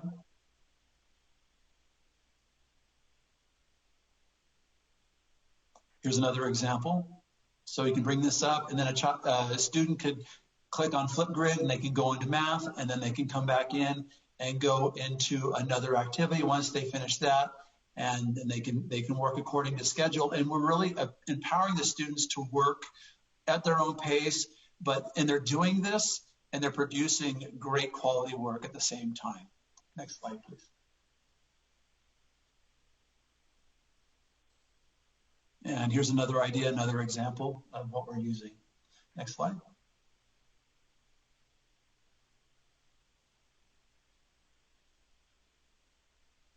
And talking about expectations, being very explicit on what's expected. I've gone over my 10-minute allotment. I'm trying to work through my slides. So next slide, please.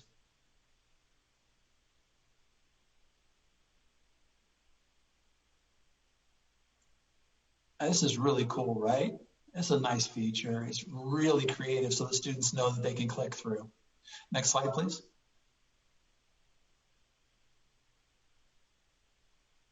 And at times students can play games. It depends. Maybe they want to learn vocabulary and being able to manipulate things to create sentences. Oh, if you like pizza, why do you like it? And then you can write in the box, and then you can manipulate this. And this is a very interactive way for the students to engage. Next slide, please.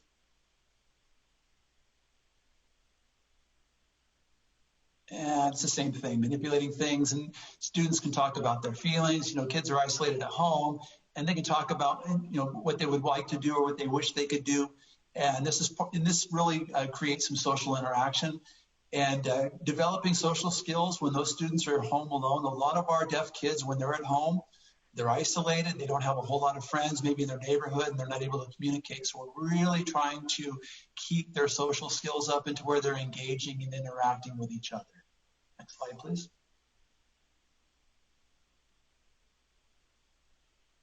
Okay, I think that I've given you enough examples. I have a lot of slides that are filled with examples, and I'm more than happy to go ahead and share this out and share the slide deck with you. And I can share it with families. And we wanted to share our approach to distance learning here at CSD Fremont. Thank you so very much. And I'll go ahead and hand this off to either Robin or the next presenter. Thank you.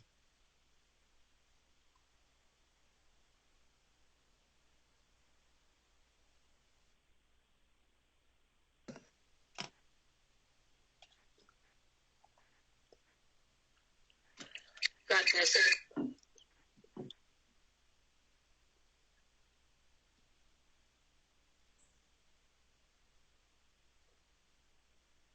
So I'm sorry, my mic was muted. I believe next we have Tammy Mitchell, who's the principal of the California School of the Deaf in Riverside. Thank you very much. And thank you, Len, and welcome to Southern California. I'm here in Riverside. And yes, my name is Tammy Mitchell. I'm the principal here in middle school at California School for the Deaf in Riverside, otherwise known as CSDR, as you can see right here on the quilt behind me. Next slide, please.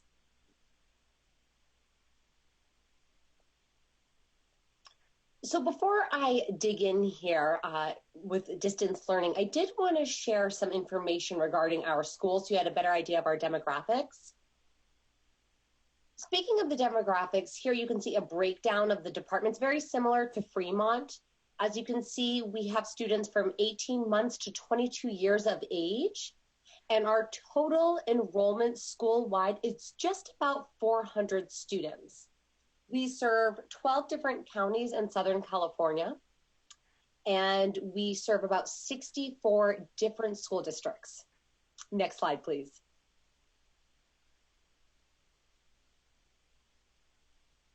Taking a look at here at the breakdown, the ethnicity, as you can see, majority of our student population is Hispanic. And with our day program, in comparison to our residential program, you can see that our younger students, most of them are day students, but as they get older, it becomes a 50-50 50% are staying home and traveling into school, and 50% are residential students. But take a look at the home language, pretty astounding numbers down there. Majority of our students, 57%, come from non-fluent ASL families. And if they are using American Sign Language, it's very basic American Sign Language. They're not able to have sophisticated conversations about current events and what's happening at school. And that is a big concern. Next slide.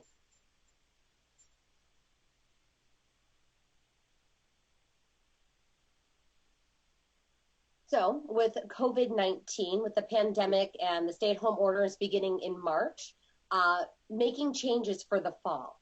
We actually had a drive-through registration day where parents came on campus to pick up bags, and in those bags contained a variety of things such as textbooks, iPads, technology that was needed at home, you name it, whatever was needed at home so that home felt like it would at school. And as mentioned, alluded to during his PowerPoint presentation, our students are visual learners. So engaging with Zoom, with a large gallery, trying to really understand what someone is saying in a small cell, it really requires several breaks throughout their day. Those visual breaks are necessary. In our middle school and high school, we have a block schedule, and we have an odd and even schedule. So they have larger breaks throughout the day. And quite honestly, not just for our students, but our staff as well. It's just visually fatiguing. It's a lot of eye strain. And our evening opportunities for those students, just as Fremont, our cottage program staff members are providing aid assistance to the teachers, which is really nice. We've capitalized on that opportunity to support our teachers. Sometimes they'll even break out and provide that one-on-one support for our students. And we do have study centers, especially for middle school on Fridays. We have that provided by the cottage residential staff, where they're working with our students one-to-one, each and every student, to do those check-ins, to see if they're okay, to see if they know what's going on in their classes. Are their grades okay? Are they attending those Zoom sessions? They do those check-ins once a week. And we also are continuing with our PE classes as well. Next slide, please. So in terms of attendance and participation, we utilize PowerSchool. That's our SIS database that we utilize. In addition to that, we actually added a parent contact log. That way, if anyone campus-wide needs to reach out to the parent, they can then document that information. Any communication that happens, there's a log kept so that we can see what's being shared with our families. And ultimately, we are also tracking student engagement and attendance to ensure that our students are actually participating in these classes. Currently speaking, attendance has been greatly impacted, unfortunately. Speaking to middle school, we are having chronic absenteeism. I mean, it's really bad right now. 24% are chronically absent. So that's 10% or more where they're missing those classes. And at this time, we cannot, that's just not school. That's not a good start to the school year, considering we're only 8 weeks in. So reaching out to the families to find out what is going on here. We have our IDT, interdisciplinary team meetings, where we meet weekly to discuss attendance and participation issues and grade issues as well. And we discuss, okay, are these students drowning? Are there tech issues? What is the root of the problem here, so that we can establish appropriate interventions, such as the MTSS approach. Next slide, please. DIS services have continued during this time, so we're providing counseling virtually as well as speech, which is great. The audiologist can't exactly virtually test their hearing, but they can provide supports, such as if there's hearing aid issues, cochlear implant issues, or any problems, they reach out to the audiologist follows up with the family, and they try to troubleshoot remotely, and if that is not effective, they reach out to the company when necessary. Next slide.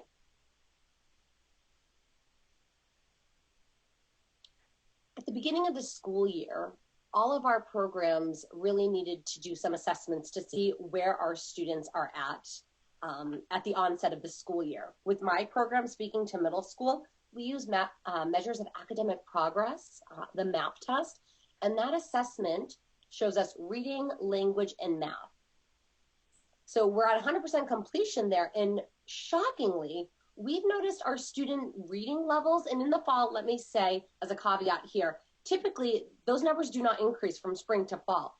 But 6th, 7th, and 8th graders all enhanced their scores in reading. Right now, we're trying to navigate why that occurred, especially during the time of COVID-19, the summer break. My suspicion is that the testing environment was much more conducive. They probably felt much more calm in their home environment, less distractions, no peers were around, lack of competition. They were able to take their time. And we did see an enhancement in the scores, which is great. Next slide, please. Here you see a plethora of resources. These are things that we have done with our families. These are ways that we've contacted our families to reach out to them, to show them how to use the technology. So if we want our children to use it, we need to make sure that we can teach our families so that they can best help out with their students or their children. We've also talked to the families about visual learning, having a visual schedule available. These students, so many of them are not tech savvy, unfortunately. And I've reached out to the parents just to ask them, hey, make sure that you are having your children read as much as possible. Especially with the e-reading opportunities that we have, students can select their own libraries. And what I've observed as of recent with teenagers, sleep deprivation is a real thing. They're getting on class on Zoom and they look half asleep. And so having those conversations with the parents to follow up, are your children up all night playing video games? Because we see that effect in the morning. They're incredibly groggy. So it's important that they're sleeping. So just having these open lines of communication and talking about Wi-Fi issues if they present themselves. Next slide, please.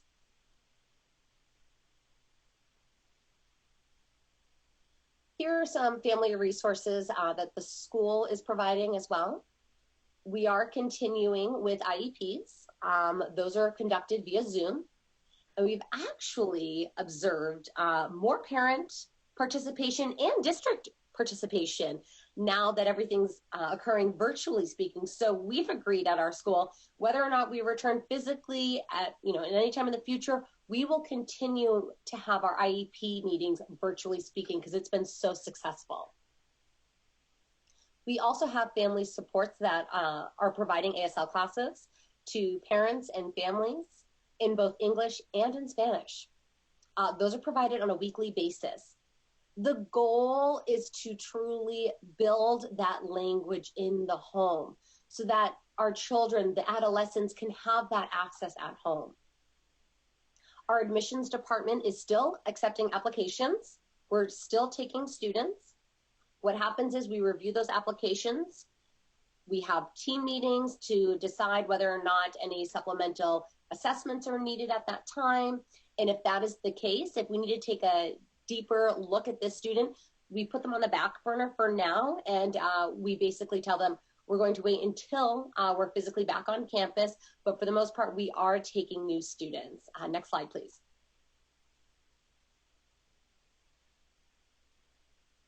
So we have our students and then we have our staff, and we can't forget about our staff. We need to provide that support to our staff. And there's so many resources that are coming out of our human resources department. They're actually providing monthly emails to our staff, to teaching staff and other staff alike. They're providing those EAP resources, personal issues or mental health issues. They're really getting the word out there as to what we can provide. Professional learning communities are still ongoing. I would actually venture to guess that they're actually better now than they were before. So people are exchanging apps that are working. And so this is an awesome opportunity to really collaborate and work together. And quite honestly, they're training themselves at this point. It's really awesome to see the level of collaboration occurring. Next slide, please.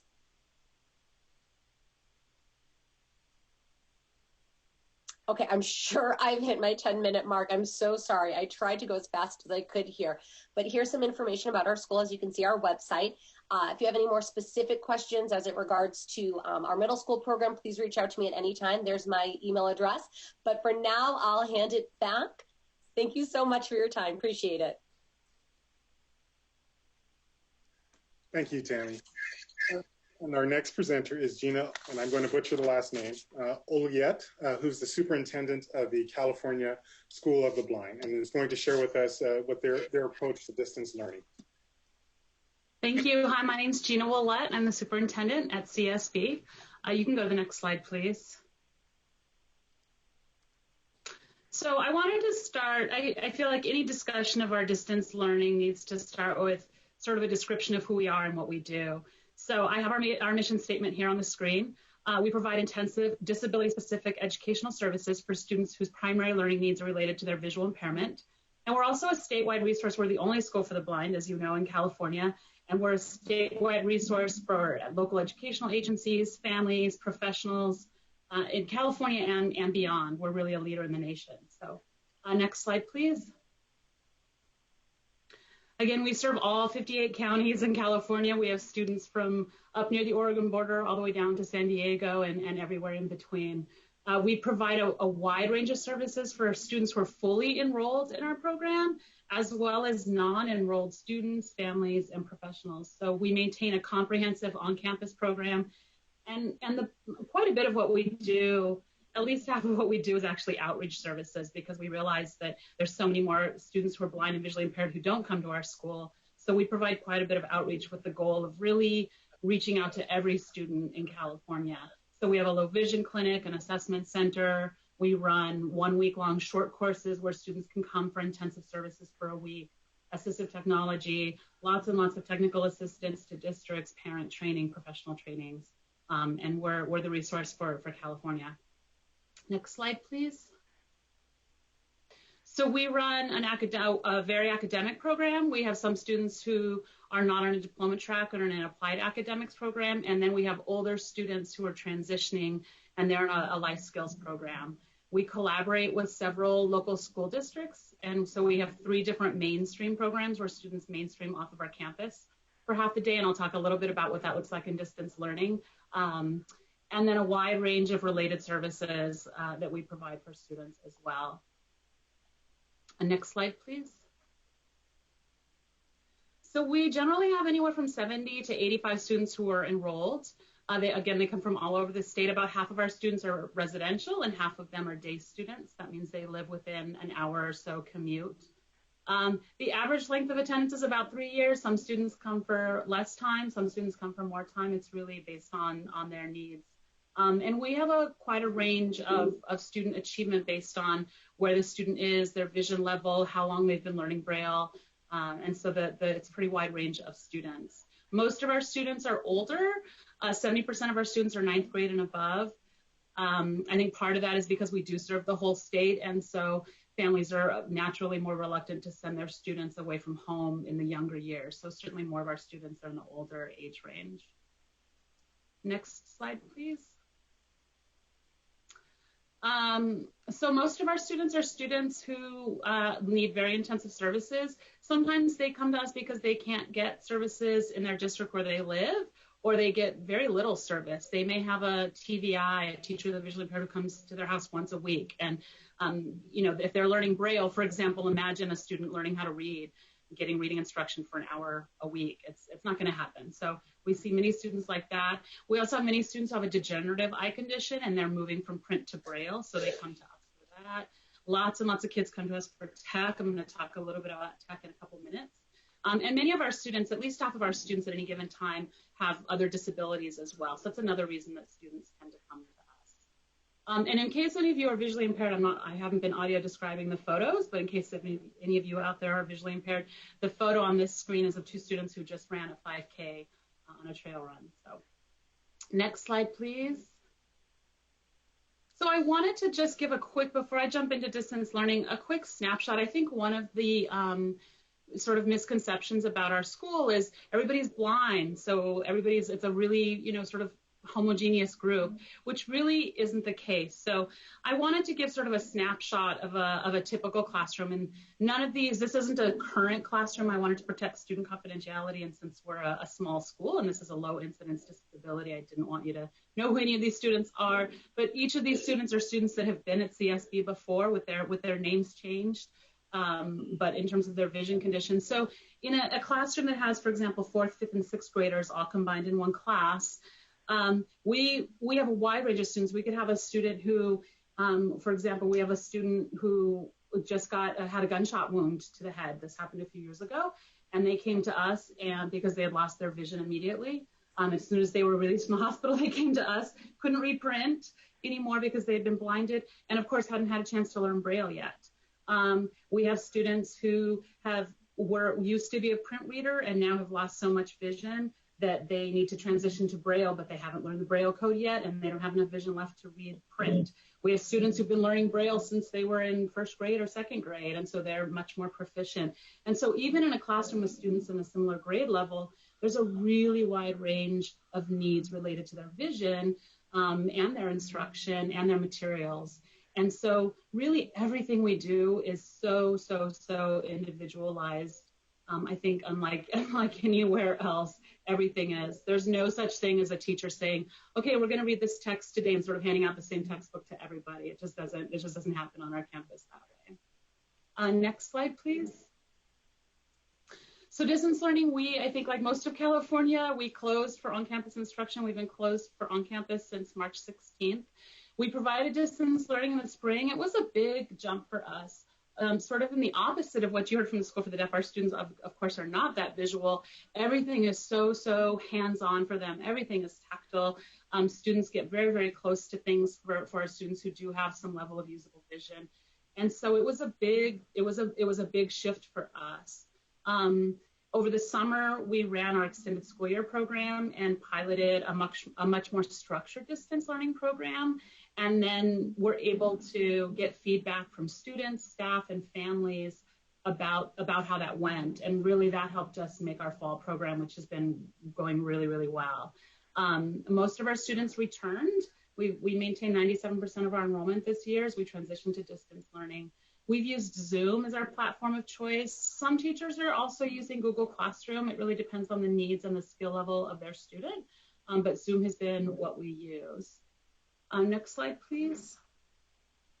So one of the things that we were really concerned about is our students spending all day in front of a screen sedentary. Many of our students do have some level of vision, and so even for them, sitting in front of a screen all day, we want students up and moving. So we developed our schedule with that in mind. And so between each of our classes, instead of our usual passing period, which is 4 minutes, we implemented a 15-minute passing period between classes so students can get up and move. We want them to stretch. And actually our adaptive PE teacher, Molly, hops in, tries to get into each class each day in that 15-minute period to walk the students through maybe a set of exercises or stretching or just any kind of physical activity because we want students to at least be up and moving. We wanted to stick with a regular schedule, a predictable schedule for our students. And this is the schedule that we implemented. Next slide, please.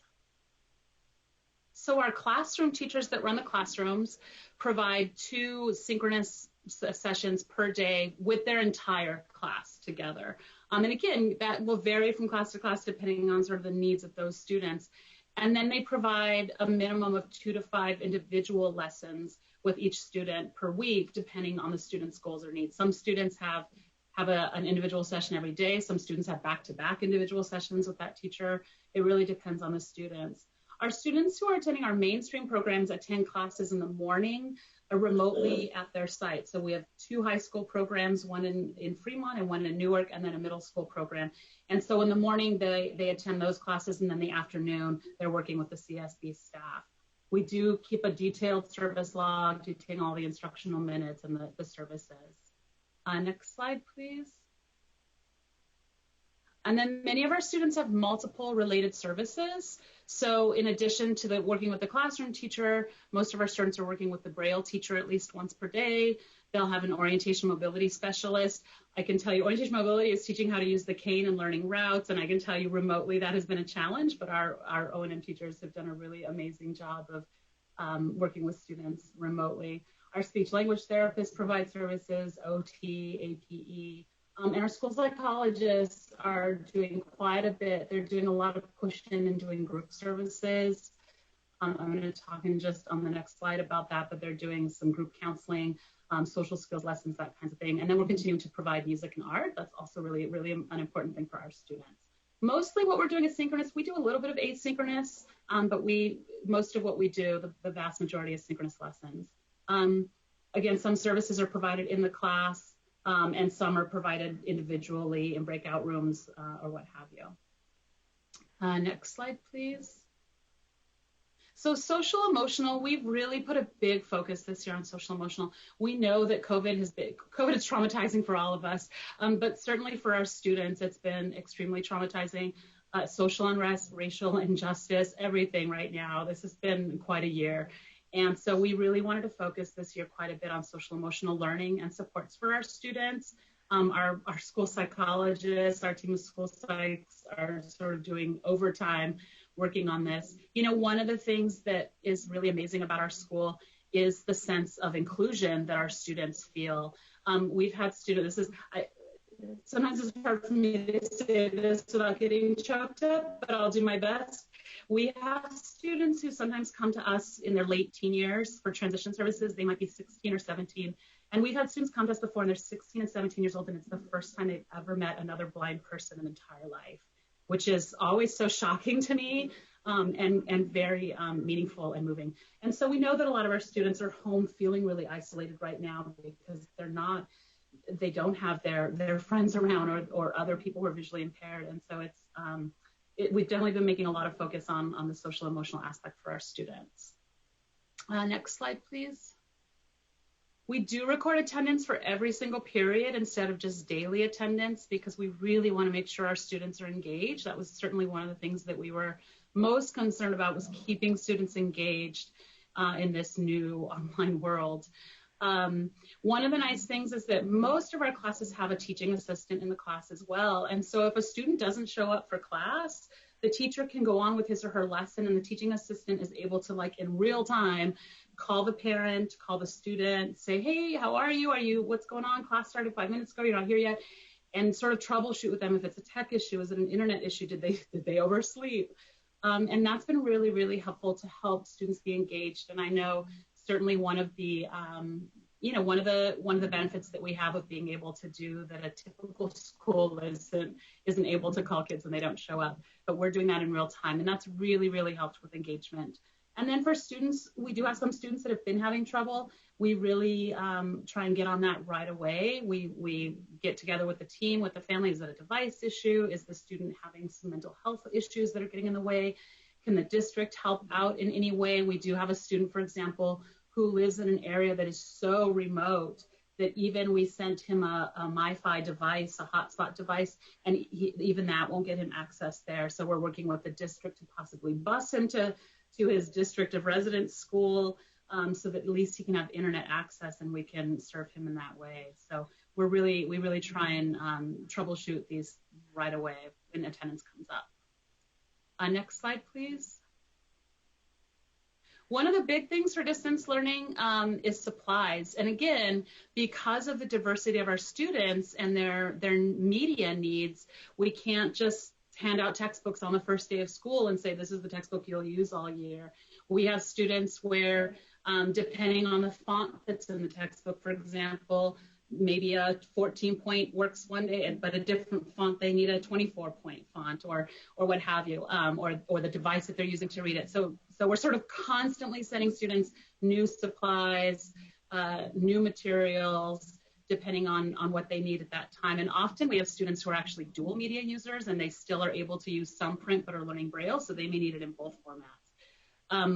Between last school year and this school year, we're actually up to about 130 packages that we've sent to students just with supplies. And then on top of that, our residential staff are making every Friday, they drive out, they'll go actually as far as about 3 hours away to deliver books, technology, large devices. On the screen here is a student using a CCTV. This is a really large device that's very bulky and is not easily shipped. So they're delivering any kind of devices, books, Braille books, anything that a student needs as well. Next slide, please. Technology is a huge, huge, huge thing for our students. We push technology. Technology is what gives our students access. And I included a picture here that I thought was really important to sort of, and I know my time is running out, but I thought it was important to show sort of the wide range of text. So we have a student using a laptop, and he has what's called an external Braille display, and this plugs into the laptop, and there's a small row there of little pins actually that come up through little holes and simulate Braille dots, and the student can run his fingers along that, and when he gets to the end, pushes a button, and the pins switch position into a new line of Braille. And so for this student, for example, he may have on his laptop, he may have his mainstream teacher at Kennedy High School giving a lesson on Zoom. He is accessing the document that the teacher is showing on the screen, or maybe the textbook on this Focus 40 Braille display. In addition, his TVI from CSB, she may be FaceTiming with him to maybe describe some content that the teacher has on the screen. And he may also have his cell phone right next to him to use OCR, optical character recognition, to point it at a worksheet and read it out loud to him. So I don't know how our students juggle all this, but they do. It's not at all uncommon to have a student using 4 or 5 different pieces of technology all at the same time. Now at CSB, we're right there with them, and it's easy to troubleshoot. And so being in distance learning has been sort of a whole new world of troubleshooting. We're spending a lot of time with parents trying to work it out, with the students trying to work out why aren't these technologies suddenly aren't talking to each other, or they're not working, and troubleshooting with students. Of course, students also come to us because they're learning. They need to learn new tech, and that's the whole reason they come to us. And so for this to be sort of their whole new way of doing everything has been a big jump too. Next slide, please. Again, I think I covered this with technology. Definitely for our students who are still learning the technology, it's been a challenge, but we've done quite a bit of work with parents. So if actually on the next slide, I can talk about that a little bit.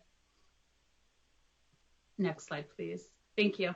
And so family engagement, I have to say one of the silver linings has been that we've experienced more family engagement. We've always worked hard to engage families, and our teachers do a great job of really communicating very, very frequently with families. But we do serve the entire state of California. And so often we see a family once or twice a year at most. And now in distance learning, we're seeing families all the time, literally seeing them all the time on Zoom. But it's definitely, we've always held workshops, monthly workshops, but now we're able to much more frequently meet with parents individually to hold lessons on how to use the tech, because they're the ones who are there to sort of troubleshoot with the students. So we've been doing quite a few individual things with parents, but we're also holding lots of workshops for parents and for TVIs throughout the state. A lot of teachers that are visually impaired are really struggling with how to teach students remotely. So we hold weekly, we have something called Tuesday Tea, where we do a weekly assistive technology workshop for professionals and for parents. Again, we meet with parents as needed. Yeah, it's fun. Next slide, please. So we also are offering, we're trying to offer quite a bit of extracurricular for our students. Again, our students tend to be very socially isolated. Some families choose not to take their students out in the community with them because it's easier to leave them at home, unfortunately. So again, we know that our students are really suffering from isolation. So our residential staff have been putting together quite a few activities for students to do in the after school hours too, just again to keep them engaged, keep them connected, keep them stimulated and learning around the clock. So we have homework club and tutoring. We do independent living skills classes, crafting classes, meditation, mindfulness. We have a very robust Dungeons and Dragons club that plays Dungeons and Dragons once a week, gardening, all sorts of things. So we've put a big emphasis again on after school activities as well, because we know that's really, really critical for our students. And next slide. I talked a little bit about this. Again, we're running lots of workshops. This is all on our website. I encourage you to visit our website. Workshops for families, for teachers. We have a whole resource section for COVID-19. It's very challenging because not everything out there. We've seen some, even today, you've seen some really great online tools that people are using. Many of those are not accessible with a screen reader. And so many of the things like Flipgrid other things that Jamboard, things that you've heard about, are not accessible to our students and not usable. So a lot of what we do is we make it and we use it. So we do have resources on our website that talk about what is accessible and what is recommended. We are on the state listserv for visual professionals and encourage them to call us. We do lots and lots of technical consultation with families and teachers. We're doing virtual short courses, developing curriculum, all sorts of stuff. So we're trying to let everybody know what we're doing and what's out there, and we're here for everybody. So certainly want to spread the word about that. And last slide, please. I just want to leave you with this quote. I could talk about this all day, but I want to respect your time. This is a quote from the president of AFB, the American Foundation for the Blind. Overprotection and low expectations are a roadmap to dependence, and everything that we do at CSB is to maximize our students' independence. That is our motto. That is what we do. Everything is to make our students as absolutely independent as possible. So I just wanted to leave you with that quote. So thank you for having us today, and certainly reach out if you have any questions about what we do. Gina, thank you so much for sharing such great information, and to all of the presenters, I just want to thank you again. But also I want to acknowledge the interpreters, Shelby Mara and the CDE interpreters who joined us today to help those of us who are learning ASL as a second language communicate with these exceptional professionals. So thank you so much. Vice Chair Hayes-White, are there any commissioner comments or questions? Yes, Commissioner Oyakawa. Hi, thank you so much, all of you, for sharing all this information, and just the amazing work you're doing is pretty mind-blowing. I'm somewhat familiar already with what is happening at the Schools for the Deaf because my daughter is hard of hearing.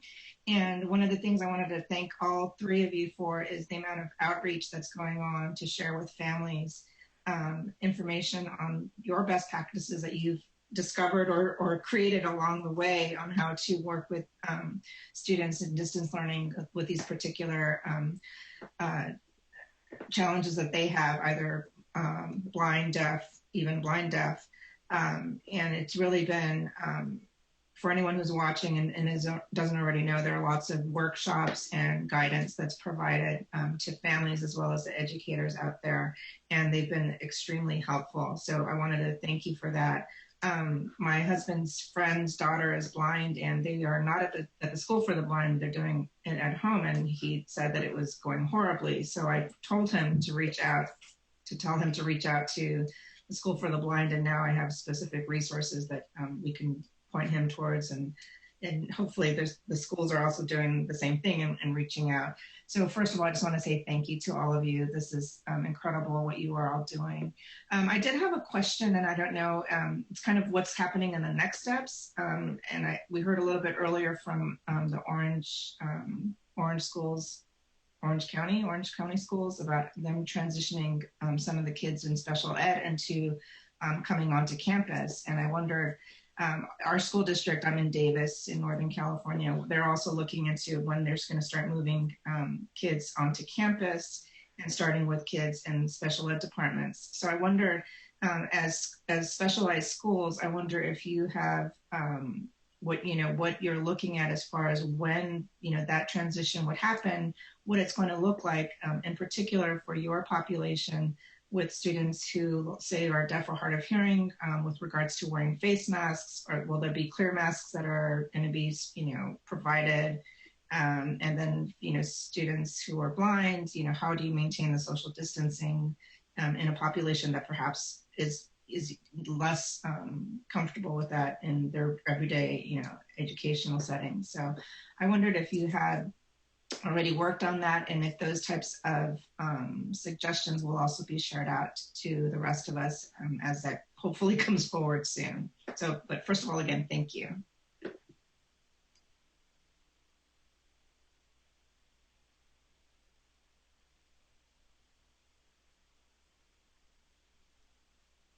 Yep, it's going to be Robin.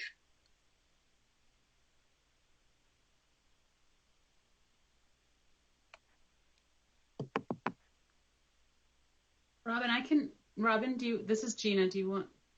Well, I can answer briefly. But yes, the answer is yes. The answer is yes, that we are working on it. Everything you just said, absolutely, for preparing for when we're going to be able to open safely. Again, safety is our priority. The safety of our children, our students, of our staff. We're getting a lot of guidance from from public health currently. And as well, we are checking in constantly. The schools for the deaf and blind are constantly meeting and talking about that. So we have a lot of documentation that we're getting ready to review as well and run when we finally get the approval. We have a very unique challenge at our campuses because the state special school students cross a variety of county lines.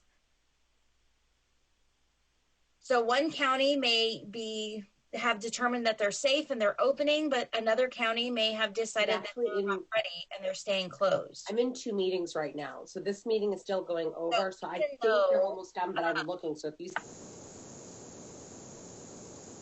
it depends on what the classroom is going to look like. There's a lot of information out there right now. We are looking, thinking about the classroom structure, mealtime. We're doing a lot of research in that and what we can do. So when it comes to opening, we'll be ready to go. I'm hoping that answered your question. Yes, we're looking forward to getting the information, and especially if you're able to disseminate it to the LEAs, that would be amazing because you have already been providing so much guidance. Thank you.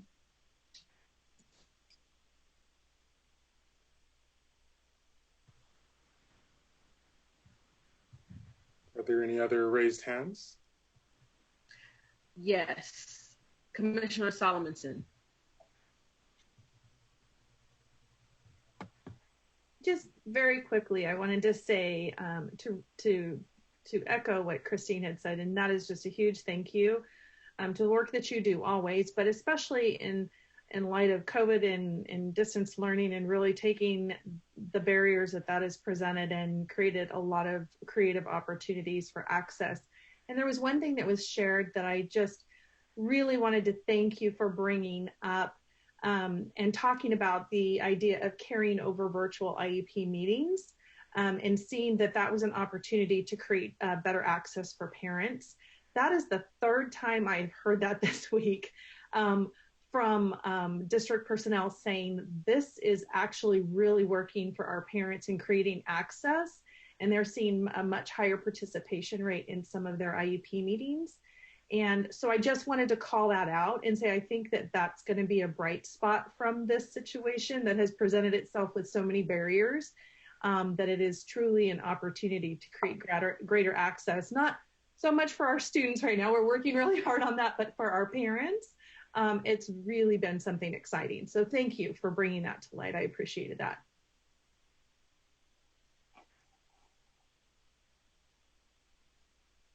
Doesn't appear as though there are any additional comments or No questions. further questions at this time, no further comments. Aaron, are there any comments from the public?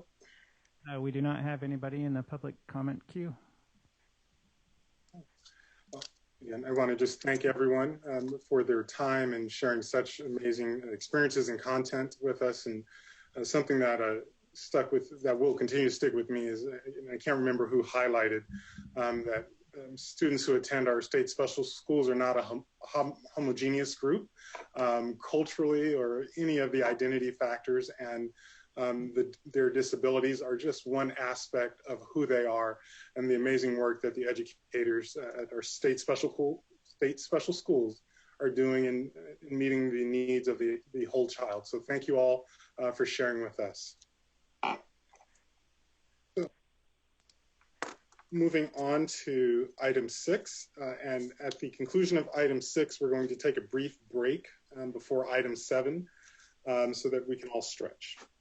So moving into commissioner updates and liaison reports, And this is an opportunity for commissioners and our liaisons to share any activities that they've been engaged in since our last meeting. I'd like to honor our liaisons who are with us today. And I see Dr. Strauss is still with us, so I'd like to give you the opportunity to share anything first. And I'm sorry. No worries. No worries. I'm glad to be with everybody. And I'm glad to give an update. Besides serving as liaison to ACSE, I serve as the vice president of the board, but also the chair of the screening committee. So I thought it would be important for you to know that we are current. So ACSE is actually by 4 bodies appoint to ACSE. So the governor's office, the State Board of Education, the Assembly, and the Senate. So for the state board process, our applications were due the 8th of October. We're doing the paper screening, and then next week we will be doing narrowing down, then we'll do interviews, and our plan is to appoint at our November board meeting. So just so you all know. And I just have to say to Summer Harding and Sarah Yakum, so I was part of the group that actually recommended the appointment when they were appointed many years ago, and the board just so appreciates both Summer and Sarah's service and commitment to ACSE, and I just, as part of the board, just wanted to really thank you for that. Then let me just talk to you about a few other things that are going on for state board that I thought special ed might be interested in. One, you've probably heard a lot about ethnic studies in the state, and we are in process. The legislative deadline for the state board to approve ethnic studies is our March board meeting 21. We do have a meeting the 18th and 19th of November for our Instructional Quality Commission. That's a commission that advises us on curriculum, and they'll be going through all the public comments. Once that's done, we have another 45-day public comment period, starts in December. And so just so you know, it's still in process. We're working very hard to get the model curriculum correct in ethnic studies. We think it's very important for all of the districts in our diverse state, but I just wanted to let you know where we were in the process, and we will do an adoption by law. We have to have it done at our March meeting. The other thing is, and particularly for special ed, we added a couple of new measures in our accountability system for college and career at our last board meeting, and 2 for students with IEPs, our transition work-based learning experiences. And so I just thought you would be important to know that. We also have some federal and state job programs and pre-apprentices as well. So that, if you want more information on the college and career indicators, it's on our September board agenda, but there were some particular to transition classroom-based and transition work-based learning, particularly for students with IEPs. So I thought important to share here.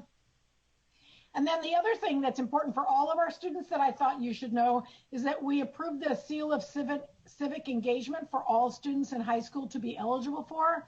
And on the board agenda, there's a lot more detail, but we approved 5 criteria for civic engagement, that students should be engaged in academic work in a productive way.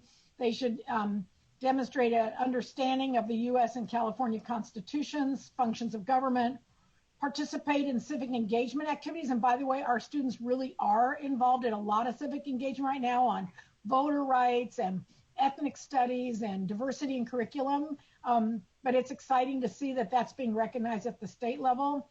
They should recognize and develop civic knowledge and skills and have character traits that reflect civic mindedness and to positively impact the classroom, school, and community. I just thought important to share as we look at other values that we expect for our well-balanced student when they graduate. So, and that's on our September board agenda if you're interested in more.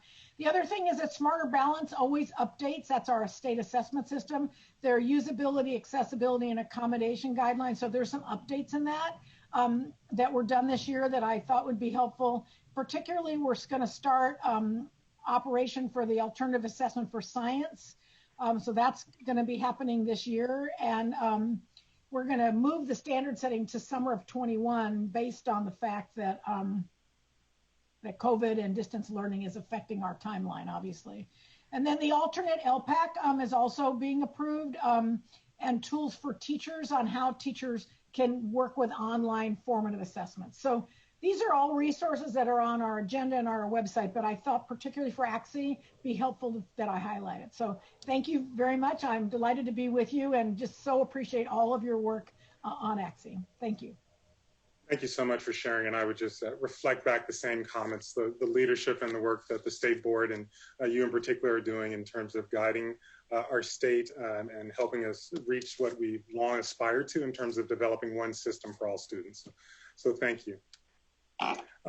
Any commissioners who would like to share and report out it, I'd ask you to raise your hand. And Vice Chair Hayes-White, if you would man the hand raising or facilitate the commissioner reports. Yes, Commissioner Winlock.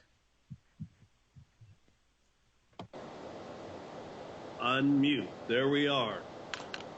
Thank you. I just wanted to share that the Sacramento County Office of Education has received the grant to be the regional CSLA 21st CSLA Regional Academy, which means that we are working with leadership development for site administrators, central office, and also with teacher leaders in the Placer-Sacramento Geo region. And I wanted to share that with this new appointed position in the sense of us being a regional academy. In fact, there's going to be 7 regional academies. There are 7 regional academies up and down the state. But one of the things that I wanted to point out for this will also focus on the leadership that's necessary for students with disabilities. And so that will be a huge strand that will be running through our CSLA, looking at how do we make sure that we're appropriately developing the leadership around students with disability, and what do we do in their learning and those kinds of things, and how do we equip our leaders to be a part of it. But I just wanted to share that. Thank you, and congratulations. Thank you. Work at SCOE continues. Any additional hands? Commissioner Jocham. Great, thank you. I just wanted to say this is my last meeting as Dr. Strauss shared that information. I have been part of this commission for 8 years, and it's been a really great experience, and I want to thank the state board for the appointment and then for the reappointment 4 years ago.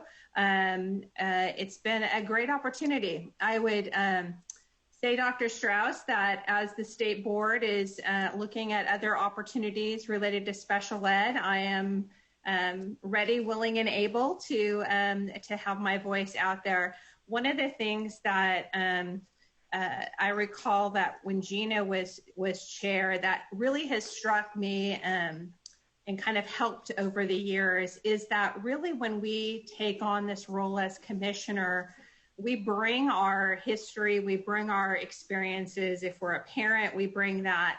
But that really our role here is to look statewide and kind of set those individual work things or day jobs aside. And I appreciate all of that and the opportunity to do that with everyone. I'm really thankful for the relationships that I've made, and actually, people that are no longer on the commission, and the relationships that will continue. And the reason that I'm getting emotional is that I would like us to remember a former commissioner, Feda Al-Malidi, who was a commissioner for several years, and she was a parent of a student with severe autism. And she was instrumental in getting insurance to fund, medical insurance to fund ABA programs throughout the state, and was really a voice for students with autism who were more significantly cognitively impaired. And unfortunately, both she and her son perished in a house fire recently. Every special ed parent's, probably every parent's worst nightmare of going back in to try and get her son and him not understanding and her not being able to get him out of the house. And unfortunately, they both perished. But her work will continue on.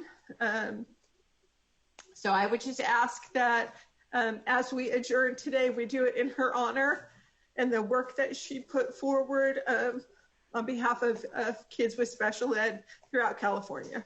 Thank you. Thank you, Sarah. And absolutely, we will be honoring Theta later on as the meeting continues on. And Sarah, I just wanted to ask you, if you're still listening, to please reserve the February meeting date. We need you to come back so that we can agendize an opportunity to recognize you as well as other commissioners who are being or having their appointments refilled between now and February. Happy to do that. Seeing no additional hands raised at the moment. Oh, we did. Commissioner Topalian. Unfortunately, I wasn't able to attend the assessment meeting because I had another meeting, but I will be attending the PPS Coalition meeting tomorrow, Friday. I feel like today is Thursday already. No, so Friday, but however, just as a PPS provider and also the California Association with the other PPS providers for counselors and social workers, we've been working on a mental health resource guide where we foster the child, where we wrap around. So that's almost out there. It's just in the final stages of just the graphics, and there'll be just some resource out there just for the school personnel and also the community-based partners of how to work collaboratively together within the MPS, within the multi-tiered system of support framework. As well as we've been working on the Superintendent Thurman's initiative for mental health of accessing, like, students accessing distance learning and the barriers, and also a lot about mental health. So that's something that I think at the end of this meeting I will suggest as well, because as I heard today, overall there's a lot of need for mental health. So that's forthcoming, but I will keep more information for later on when you build the agenda for next time. But thank you. Aaron, are there any public comments? We have no public comments at this time, Chair. So at this point, I had a liaison report. I'm sorry. Please go ahead. So can you hear me? So I am the liaison for the CTC, and on September 18th, Governor Newsom signed Senate Bill 820 into law. And this action extends the temporary flexibilities to teacher candidates in academic year 2020-2021 who have been affected by conditions caused by the COVID-19 pandemic. These flexibilities enable teacher candidates to complete specified examinations and assessments at later stages in the credential process so they can enter classrooms and begin teaching on schedule. These flexibilities are designed to minimize the impacts to individual teacher candidates and the state's supply of qualified teachers while maintaining high teacher credentialing standards in the face of COVID-19 challenges. So I was hoping during our next meeting that perhaps CTC representatives can give us detailed explanation of Senate Bill 820 during our February meeting.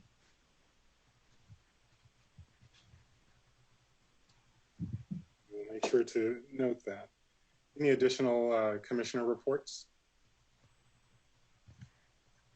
With that, what I'd like to do before we move into item 7 is take a very short 5-minute break to allow everyone to stretch and resettle. And so it's 3:23 now. Our next agenda item will begin sharply at 3:28. And item 7 being a presentation from our partners at West Ed. So we will see everyone in 5 minutes. We'd like to move on to item 7, and I'd like to welcome Sarah and Jason from WestEd who have joined us today, and I want to thank them so much for their time. They were a late addition to the agenda, and Sarah and Jason have been all over the state sharing this report and answering questions and informing us of the work, and so I want to thank them for their time, and also want to acknowledge, similarly to item 3, Commissioner Salmonson is a teammate of Sarah and Jason, but given the nature of this item, there's no need to recuse herself, but we certainly want to always err on the side of complete transparency. So with that, Sarah and Jason, I will turn it over to you. Great. Thank you, Chair Tostin, and really a pleasure to be here with you all this afternoon. Excited to get a chance to talk with you all about the descriptive analysis stage of WestEd's study of special education finance in California. And joined today with my colleague, Sarah. Sarah, you want to introduce yourself? Sure. Thank you, Jason. And thank you, Chair Tostin and commissioners for having us. We're really excited to be here today to share with you. Jason and I do a lot of work. I work primarily in the special education policy and practice area at WestEd, and Jason in the school finance area. And it's been great to start doing some work across those programs. There aren't a lot of people who dig deeply into this area of special education funding and funding systems. And so we're very excited to do that. My background is I was a special education teacher and then worked at the Federal Office of Special Education Program for several years. And then after all of that, have been able to experience the system the last 9 years with my daughter who is deaf. So it was fun to join a little bit early and see some of the presentation from the School for the Deaf, because we definitely benefit. I live in Northern Utah, but we benefit a lot from our School for the Deaf services. So it's great to be here today. Thanks. Great. Thanks, Sarah. And I'm Jason Willis, Area Director with WestEd. Oversee the agency's work on issues of school finance, resource allocation at pretty much every level of the system, the state level, regional level, and the school district and school levels. So in that way, Sarah and I and our teams make a fairly robust pairing and kind of timely opportunity to kind of investigate this issue for California. Next slide, please. So our agenda for today, I just want to offer kind of purpose and background behind the study and lay out some, we think, vital grounding assumptions around our investigation. At WestEd, we've developed a way to understand education funding policymaking that we think brings a lot of important clarity to the decisions that policymakers make about funding and some of the related systems that sit around that. And in that way, we'll set up some of the key takeaways that we have from this descriptive stage of the study. We'll then also talk about the next stage, which is our implication stage of the study that kind of builds on this first 10 months of work that we've been doing in California in hopes to offer some policy recommendations and suggestions to California in thinking about how to best align the funding system with other intentions and priorities that the state has. We'll talk a little bit about next steps and happy to take any Q&A from you all from there. Next slide, please. So there are primarily two purposes for kind of this phase of the study. The first, and go ahead and click through twice to get both to pop up, thanks. The first is really to advance the understanding of the current special education funding system in California. There's been previous work that's been done on this, most recently by PPIC as well as the Legislative Affairs Office. But we thought it was important to make sure that we were appropriate in our description and detailed in our description about the current finance system and understanding different incentives, either seen or unseen, that were in the system, both conflicts as well as congruence in certain parts of the funding system. I think in large part to really kind of set the base, if you will, on our understanding of how this system operates today in California. And second, relative to this notion of the current system, is really thinking about how that current system provides the right amount of funding to the right agencies so that they could provide in turn the right services to the right set of students. I think unique perhaps to special education is really thinking about how to appropriately provide services to meet those needs that are outlined in the IEP for students with disabilities, to promote their ability to participate in a general education, much like their peers around them. And so in that way, thinking about the way that funding is allocated on behalf of these students is a vitally important component of that work. Next slide, please. So the grounding assumptions here, I think, are threefold, and we think are vital to ensure that we all have going into this presentation today. The first of which is that this study is not a study of adequacy. Some of you all may be familiar with this term. It's been used in school finance circles for nearly the past 20, 25 years. But that is not the focus of this study, which is to identify an amount of money over the existing investment to ensure that students are reaching a determinate outcome. But instead, we think as a vital first step to think about how the funds are distributed. And in particular, that distribution, as I just mentioned, is important in ensuring that the dollars are flowing to places and for services and programs for students that ensure the most effective and efficient use of those dollars. The second grounding assumption here is that we only studied the SELPA role in the funding system, not the service delivery or other systems. So their role, SELPA's role here in how funding flows was an important component of various other ones that really kind of gets to this third assumption that we don't really look at any single entity as being responsible for any of the identified shortcomings or really even their ability to improve the system on its own. But we, as a frame at WestEd, think about this as a systematic requirement of conducting the work, and that all these different components need to be working and, if you will, kind of row in the same direction to be part of the solution. And in that way, while we do look at SELPAs, we also further regard the role of the state, as well as the role of LEAs, both school districts, schools, and charter schools, and other providers as a contribution to improving special education in California. Next slide, please. So a couple of important notes, the first of which is that all the data presented in the study are from the 2018-19 school year, unless otherwise noted.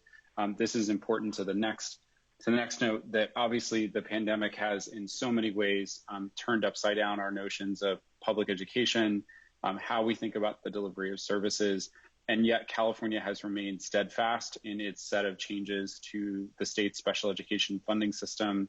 And we want to acknowledge that and recognize that many of those changes were made even most recently to the third bullet here in the 2019 and 2020 budget acts.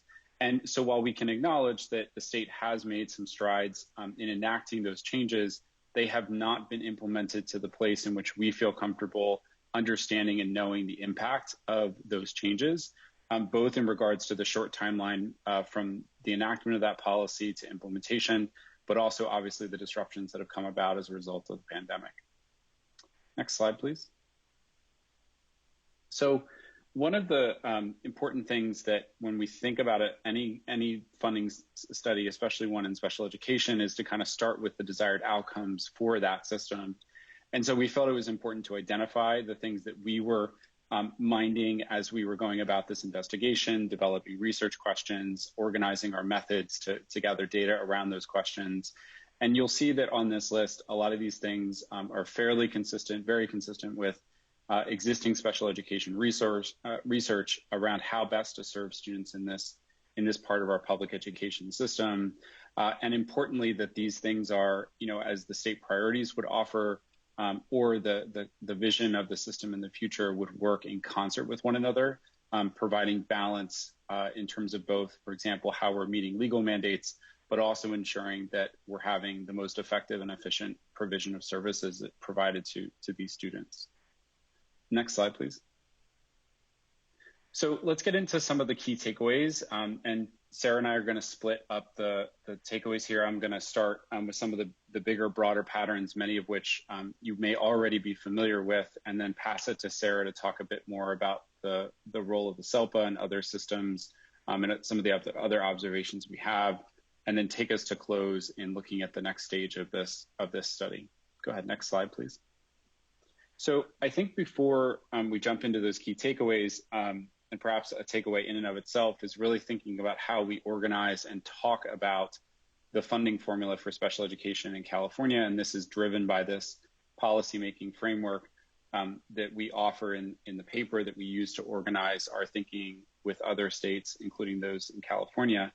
But in a funding formula, you can really kind of break down its anatomy into three components: allocation, distribution, and expected expenditure.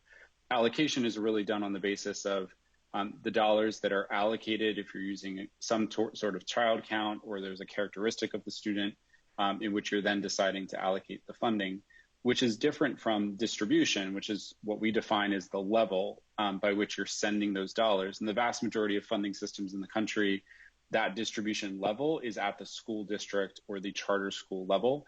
But in other cases, there are exceptions to that in which dollars are being allocated directly to a school, for example, through Title I school improvement dollars, or as we find in this case, and many are aware, the allocation to SELPAs is a very uncommon practice that we see across the country, which is thirdly distinct from expected expenditures, or what are the rules that you will put around the funding in which you are allocating to a certain level. And so we think it's important to pull apart those different elements of this work in order to understand the decision-making and the tensions and congruence that can exist between those policy decisions as states attempt to construct a funding formula that is speaking to and incentivizing the behaviors they want to see in the system.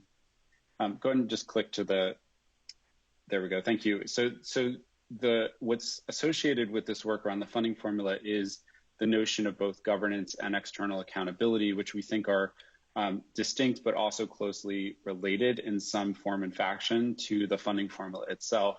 And in particular, in special education, what we see is the external accountability component.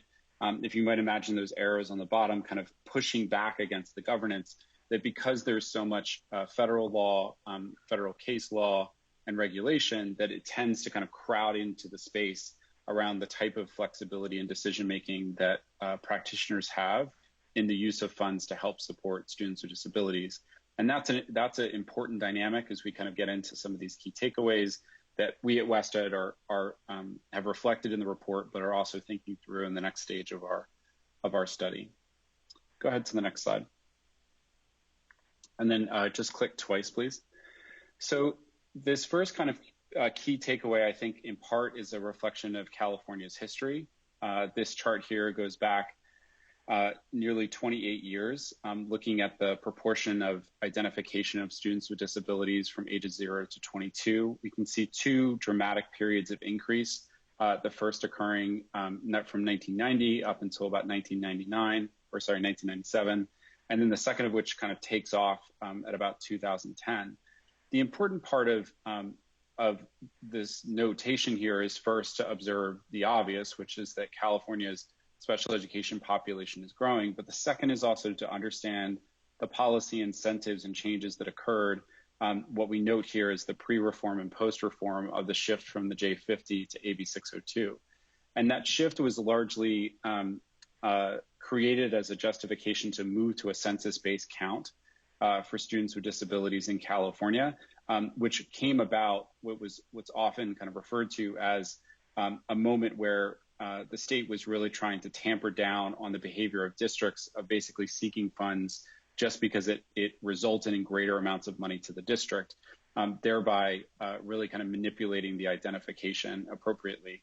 And what we saw in that investigation is that was really part of the story, but there were other things that were putting a lot of pressure on school districts, particularly in the 1990s, that were pushing them to seek to get additional dollars. Part of that effect is really by that increase that you see from nearly 8% at the end of the 1980s to nearly 10.5%, which is by the numbers not a large in terms of fraction, but when you think about the volume of students moving into that type of program, a very big and real impact on on school districts' finances throughout that period. I think similarly, we see in 2010 an incline in those identification of students with disabilities. And I think all of this to say that this is a lesson for us to think about how we are going to make adjustments to the special education funding formula in the future that reflect on those lessons from the transition from the J50 to AB 602. Go ahead to the next slide. So a couple of the key takeaways around disproportionate identification. The top half of this chart on the right-hand side really looks at the differences in the identification of students with disabilities versus all students in that population by both race and ethnicity, and then you can see other English learners and socioeconomically disadvantaged students. So the first thing that we can see is that you do have a disproportionate identification with your African American population by a couple percentage points, but really where those big differences exist is largely for, and you also see a bit of this with your Hispanic population, but you also see some of your largest gaps with your English learner and your socioeconomically disadvantaged populations. And this for us is a place to really dig in a bit deeper in understanding the cost structures that exist and why this phenomenon might be occurring. And there's a numerous hypotheses about what is driving that disproportionate identification. There's some references to obviously thinking about reclassification for these students. There's references to the way that programs are structured within school districts.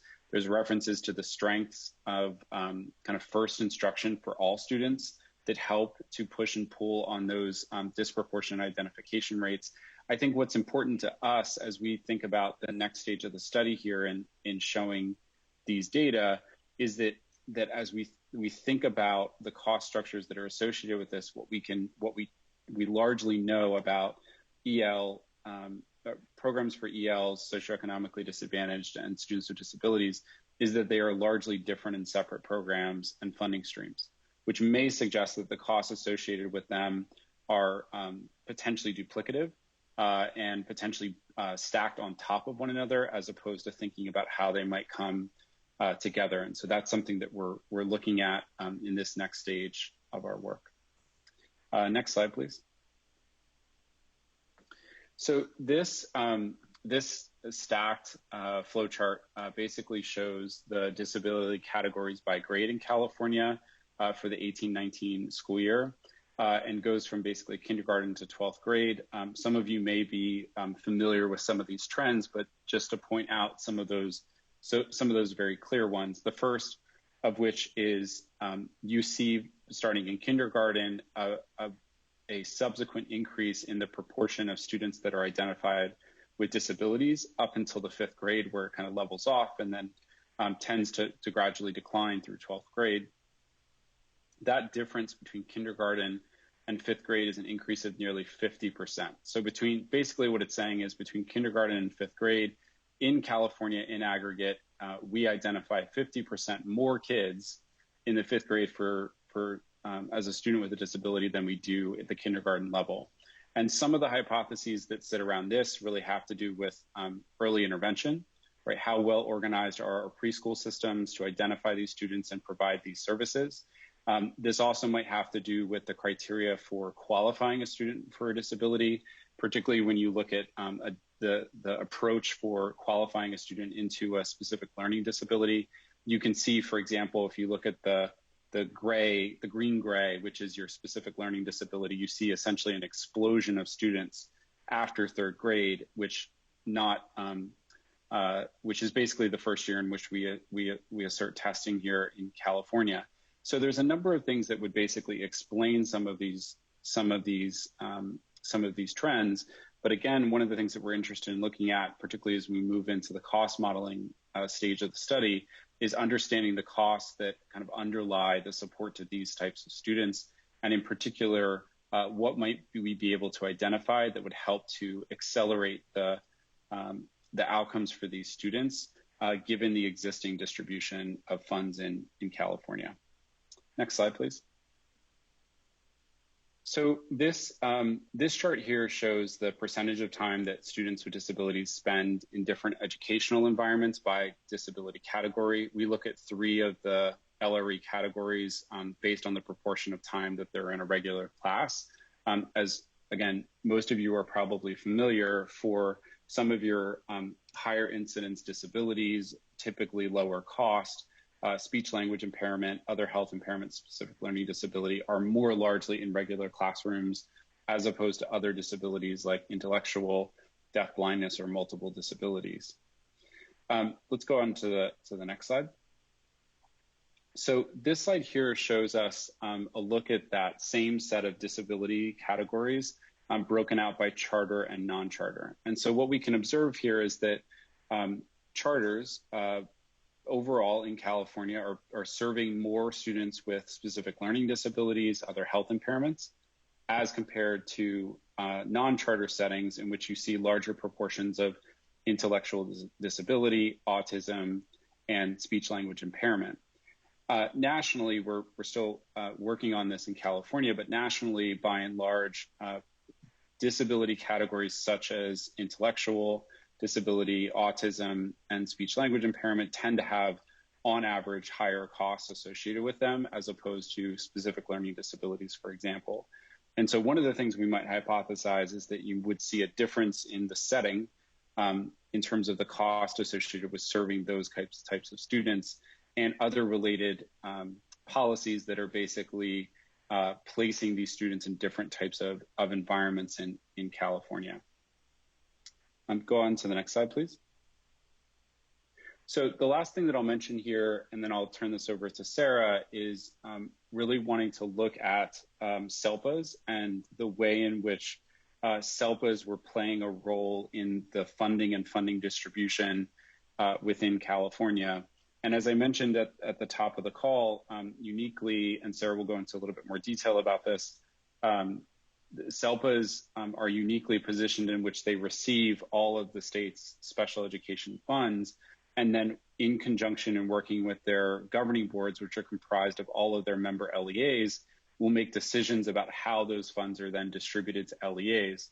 And in an effort to really look at how those dollars are distributed, we tried to basically classify each of those SELPAs into categories, but given the unique nature and just the derivation of the ways in which those SELPAs have allocated funds, we really instead kind of pivoted to offer examples because they were so incredibly different, which leads us to a couple of conclusions. The first is that the state's allocation of funds are fundamentally changed by SELPAs when they basically reallocate funds to either school districts or they create regional programs. And the second, which you can see here, is that we don't really place a value on whether that is good or bad, but what we can recognize is that there are some SELPA allocation decisions that are more consistent than not with existing research and evidence. So with that, I'll turn it over to Sarah, and she'll take us through the end of the presentation. Sarah? Hey, thank you, Jason. And I want to back up just a little bit. I think we spent a lot of time talking not about funding and finance the last 20 minutes. And the reason is that we think it's really important to think about how much diversity there is among Californian students with disabilities, and that their needs are very different. And that is, we want you to have that in mind as we start to talk about the funding system, because the funding system doesn't always reflect that. And so a lot of that, you may be thinking, we know all of those things, and that what does that have to do with funding? But what we found, our biggest takeaway really is that the funding system does not reflect all of those details that Jason just shared. So if you look at this example, these are examples from how SELPAs allocate their funding to their school districts. And you'll see that they're very different. We're going to talk about that in a minute. They have a lot of authority with their governing boards, those superintendents and their representatives who are members of those governing boards. They get to make decisions about how those funds are allocated. And so when the state, like Jason said, makes decisions about allocation, distribution, and expected expenditure, those decisions can then be made also by the governing board of a SELPA. And so you'll see here 2 examples of how they're very different. And like Jason said, we did not have sufficient data, and there isn't, the reporting is improving, but there isn't sufficient data to evaluate whether these are more effective than others, but they are very different. These are some of the more complicated ones. Some SELPAs allocate most of their funds, if not all, directly to LEAs, and some retain a lot more at the SELPA level to provide regionalized services and other coordination. These are examples, though, that we used because they do reflect those needs being different, and that for some of those students, you don't need regionalized programs. They're mostly educated in the general education classroom, and those services are better provided that way. And we're really have that priority of inclusive practice.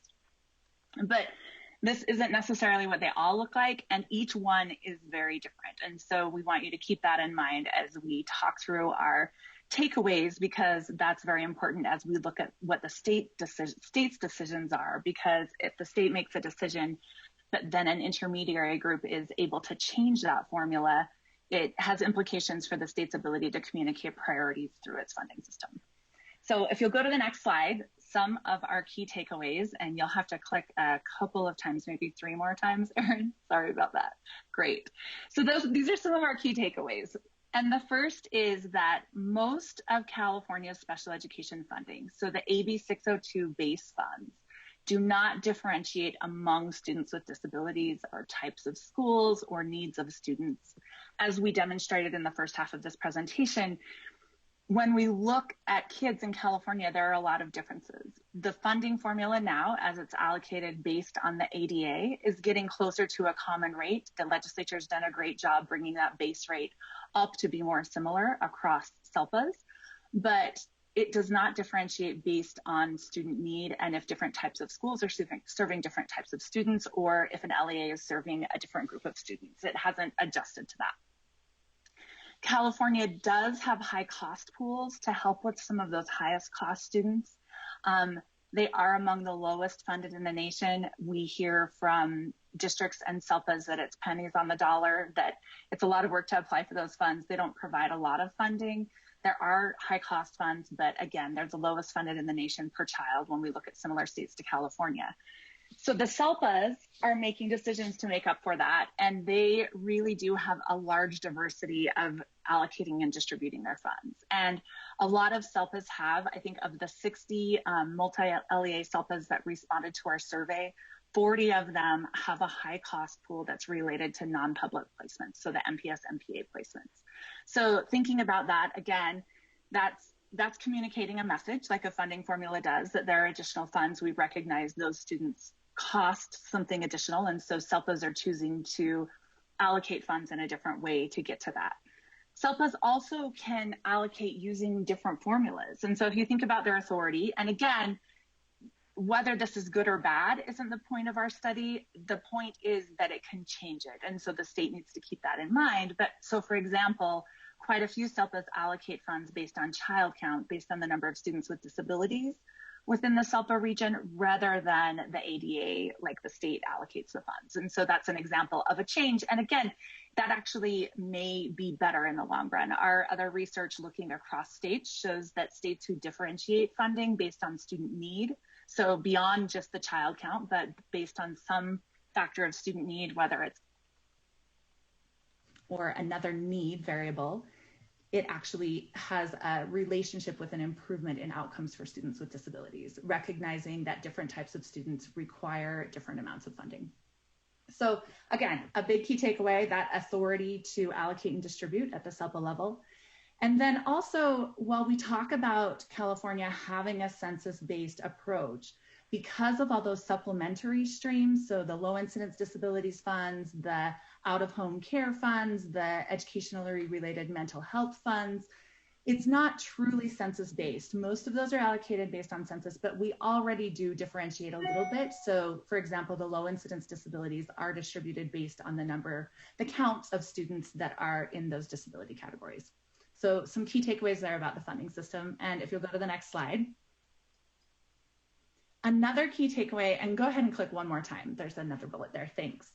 Oh, sorry, Erin, We'll have you go back one. Okay, this is another very important piece, and it's an important piece because this is something we talk about often, and that is the cost of special education is significant, and it's covered mostly by LEAs.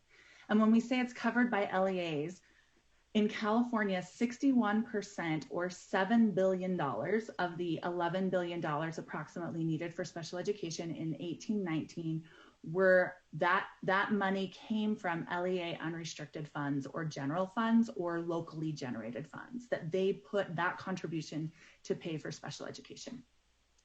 Only about 10% in California.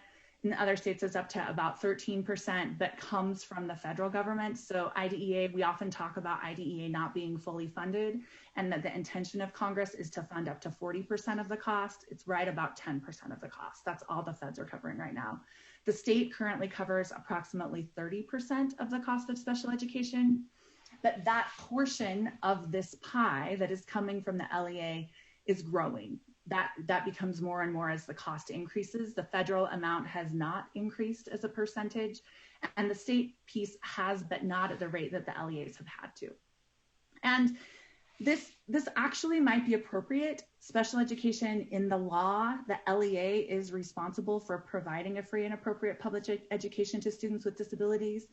And often we run into discussions of whether those services are taking funds from other programs. But if we think about it in the way that the LEA really is responsible for providing FAPE to students, the LEA is covering the majority of that, and then it is supplemented by the state and federal funds.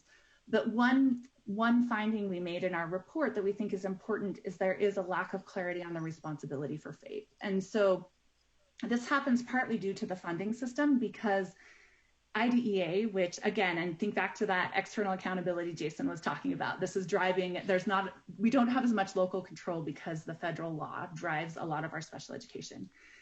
That federal law places the responsibility for FAPE on the LEA, who is the recipient of the IDEA funds. And there's some confusion in Ed Code because the SELPA is referred to as the LEA and applies for and receives the IDEA funds and then distributes it to districts who are responsible for implementing IDEA and providing FAPE. But there are several places in Ed Code where either or the other is referred to as the LEA. And so that's one recommendation we have. And one thing we point out in the study is that lack of clarity on who really is responsible for FAPE.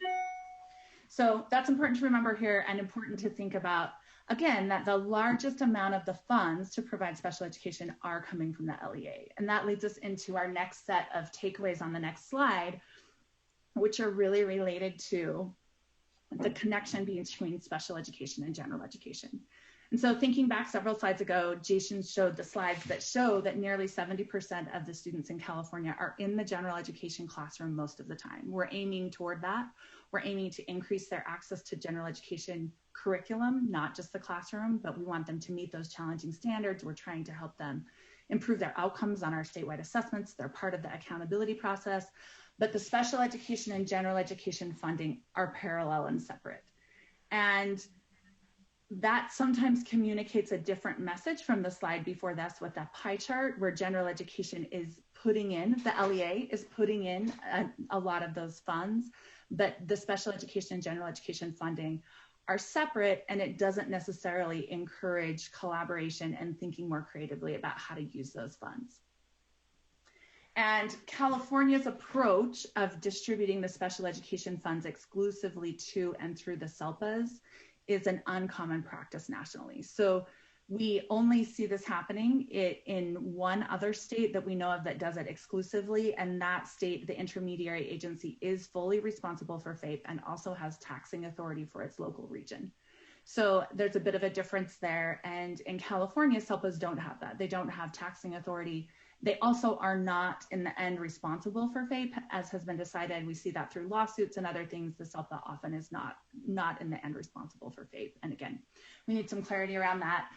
If you'll go to the next slide, thinking again about these parallel and separate systems, that in addition to ensuring a transparent funding system that differentiates among the different needs of students with disabilities, we think there's an opportunity for improvement related to aligning the funding systems and aligning the accountability systems. So thinking through those pieces of Students with IEPs are members of other student groups. They're included in the accountability systems under ACSE. They are part of the criteria used to identify districts and schools under ACSE for school improvement. But the funding, because it comes into different places, leads to separate planning. And so we think there's an opportunity for improvement there to encourage better aligned accountability and especially planning. And we recommend that the state clarify the role of SELPAs in allocating and distributing funding, and consider, if the state chooses to communicate its priorities through its funding formula, that it reconsider whether it wants to allow the reallocation and redistribution by the SELPA governing boards. So just a couple more slides, and I know we're reaching the end of our time, but just quickly talking about our next steps. We are going to talk about implications of this. And Erin, if you go to the next slide, and then actually one more. We are working on a couple of things. So we started with some state priorities for ensuring funds reach the students with the greatest need. And as Jason talked about in the beginning, making sure the right funds get to the right kids in the right place at the right time, basically. Through those state priorities, we've looked at existing data. We have done some primary research through our reviews, and we're creating a cost function model, a statistical model that will provide us information about economies of scale and where they make the most sense within California's system, the costs associated with improving student outcomes, and the increased cost of the increased cost of increasing outcomes or increasing growth for students with disabilities who fall into some of those different categories. What is the difference for just a student with a disability and a student with disability who's also an English learner? And what are the differences across disability categories to lead to improvement? From that, we will make some recommendations for inputs or policy levers. So if you'll go to the next slide, we are working on a descriptions of specific options moving forward, including benefits and drawbacks of different approaches that range from simple changes to more holistic changes in the funding system, and really looking at specifically how we communicate those state priorities around making sure the right kids get the right money to encourage growth. And if you'll go to the next slide, one thing that has become very important in reaching these state priorities, if you'll click one more time, is that given the pandemic and the economic implications of that, we really are trying to focus our recommendations on things that can be done now with no new funds. We don't anticipate new funds coming into the system, and what can be done if we have some new funds, if we have some new funds that are simply one-time funds, what can we do to improve the system and make it more efficient, and what can we do as more funds become available again. So those are the things we're working on right now, are getting to this next stage. We anticipate publishing our next report early next year, probably by March. We're hoping by the end of that first quarter of the calendar year, the end of March, to publish that report with implications. So I don't know, David, if we want to spend any more time. Erin, if you go to the next slide, and maybe people can even think about this and reach out to me and Jason, we can provide our email addresses. But just thinking through what stuck out to you from this, and are there any specific options you would like us to consider for the implications phase? Do you have any input on that? Erin, Jason, thank you so much. And I'd ask commissioners if you have comments and or questions or would like to reply, if you would please begin raising your hand via Zoom. And I'll begin by just sharing my appreciation for the time and energy and primarily the focus of the report. Having been through a number of reports over the years and being a member of the field, I know there's an initial reaction that sometimes makes it difficult for us to continue on the appropriate conversations. And so I just want to thank both of you for continuing to listen and receive feedback and remind us that it is around the state priorities and how we can align the system as opposed to blowing the entire system up. Which I don't believe is the case. And so I just want to thank you for that. And I'll transition to Vice Chair Hayes. Are there any commissioner comments or questions? I don't see any at this time. Okay. Erin, are there any public? I'm sorry, David, I did have a couple of comments. Okay. If that's all right. Yes. Okay, yeah. Thank you. Thank you both. Every time he said Sarah, I perked up because, you know, there's You always think they're talking to you, right? Thank you for this information. I know that a lot of this information has been shared with SELPA directors, and that is my day job. Unfortunately, with all of COVID, I have not been attending the state SELPA meetings to get some of this information. But some of the things that I've heard are concerns that there is that the money that you're looking at when you talk about kids with greatest needs, that there isn't a protection of any money for students identified with special needs. So that's one of the things that I heard. Another one was that it appears again to be a SELPAs aren't necessary. Let's get rid of SELPAs and just give money to the LEAs. And it doesn't appear that there's a lot of information about the role of the SELPA itself in terms of the regionalized services and the size and scope of the work that SELPAs do. And I've been a SELPA director in single district SELPAs and multi-district SELPAs, so I do understand the unique challenges of both. But those are a couple of the comments that I've kind of heard about this, and that, you know, in terms of informing this this project, that there was not a huge number of SELPAs queried or examined to do that. So I'm not sure if you've already heard those same concerns forward before, but I just wanted to share those are the things that I've heard. Thank you, Sarah. We appreciate that. And earlier when someone said your name, I thought the same thing, that they were asking me to speak. So I want to just respond to a couple of those things, because we have tried and we continue to try to reinforce that we only looked at the SELPA's role in that funding system. And we do appreciate that they do have roles in other systems. But again, the SELPA authority and role in allocating, distributing, and determining how funds can be used. And so that's one of our grounding assumptions at the beginning of our presentation. I think maybe we need to repeat it again throughout the presentation, but we really were focused only on that. We know that the legislature allocated funds for a governance and accountability study that will hopefully go into further explaining that role. And so, yes, we've heard that a few times. As far as input from SELPAs, we did make a pretty concerted effort to hear from SELPAs. We surveyed SELPAs and received responses from, I think, 70 SELPA directors, 60 multi-LEA SELPA directors, and 10 single LEA SELPA directors.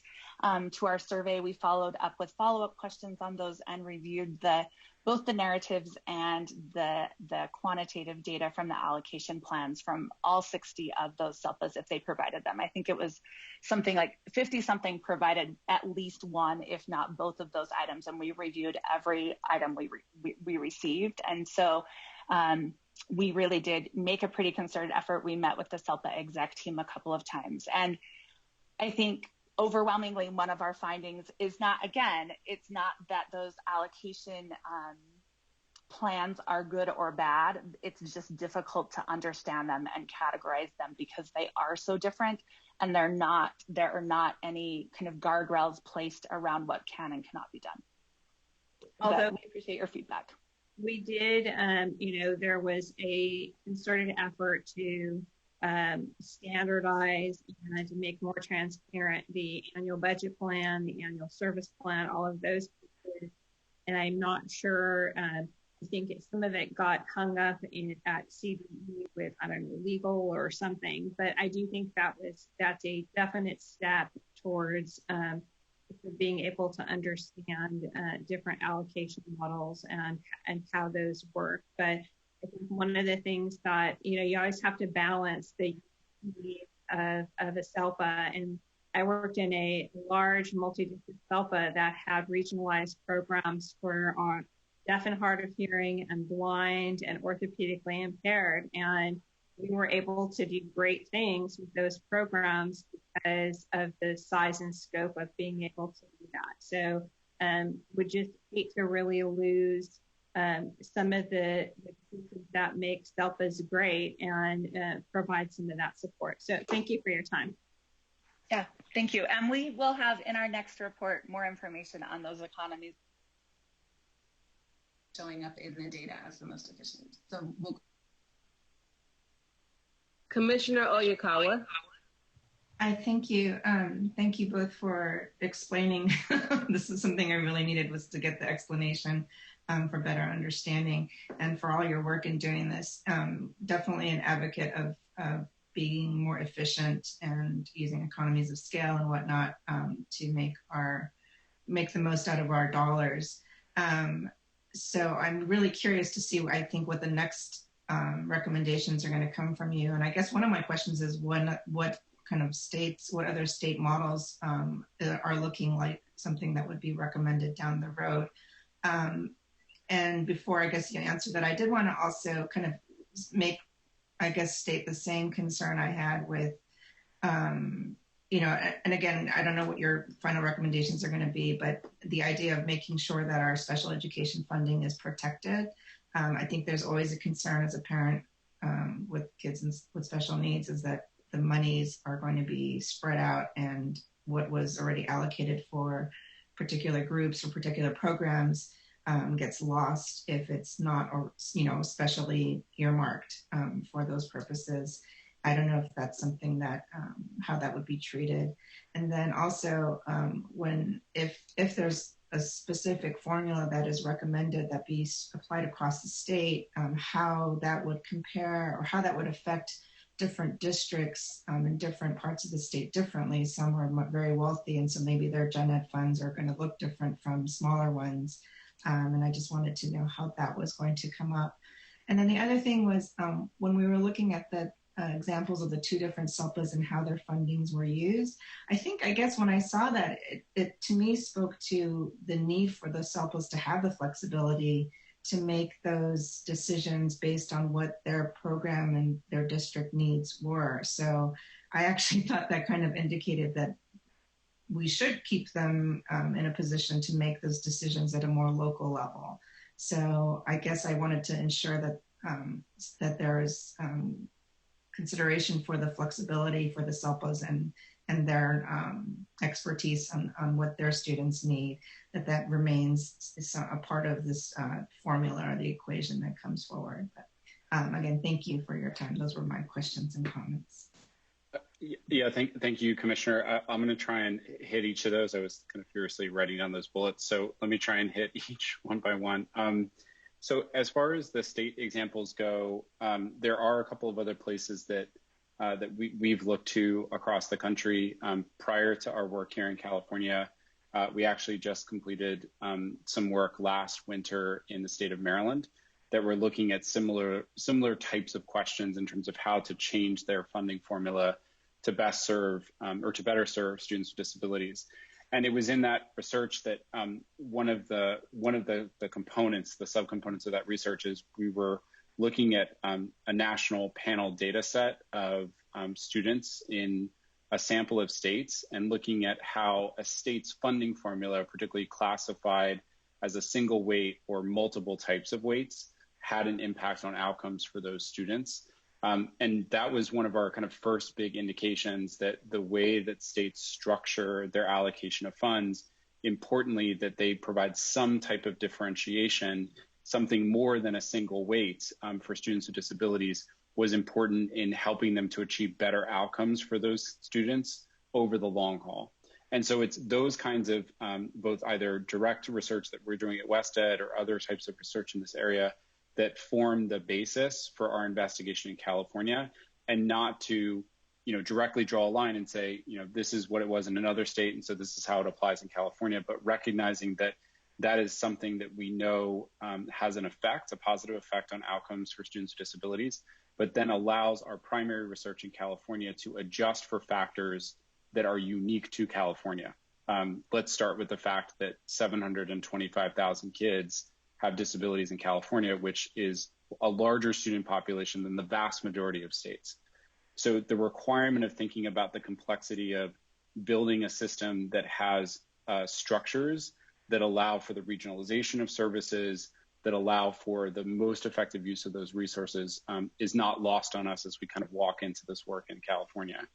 The second statement, Commissioner, you had made was on the funding protection and the concern that if we do something different with these funds, if we change the rules around them, that somehow the opportunity for funding for these students will be kind of stripped away or kind of eroded away.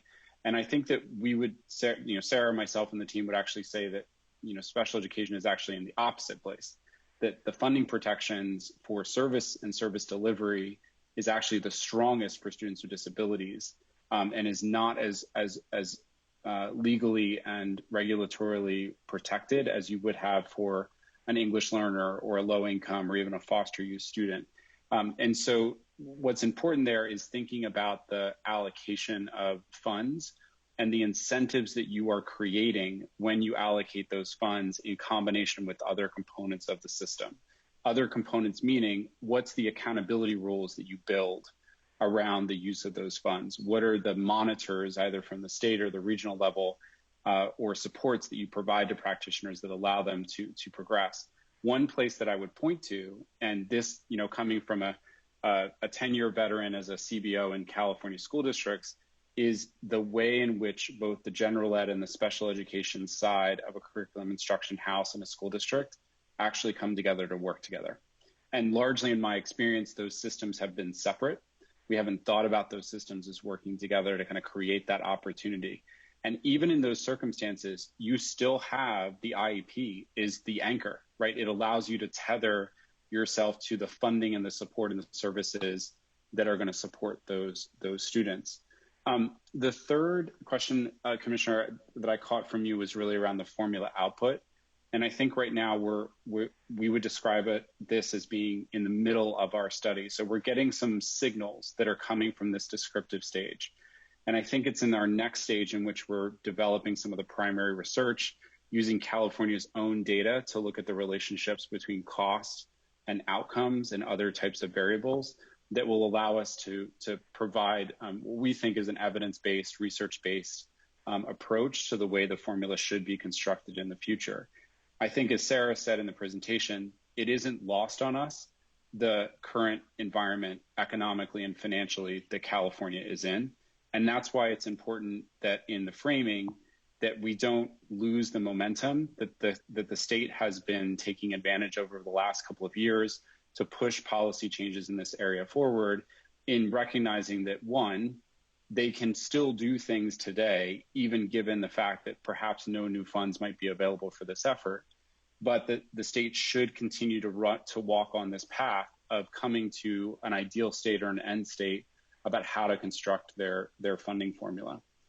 And the last thing that I heard from you, Commissioner, was around the two different SELPAs. And I do agree with you that, like, that tension, right? We've had this discussion about the LCFF for nearly 7 years, this tension between advancing the things that we want to make sure funds are getting to our most vulnerable student populations, but creating the opportunity for local voice and for local recognition of those needs to enter into the conversation. And I think in part, we would recognize that too. We think that that is important. But I think one of the things that the current system perhaps unintendedly creates is that you could have two students that look very similar to one another in terms of their needs, in terms of their services, that could have very different experiences in two different SELPAs because of the way that the SELPA has made decisions with their LEAs on the local governing board to allocate funds. And there could be some circumstances to that, but from our research and evidence, we would suggest that moving towards some level of uniformity, some opportunity to recognize the way in which those students are getting access to those services is also an important consideration when you're making those set of decisions. I hope I hit all of them. I think I got all of them. That was extremely helpful. Thank you. I'm still digesting it, but I appreciate it. I really appreciate it. This is really helpful. Thank you. You're welcome. So I see a hand from Commissioner Lopez. Hi, thank you for that. Something that we don't like to discuss, but unfortunately parents do seek legal advice and the districts do also retain attorneys. Are any of these monies utilized for these cases if they go to due process, or are these monies protected? Thank you. Thank you, Commissioner. So just one point of clarification. When you said any of these monies, are you referring to, what monies are you referring to? The breakdown of the monies that go to the SELPAs to be distributed. Oh, yes.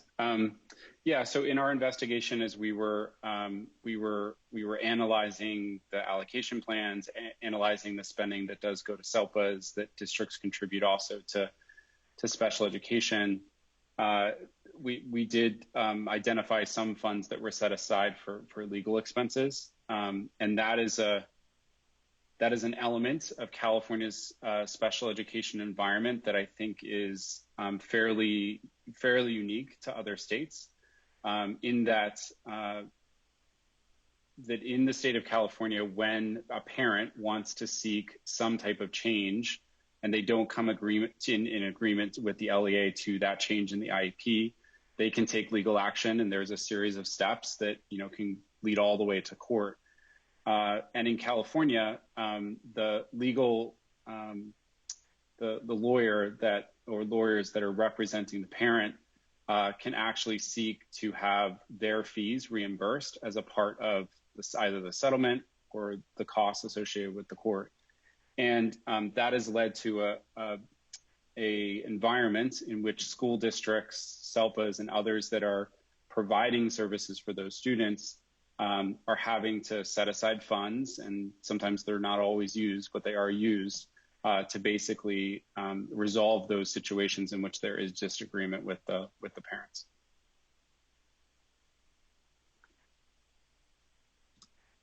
Aaron, I'm sorry. Any public comments? Yes, we have 2 public comments. First public commenter, go ahead.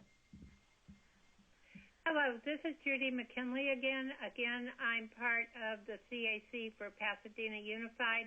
I'm also involved with Learning Disabilities Association. I am very familiar with AB 602 and J50. I'm a dinosaur.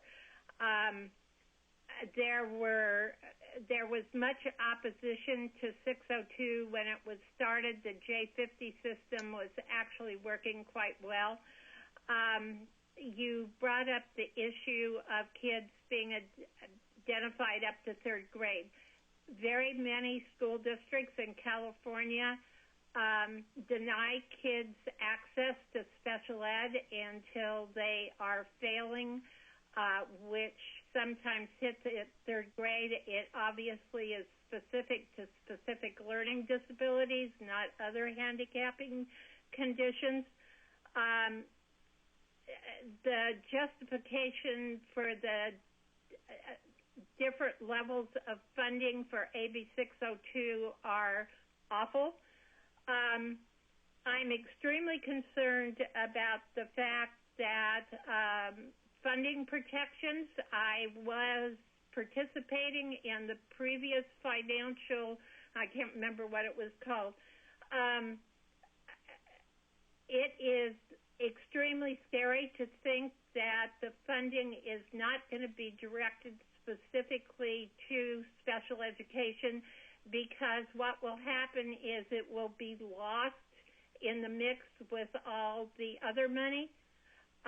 Also, you are not acknowledging the fact that children in special ed also generate average daily attendance for school districts, which school districts rarely ever acknowledge. Thank you. Thank you. And next caller, you are on. I'm waiting for general public comment. Is this general public comment? It is general public comment for the current item. We'll have general public comment for all items and extra in about 15 to 20 minutes. Okay. I'm waiting for that one. So, thank you. And that is all the public comment we have, David. Sarah and Jason, thank you so much for your work and your flexibility and time today. I'm sure we'll be continuing this conversation with you as the report develops. Thank you very much, guys, for having us. Have a great rest of the day. Bye. So moving on to item 8, Director Calamise will share the director's report from the division with us. Hi, good afternoon, commissioners. I'm happy to see you again here today. I do have just a few brief updates regarding division activities. As you know, we cover a lot of ground in the day-to-day within the special education division. And so, you know, the activities that I've chosen to highlight really are some of the bigger sort of broad brushstrokes of the work that we are collaborating with both internally and externally within the field.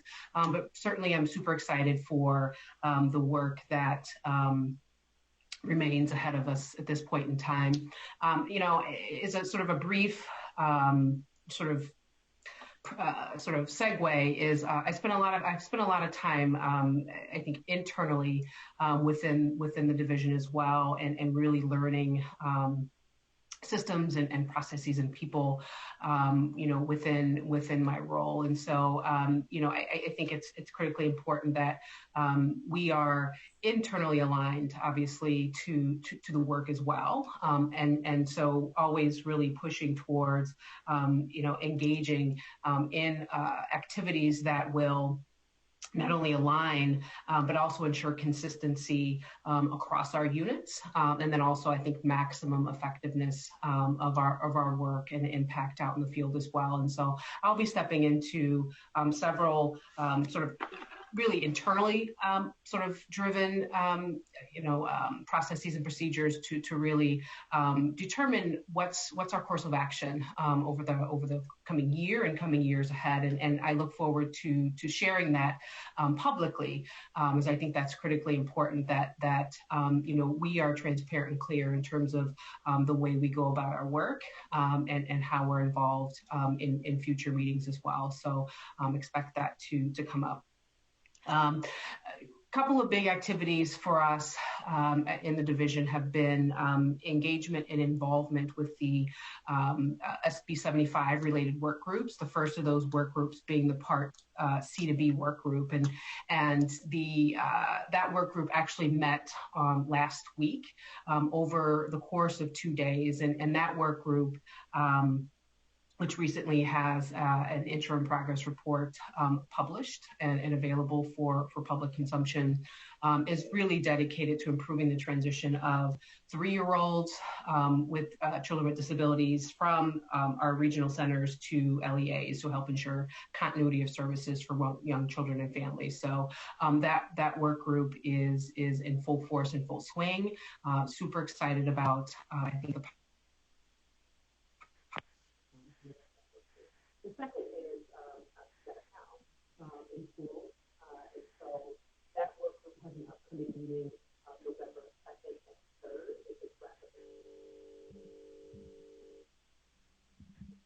3rd. And that sort of interim report is also on the website, and that meeting I do believe is also a public meeting as well. So you're able to attend, to listen, to really kind of see what's going on with that work group as well. And again, that work group is focused on really at this point scanning and evaluating access and coordination of Medi-Cal for students in California. So two big projects that occupy a large chunk of our time, but certainly great work being done there. Another quick update is the CDE Special Education Division has published additional and updated guidance as of September 30th. And really the guidance, it focuses on and addresses small group cohorts, distance learning, emergency plans, and that sort of thing. So again, just a sort of a brief follow-up to some of the guidance that's been posted in previous months. OSEP has also published updated guidance of September 28th, so right around the same time as CDE's. OSEP guidance covers such topics as initial evaluations, reevaluations, timelines, and all that sort of thing. So that guidance is out there on OSEP's website. Again, no big surprises in terms of what OSEP in terms of any guidance that would alter our course. And so, OSEP continues to, remain firm in some of their in their expectations of state agencies in conducting their general supervision duties. And finally, the OSEP has rolled out a sort of differentiated monitoring and support 2.0 is what they're calling it. And so really that, for the state of California, it means that OSEP will conduct monitoring activities on the CDE to ensure that we are meeting our IDEA Part B requirements. So California is not in cohorts 1 and 2. And so, those cohorts are starting now, with one slated to go next year. Cohort 3, which is the earliest California could be selected, would start in 2022 and 2023. And so that I think is really quite advantageous for us, given where we're at. And I think when they do come on site and really take a look at our programmings, I believe we'll be in a really good spot. And again, that monitoring is, they've switched to a cyclical monitoring system just because states, there were many years that have passed and states have not received visits. And so they switched to a more cyclical approach so that states can be monitored more often. And as a brief reminder, the DMS system is really a general sort of review of the California's sort of 8 components of the general supervision system that we're required to implement. As a part of our duties and functions as well. So definitely keep you posted. There are a number of technical assistance calls, and we are also dialoguing with other states that are currently in the process to help us best prepare as well. And finally, just a little preview in terms of forthcoming guidance and publications from CDE. The EDGE newsletter, we have a rough approach or guide or outline, if you will, to the winter newsletter. And so this newsletter will focus again on COVID-19, the pandemic, and really want to hit and highlight bright spots in the field, but also I think really draw from the work that's being done through our partners and throughout LEAs across the state as well. So topics such as paraprofessionals during the pandemic, parent voices as well, such things as also really looking at inclusive practices and what does that mean pre-K. So it should be an action-packed issue that really, I think, sort of continues on this theme of addressing the unique needs of students with disabilities and their family during COVID time during this time. We are also internally working on releasing guidance related to AB 1172. That has been in the works for some time now. So we are in a almost final review stage, but recognize that additional guidance would be helpful and necessary to the field. In addition to that, we are also really eager to provide additional guidance and support to the field around assessments, as that is a big challenge for a lot of our LEAs. And so really recognizing that additional guidance and support is needed. And so we're in those conversations now, and hopefully we'll have updated guidance to the field around that as well. And really this guidance is really geared towards, addressing a variety of topics that really, I believe, really help sort of the implementation side of assessments and really how to help LEAs tackle some of the issues that come up during our virtual environment. And then finally, one of the things that I've placed as a priority is to update the webinar series from April. There were 5 webinars published by the CDE in April. There haven't been any webinars since. And so for me, I think it's critically important to maintain I think regular intervals of communication with the field, and so I'm working with the team to identify areas and topics and in a series to really I think continue the momentum, continue the dialogue moving forward into the fall and winter time as well. That's really it. Super brief and. Again, thank you all for your partnership and your collaboration. Thank you, Heather. I would ask any commissioners who have comments or questions for Director Calamise to raise your hand via the feature in Zoom. And Director Calamise, I would also highlight the work the division has done in getting out the ADR COVID grants to the field. I think you're muted. Oh, sorry. Shows that I'm on. Can you hear me? Okay. Well, I was just saying, acknowledging the department's quick turnaround of the ADR COVID grants that hit the field in recognition of the need to support and build capacity for families as well as educators as we navigate the post-COVID resumption of school and services and navigating how we move forward. Not seeing any other hands raised. Aaron, are there any public comments? There are no public comments, Chair Tostin. Thank you. Thank you. We will move on to item 9. We are officially in the home stretch here. Wanted to take a moment and recognize Summer Harding, our past chair. This typically happens in our August meeting, but school was reopening, and true to Summer's passion, purpose, and why, she was on site because she's a site principal.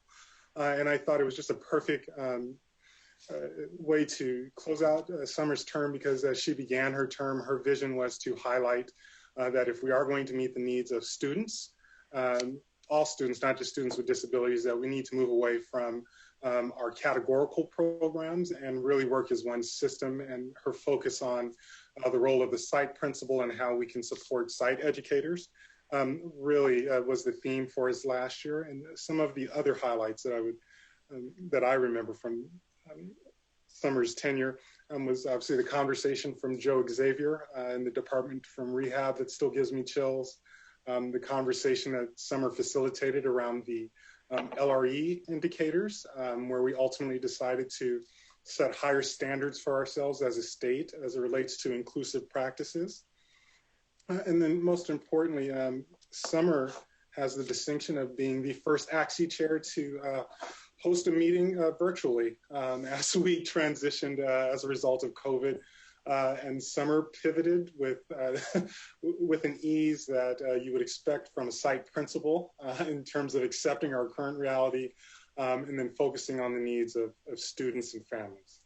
And so outside of those kind of highlights in your leadership, I'll say is being able to serve as Summer's vice chair last year was one of the career highlight for me in terms of learning and watching a true leader execute in a way that's inclusive and makes space for other contributions and empowers others to share the work and be a part of the work. And so I wanted to open it up and just tell you, Summer, personally, the impact you've had on me professionally and personally, and you're someone I adore and admire, and I just want to recognize your leadership last year as the chair of ACSE. And I would open it up to other commissioners who would like to share thoughts, and the goal is to have some tears for Summer by the time we leave.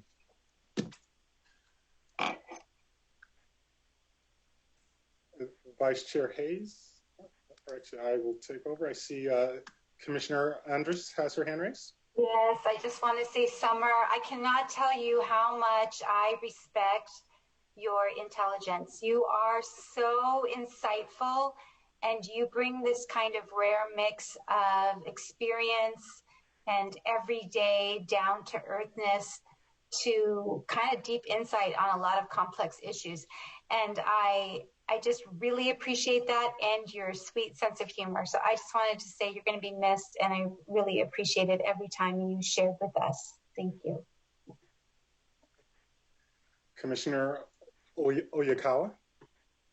Summer, I just want to thank you. I haven't been on the commission very long, but you were a great, warm welcomer and made a very scary first day much better. And I have to say, anytime we had a presentation, I would learn a lot, and then I would learn even more listening to your comments afterwards. So your insights were really appreciated, and your leadership has been really great. So I like my short time with you, and thank you for all you've done for all of our kids. Commissioner Jocham. Thank you. Thank you, Summer, for your leadership. I know that these are all volunteer positions and you have a full-time plus job. So just appreciate you stepping in and doing that. And I think what not only as chair, but also just in your role on the commission, what's been really nice is the unique perspective of an elementary principal. And we don't get that very often. We get people who have a deep, profound background in special ed, either by our training and background or by being parents. So it's kind of nice to have somebody who looks at things through a little bit different lens and really sees kids as kids first and tries to do the best for all kids. So I appreciate that, and thank you for your leadership on that. And for those of you who don't know, when we started this, Summer was in Ventura County, and now we work together in the same district. So I get the opportunity to learn from her all the time. So I look forward to that continuing. Thank you. What a lucky district. Commissioner Salmonson. Oh, Summer, I'm going to miss you. I just so appreciated you were warm and welcoming when I came on board. And I love the way that you, or I should say, I always knew where you stood on something. I always knew what your opinion was, but I always knew that you just had a profound sense of wondering and were always so interested in what others thought and were so willing to really take in that perspective and think deeply about it, even when it was in contrast to maybe what you thought personally or professionally. And I think that that's just a rare gift. And I really appreciated just having you alongside of me. So I'm going to miss you. Thank you. Seeing no other hands raised, Summer, I'll turn to you before we open it up for public comment. Well, my gosh. First, I want to really thank Dr. Strauss and the State Board for taking a chance on me. This was something that just came into my inbox. And with all the hundreds of things that principals get, I don't know why on that day, I read the document and thought, well, I really do love special education, and I'm an elementary school principal, but this is important to me. And so I'll fill this application out. And I really have been stunned with the amount of things that I've learned and how this experience has completely enriched my professional career. I don't know how much I've contributed to the field, but I've given it my best shot, that's for sure. And most importantly, I think on a personal level, I was thinking, I wonder, all of you feel like friends to me, and yet we only see each other a handful of times a year. And when we do, we're in a meeting all day, and there's just a few minutes here or there that we share a little story or have a comment or something. But I think it's that you're like-minded people.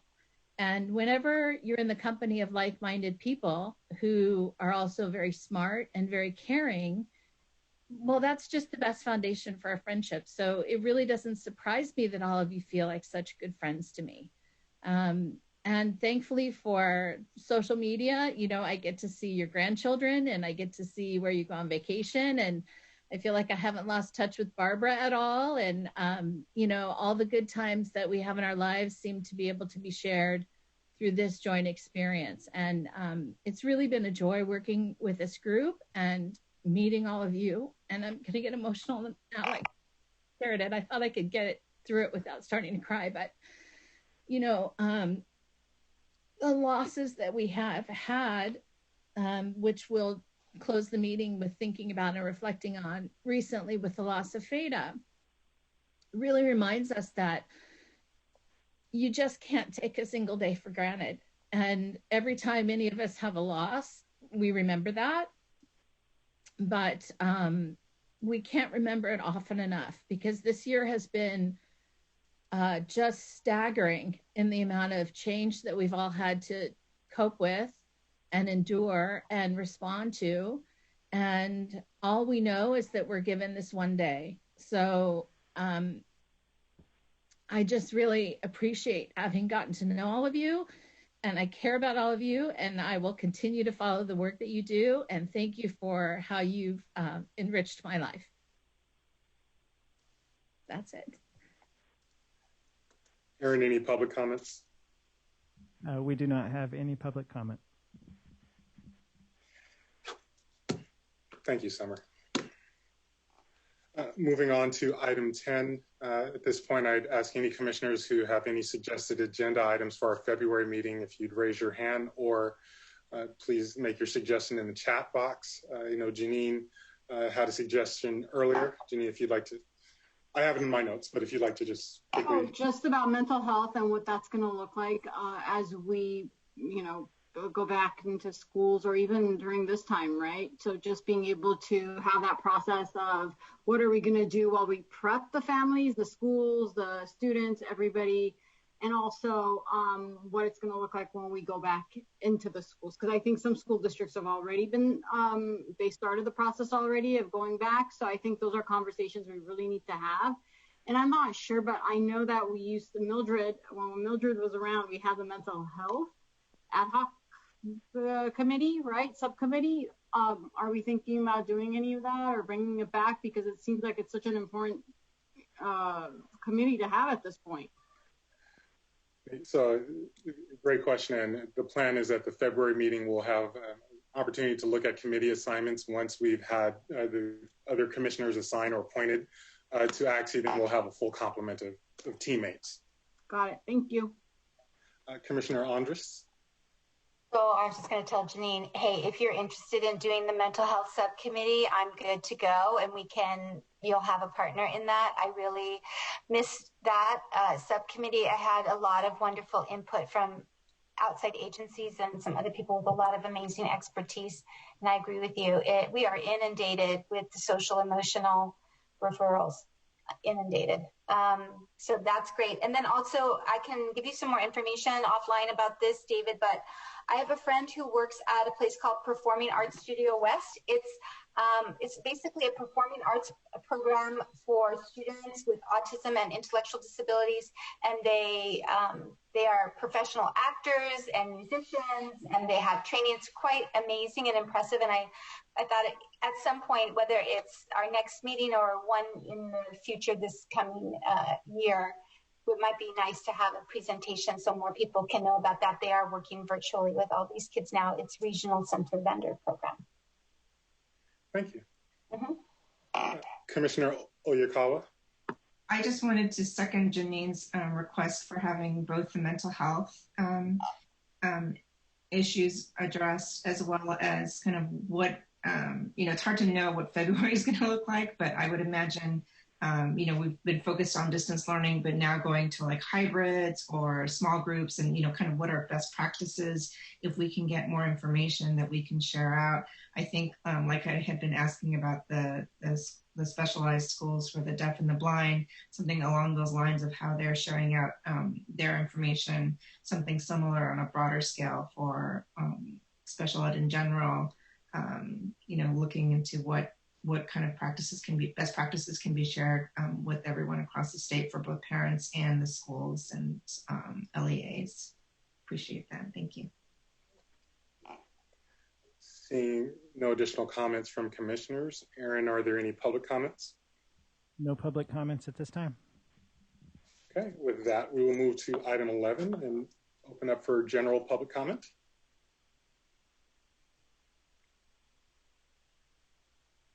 And we'll go ahead and put up the public comment slide, and might want to give a couple of minutes as we don't have any public comments in queue at this point.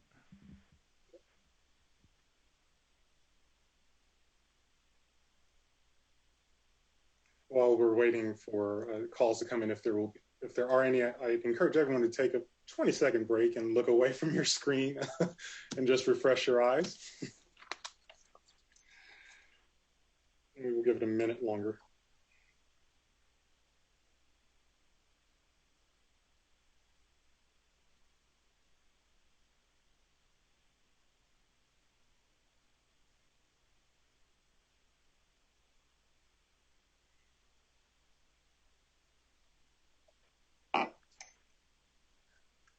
Are there still no calls loaded, Aaron? Chair Tostin, we do not have any calls in queue. Okay.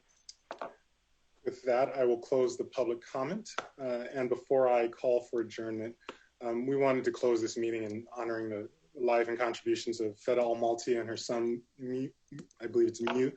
And I've asked Summer to share a little bit about her work and close our meeting. Summer, at the end of your comments, if you would adjourn the meeting, I'd appreciate it. Thank you, David. I think she's a hero to so many. So those of you in the field that know the contributions that she made on behalf of parents everywhere will join me in just honoring her as a woman, as a mother, as a person with incredible drive and passion and energy. She was a force. She was on the commission when I joined.